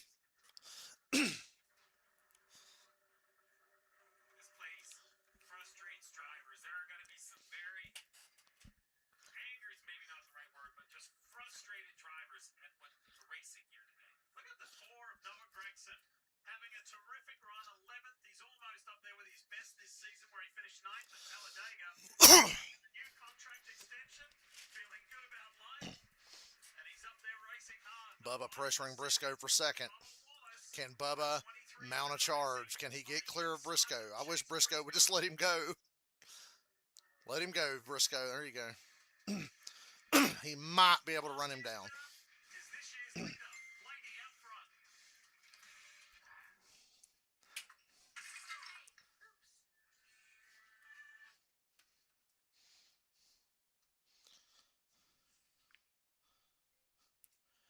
Bubba got up to second with over 50 laps to go. And he has a slight tire advantage, period. Might not be enough, but it definitely doesn't hurt.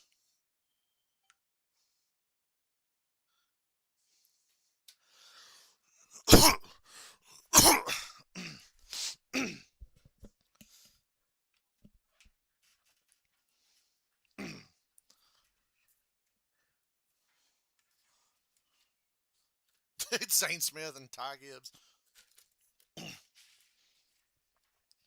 Briscoe fired off really good on the short run here, but he's starting to fade already.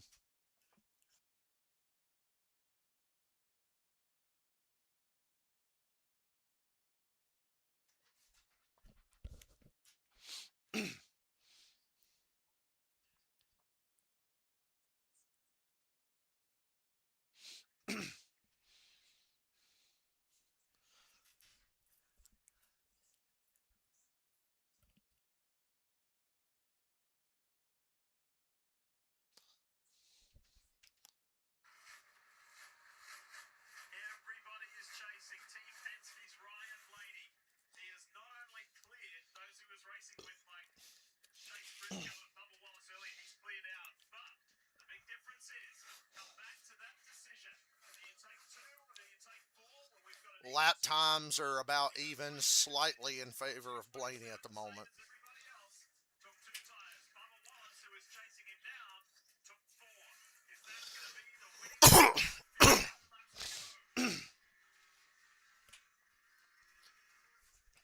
Got my monitor open now so I can glance at lap times whenever they update.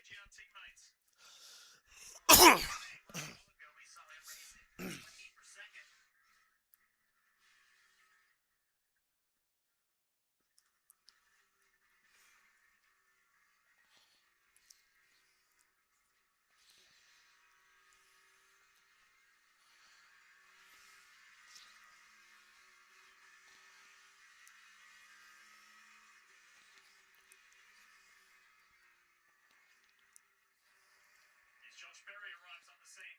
4 tire stop for Josh as well that last time.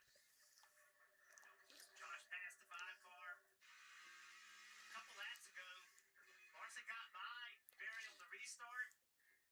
Berry had to fight him, get back by, and it caused Berry a lot of We're all just settling in and getting real tense and quiet now, coming to 50 to go.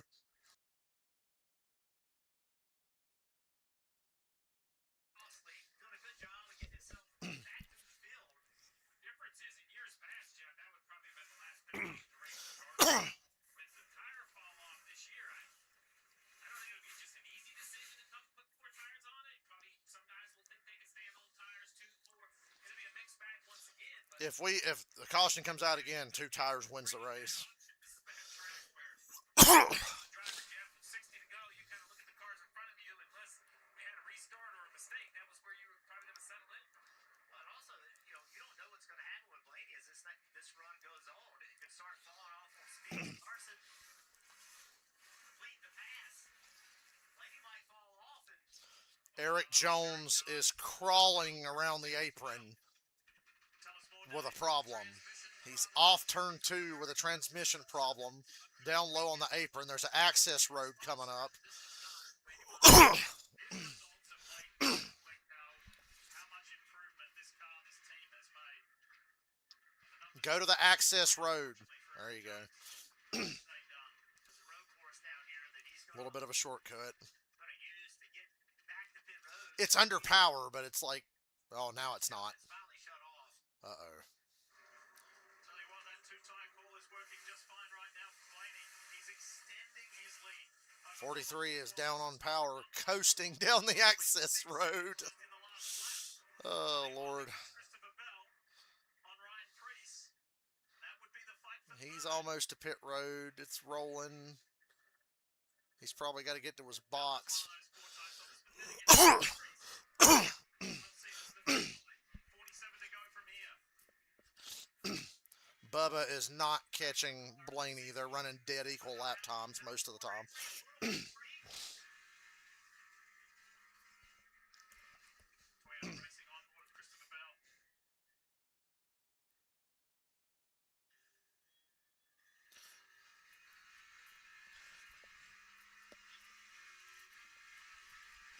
We're due for another Hocevar problem.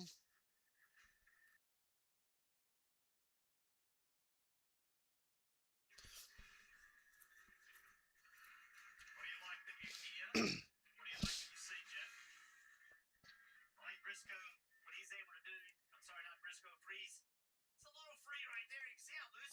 Priest is falling off this run. Taking advantage of it. But the 60's really good right here. On the corner exit, he runs that second lane. Can't keep these damn Toyotas down, can you? That free on corner entry is really difficult to deal with. The positive is right here, the car turns, points. Yeah, I'm not even going to look at lap times now. There's no point. Blaney's a tick quicker.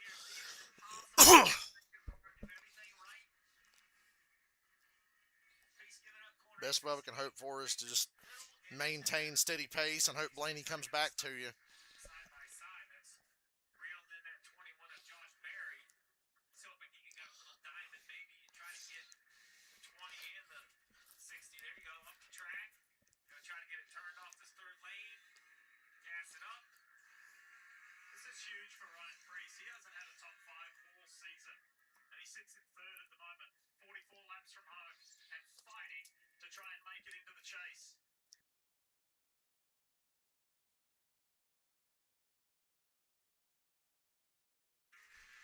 Hometown from Connecticut, the driver, Mohawk Construction on board as well. Longtime supporter of Ryan Priest. We've seen that on modifieds and a lot of things he's driven.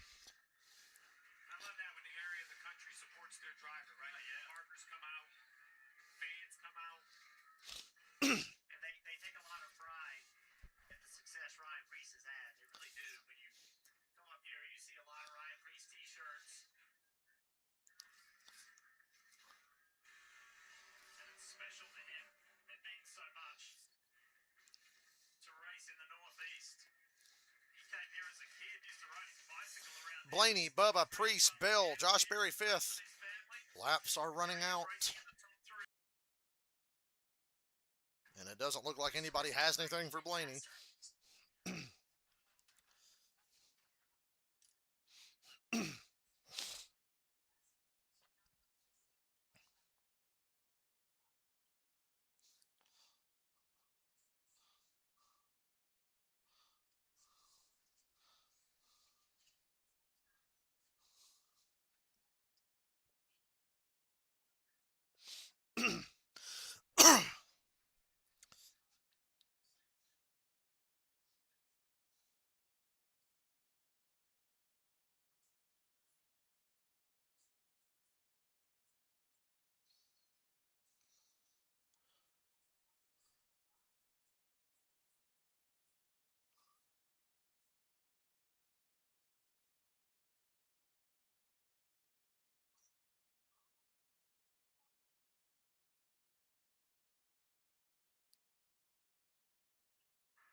Laps to go.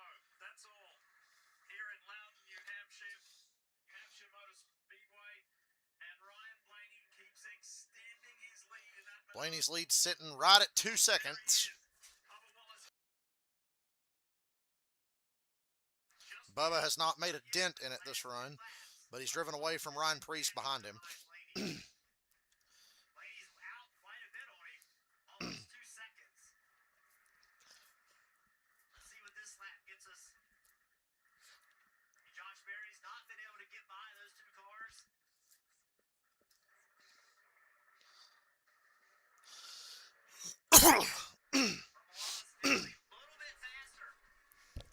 Bubba was a little faster the last lap or so. Remember, 2 first 4 tires.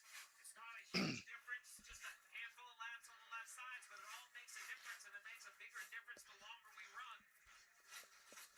Just stay consistent. Bubba's lap times are very, very consistent right there with Blaney. Just stay consistent. You don't know what'll happen here. A million things could happen.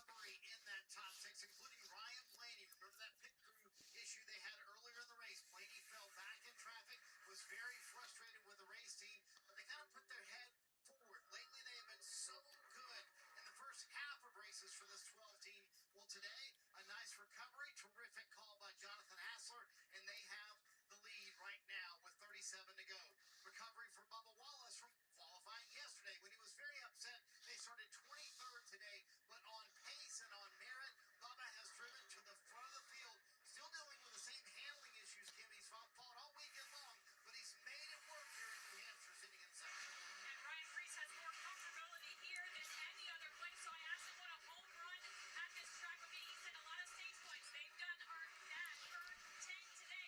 Priest has certainly done enough, if he finishes where he is, to make Daytona next week very interesting between himself, SVG, and Austin Cindric.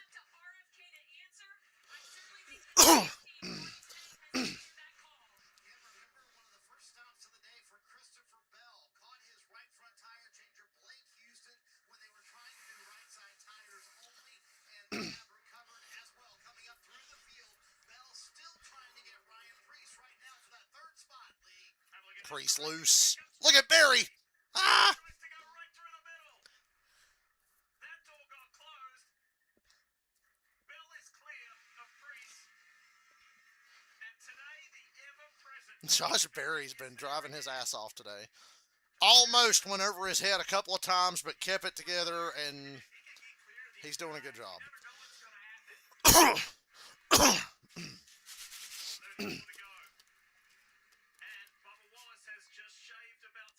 God damn, Bubba cut way into that lead. 10th and a half quicker, at least.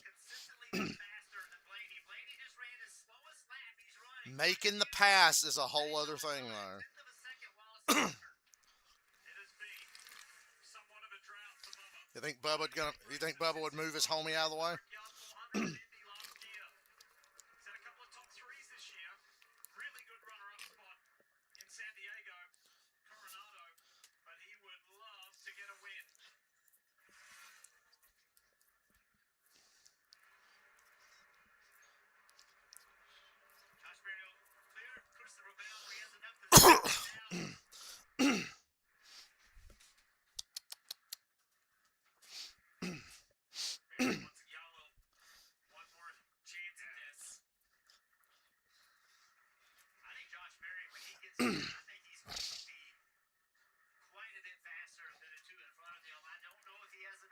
I don't think Barry's going to have enough time.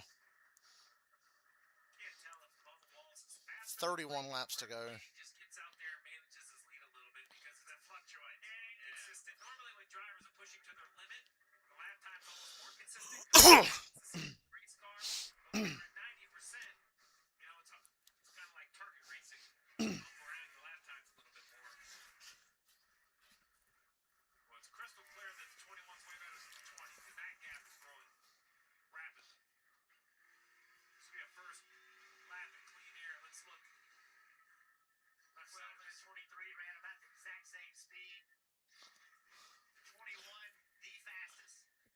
Josh Berry, fastest car on track, but is it too late? And can he even get by Bubba if he gets to Bubba? Because he's got to get by Bubba to get to Blaney, and he's only got 30 laps.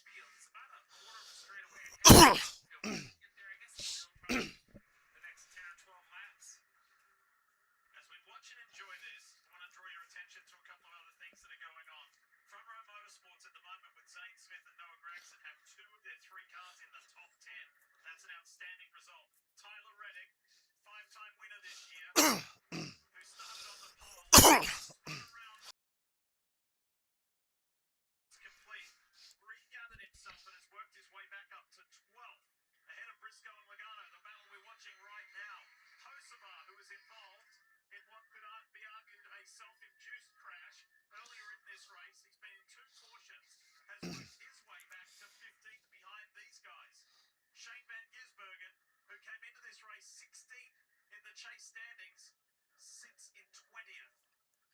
It has been a big day for a good number of drivers. All right, Lee, it wasn't that long ago we saw Briscoe. Remember when SVG was leading this race by 8 seconds? Man, Briscoe's car is bad right now.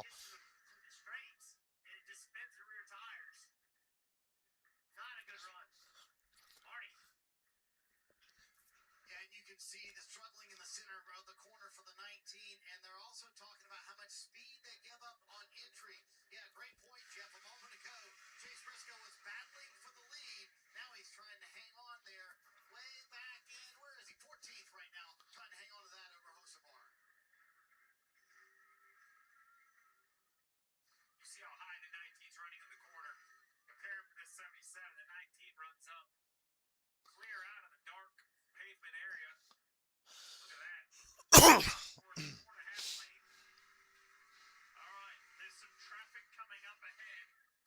Lap traffic ahead. Coming to 25 laps to go.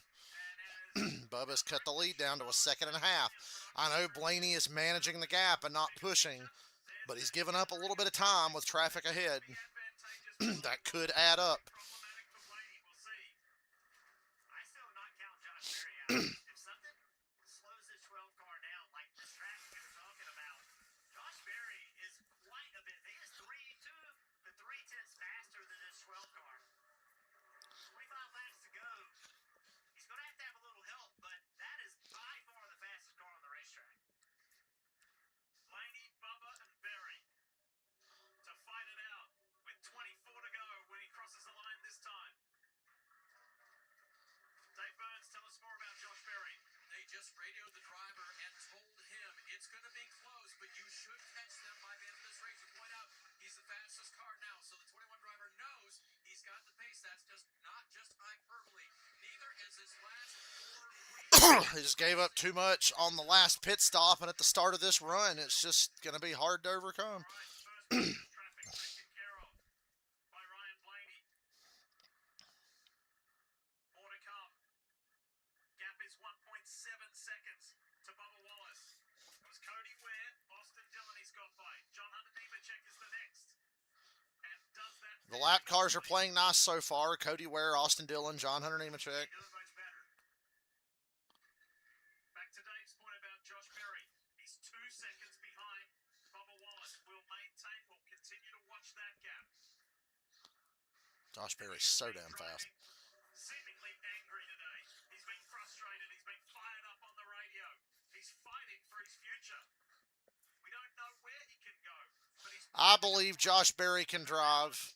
Maybe the next... I'm kind of hoping he gets the RCR ride next year. Good I can drive. Because he's a better driver than fat fucking Austin Hill. So if it's going to be between them, I'd give the RCR 33 to Josh Berry. I think he's a good fit for them as well.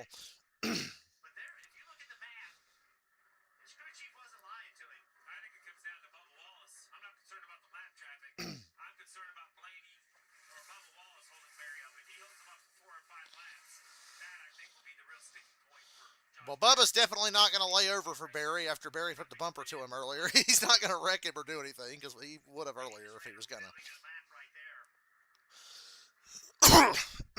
20 to go.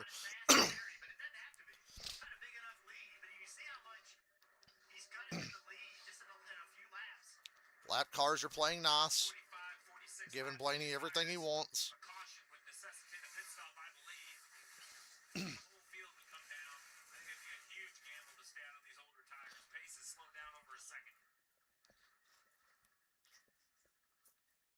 Berry's catching Wallace. It's down to 1.4 seconds between those two.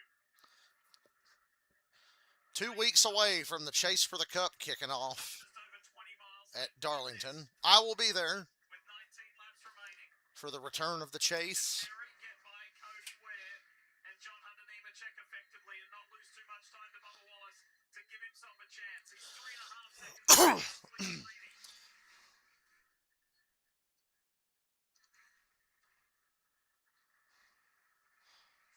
Blaney's done an incredible job of just ripping right through traffic.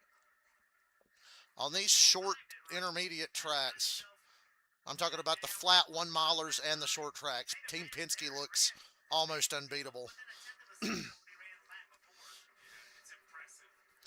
I look in the chase and I see Gateway, Bristol, Martinsville. See, Gateway, Bristol, Martinsville, Phoenix.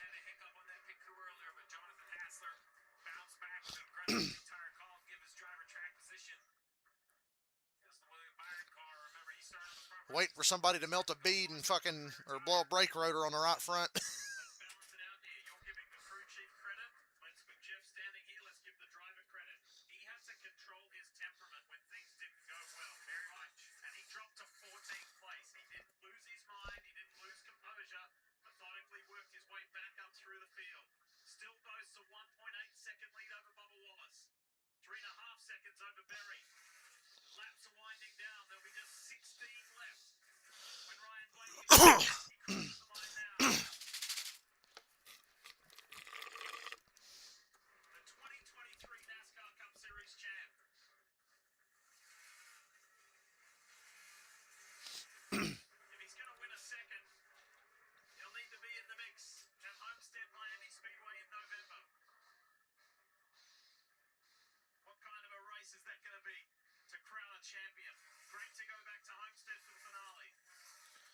15 laps.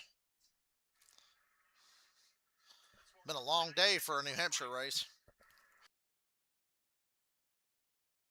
Look at that progress bar. You can see why. We did have one long stretch of green there in stage 2.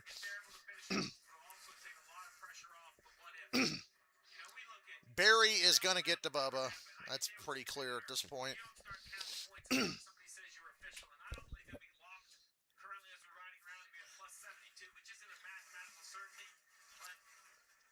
Something major in the first stage, he could lock in very early at Daytona, and at 72 points, I think you'd have to figure he just goes down there and does what he does at the Speedway. I want to see if it's any easier to slingshot pass at Daytona next week with the reduced drag. I hope it makes that big of a difference. We're not going to eliminate fuel saving and all that bullshit, but I just want guys to be able to make pass when they are racing at speed.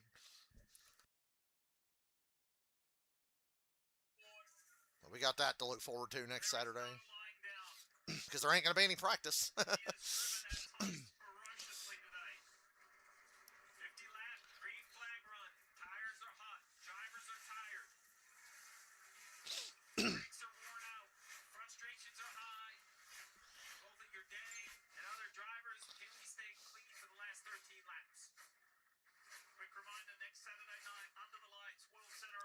I'm waiting for someone to blow a brake rotor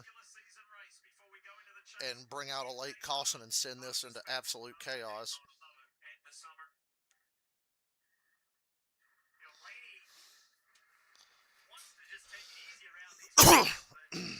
Excuse me. Bubba Wallace is close enough, 1.3 seconds back, to where Blaney has got to make this. He's got to get by. If that's the closest gap we've seen. Oh my God. Great, Bubba's got damn Austin Hill and Chase Briscoe in front of him, and Bubba's closed the gap to within about a second. And Hill and Briscoe are racing the shit out of each other. Come on, Bubba. Get up on the wheel, Bubba.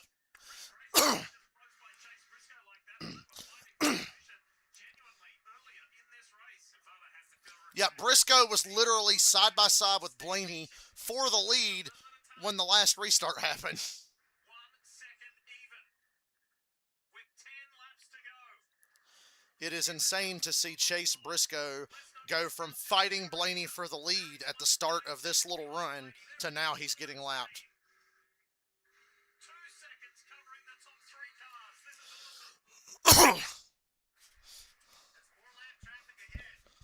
awesome. 10 to go, more traffic ahead. Blaney opened, he got the gap back to a second.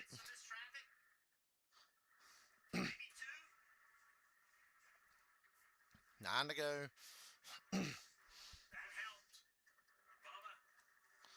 Josh Berry also closing in.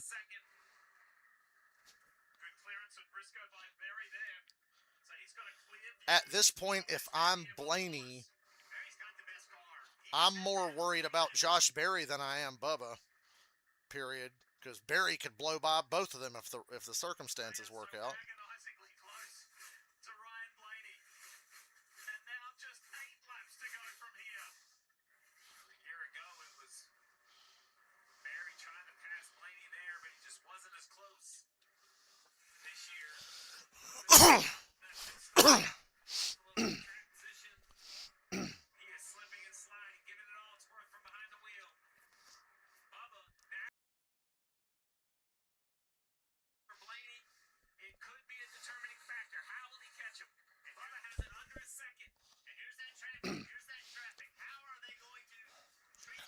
You got to think these lappers are going to be nice. As nice as they can be. Oh my God, they're all fanning out. 4 cars for the leader to negotiate with Bubba Wallace. Just 0 in on him. Undermeter's the last car on the lead lap. Oh, Bubba sent that shit into 3. Under a half a second this time by. AJ's going to lay over. Well, AJ gave Blaney the top, but Blaney didn't mount much of a run. I think AJ was trying to help him out. Giving him the top, where the momentum is. 1, 2, 3. Come on, man.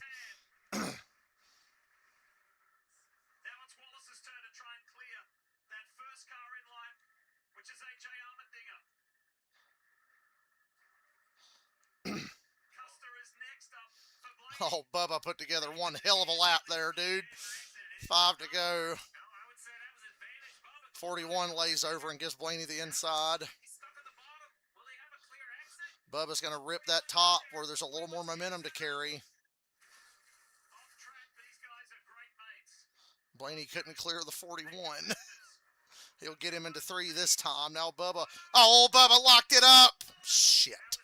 That was it. Just couldn't make if he win the race. The left front lockup is going to cost him 0.3 of a second, perhaps. Bubba locked up the damn front tires. That's what you were talking about earlier. The extra horsepower allowed him to turn. And Bubba locks up the front tires, but god damn it. Same lap time of Blaney, even with that huge lockup. That was wild. We're inside the final 4 laps. Cole Custer gives Bubba Wallace plenty of room. I don't think Bubba was going to get by him, but that was like his one chance. How did Josh Berry not get by Bubba when he just completely blew that damn corner? Being displayed at its highest level.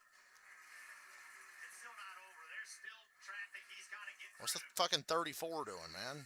Come on now. There's definitely traffic, but he's going to be frustrated about that very simple mistake of locking the left front of it. So easy to do there, right on the edge of control. He'll try to bonsai it under the 97. Make it stick, baby. Make it stick, baby. Well, 20 Yeah, I mean, that kind of killed his corner exit. He dove it in to clear the 97.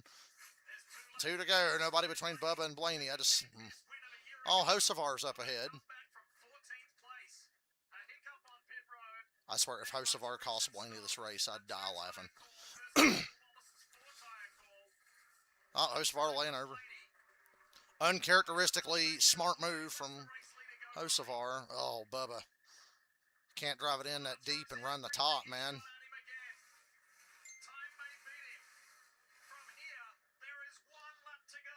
One to go.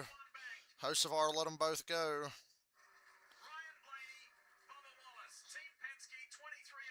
If Bubba can just get a run off this damn corner and just... nah. Ride the wall! Oh, wait, we're not allowed to do that anymore. Don't give up second place points. Ryan Blaney wins.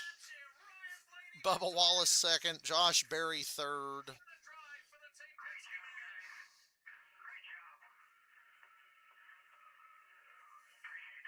Christopher Bell fourth. Kyle Larson top 5. Kyle Larson back on a string of good finishes. 6th last week, 5th this week. Ryan Preece and Noah Gregson get top 10s. And that's all.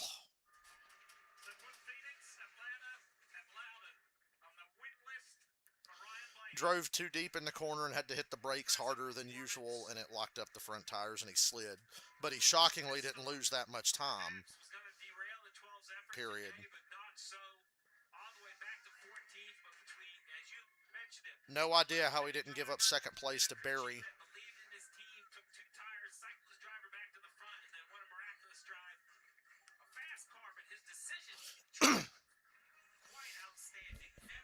Blaney drove a fantastic race. He's just smooth. One of the best in the sport currently. If I made a top 5 drivers, he's probably top 3 right there with Denny Hamlin.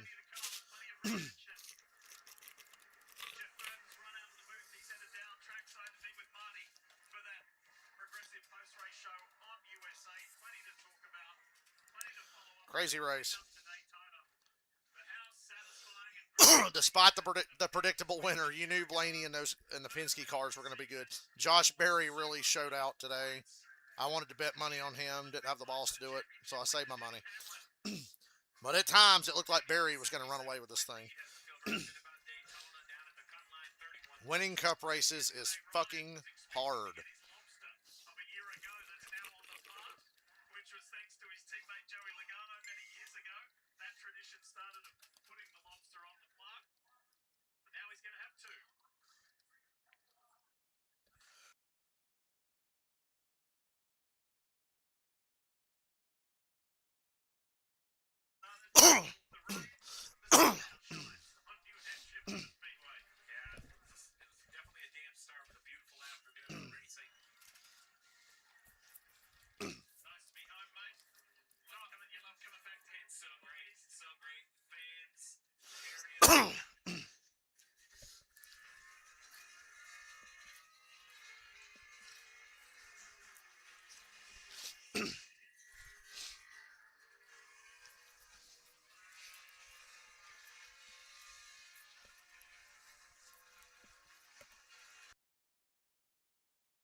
How much longer are we going to call him YRB? Kim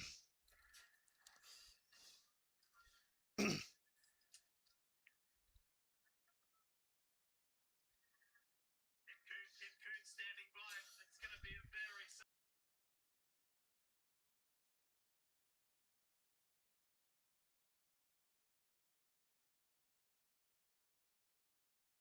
An enthusiastic crowd here at Loudon. What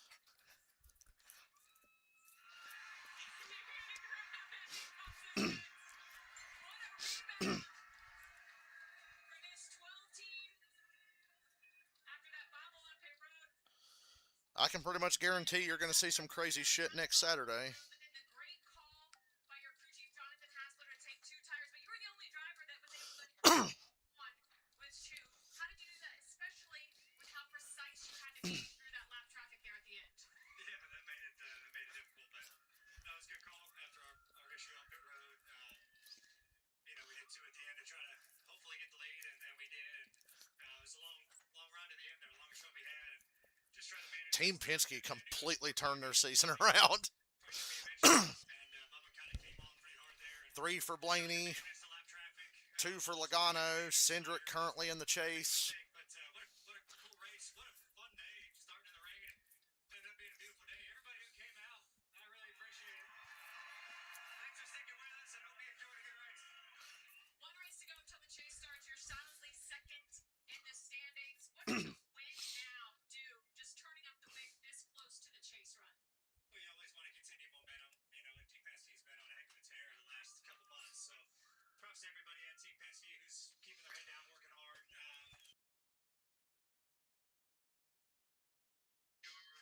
Thanks to the work group. Advanced parts. Everything for what they do. It's cool to win here 2 in a row. I look forward to getting another lobster. I was going to say, what are you going to do with the second lobster? Hang it right up to next to the first one. Congrats. Ryan Blaney, a winner here at New Hampshire. as he climbs the honor roll in NASCAR Cup Series history. That's his 20th career win. But it's all about the championship. We've got a lot to get to in the progressive post-race show on USA Sports. Keep it here. A lot more to talk about. Marty, Jeff, and you'll hear more. Daytona is just guaranteed chaos. A huge day for Ryan Blaney. A lot like Atlanta was. And he wanted to start in the wet, by the way.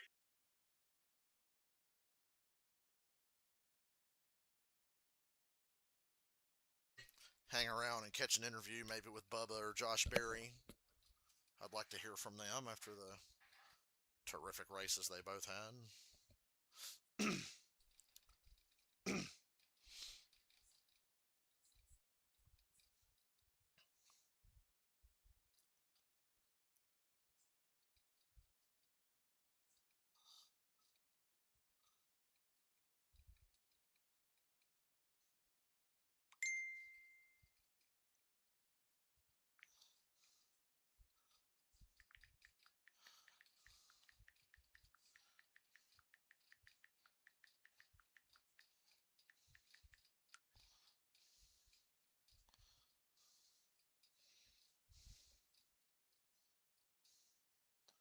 Really good New Hampshire race, especially given this car.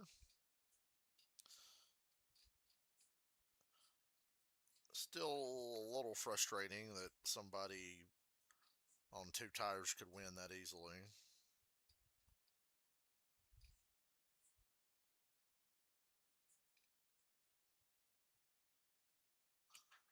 But good race.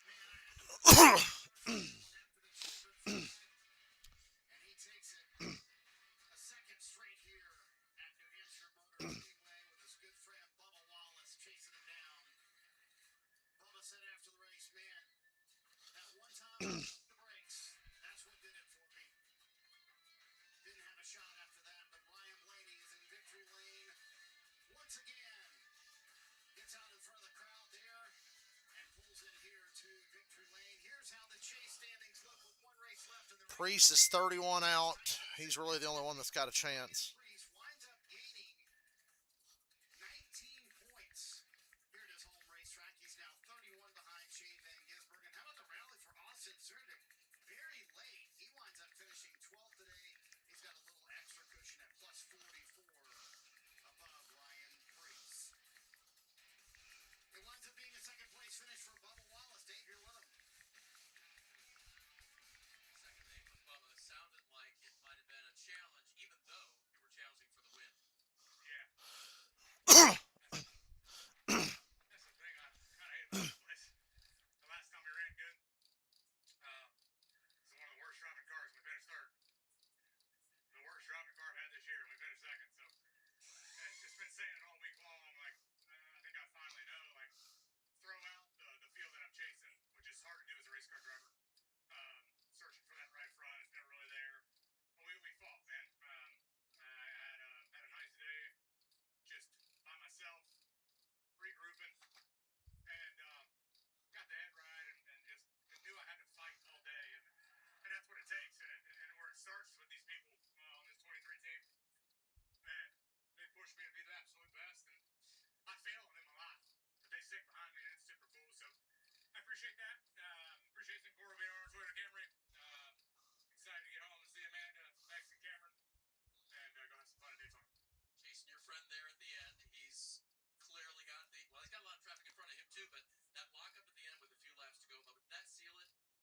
It did. I picked up a big vibration on the left front, and that was kind of it. So didn't need to make our great day go to crap. Just salvage what we have. Stuff, Dave, with Bubba Wallace, who winds up second. Ryan Blaney has pulled into victory lane. The confetti has flown. Jeff Burton has arrived. You know, I know Bubba's not happy finishing second, but after the way he felt after qualifying yesterday, Jeff, when they qualified 23rd, I think he's got to take this one as a massive win for that team. He said the media said, I cannot figure this place out. He figured it out pretty well in the race today. And it's a very challenging racetrack. And I think going into the chase, Bubba Wallace and his team having some. I think it's easy to say, hey, I locked the brakes up.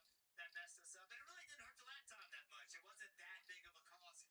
At the end of the day, I think it's a really good run for them. But I'm just amazed at how good of a job. Blaney fans, unplug those toasters. Not get caught up. Doing it on older tires, 2 tires, really impressive. I want to give some flowers to his crew chief, Jonathan Hassler, for the move to put his driver on offense, put him on 2 tires.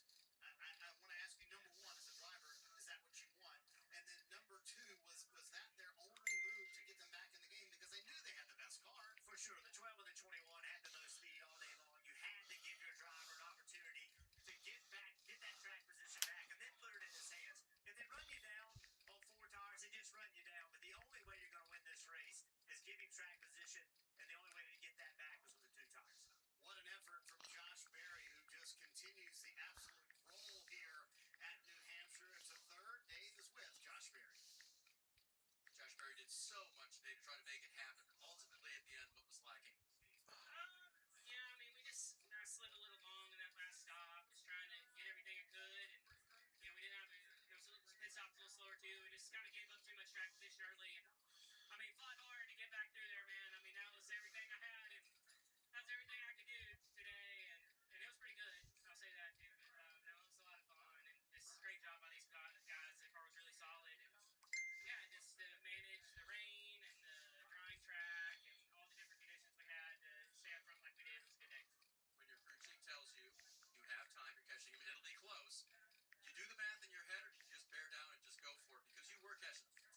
Well, I don't know if he knows this or not, but I was driving my ass off every lap, so he didn't get much more out of me. Maybe overdrive it a couple times, but yeah, I don't know. I did everything I could for sure. But you know, it just comes down to. I mean, everybody knows the situation that I'm in right now, and all these guys I'm racing with right now have a lot of respect for me, and I think they understand the situation that I'm in, and yeah, I mean, just it's time to go, and you know, don't always if you do it long enough, it comes back around, but I think you know, in this scenario, they'll understand. Christopher Bell with a 4th place finish for his 4th straight top 10. 4th straight top 10 for Bell. Weather tires, haven't been dry. What was your big takeaway from this race? Yeah, I mean, it was another strong performance by our 20 team. Ultimately, we didn't have enough to compete with the front runners, but you know, to get out of here with a top 5 finish is, you know, it was a really good day, good solid day. We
expect the incident a top 5 finish for the 20 team.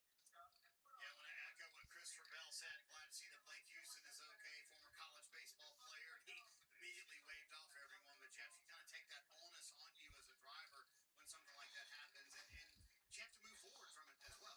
Well, I think what happens too is everybody's like, hey, you can see the guy over there. Like, why did you go? But the truth of the matter is, you're just going off your cue. Your cue is Jack Falls. You know, you go. What you're doing is you're looking out front. You're checking your mirror, make sure you're clear leaving. You're seeing what's in front of you. You're really not paying attention to what the simple from the outside is not as simple inside that car. Talking to our Dustin Long from USA Sports. So I also want to go back to, here we go. There's the lobster. The lobster, a little live. He's not afraid of it. There's no ostraconophobia going on. What's that word? Ostraconophobia. Yeah, it's spirit lobster. Denny Hamlin was terrified of that thing. Fish, okay. Denny Hamlin had that. So that's the trophy here in New Hampshire, in case you did not know. I want to go back to what Josh Berry said. Number one, he did say he slid long in his stall on that last stop. Good stuff from Dave to kind of understand what happened there. What else did Josh Berry need to do to We were like 30 minutes away from the adverse conditions, Tom. Is about, it's really in every sport, it's not always about do I have the talent, is there a spot for me? And there's less opportunities in this sport. So the biggest problem with Josh Berry is I think throughout the industry everybody knows Josh Berry has talent. Where That does hit different.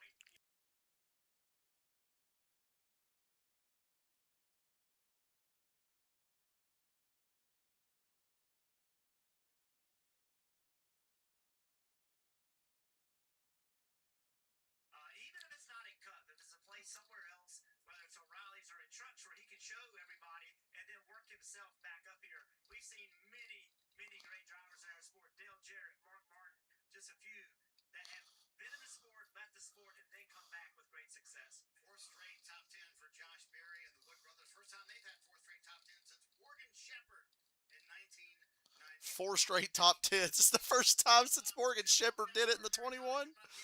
Oh. All right. I'm going to head on out. I've stuck around too long. I always stick around hoping for a little post-race drama, but for as eventful as that race was, cooler heads have prevailed. I will see you all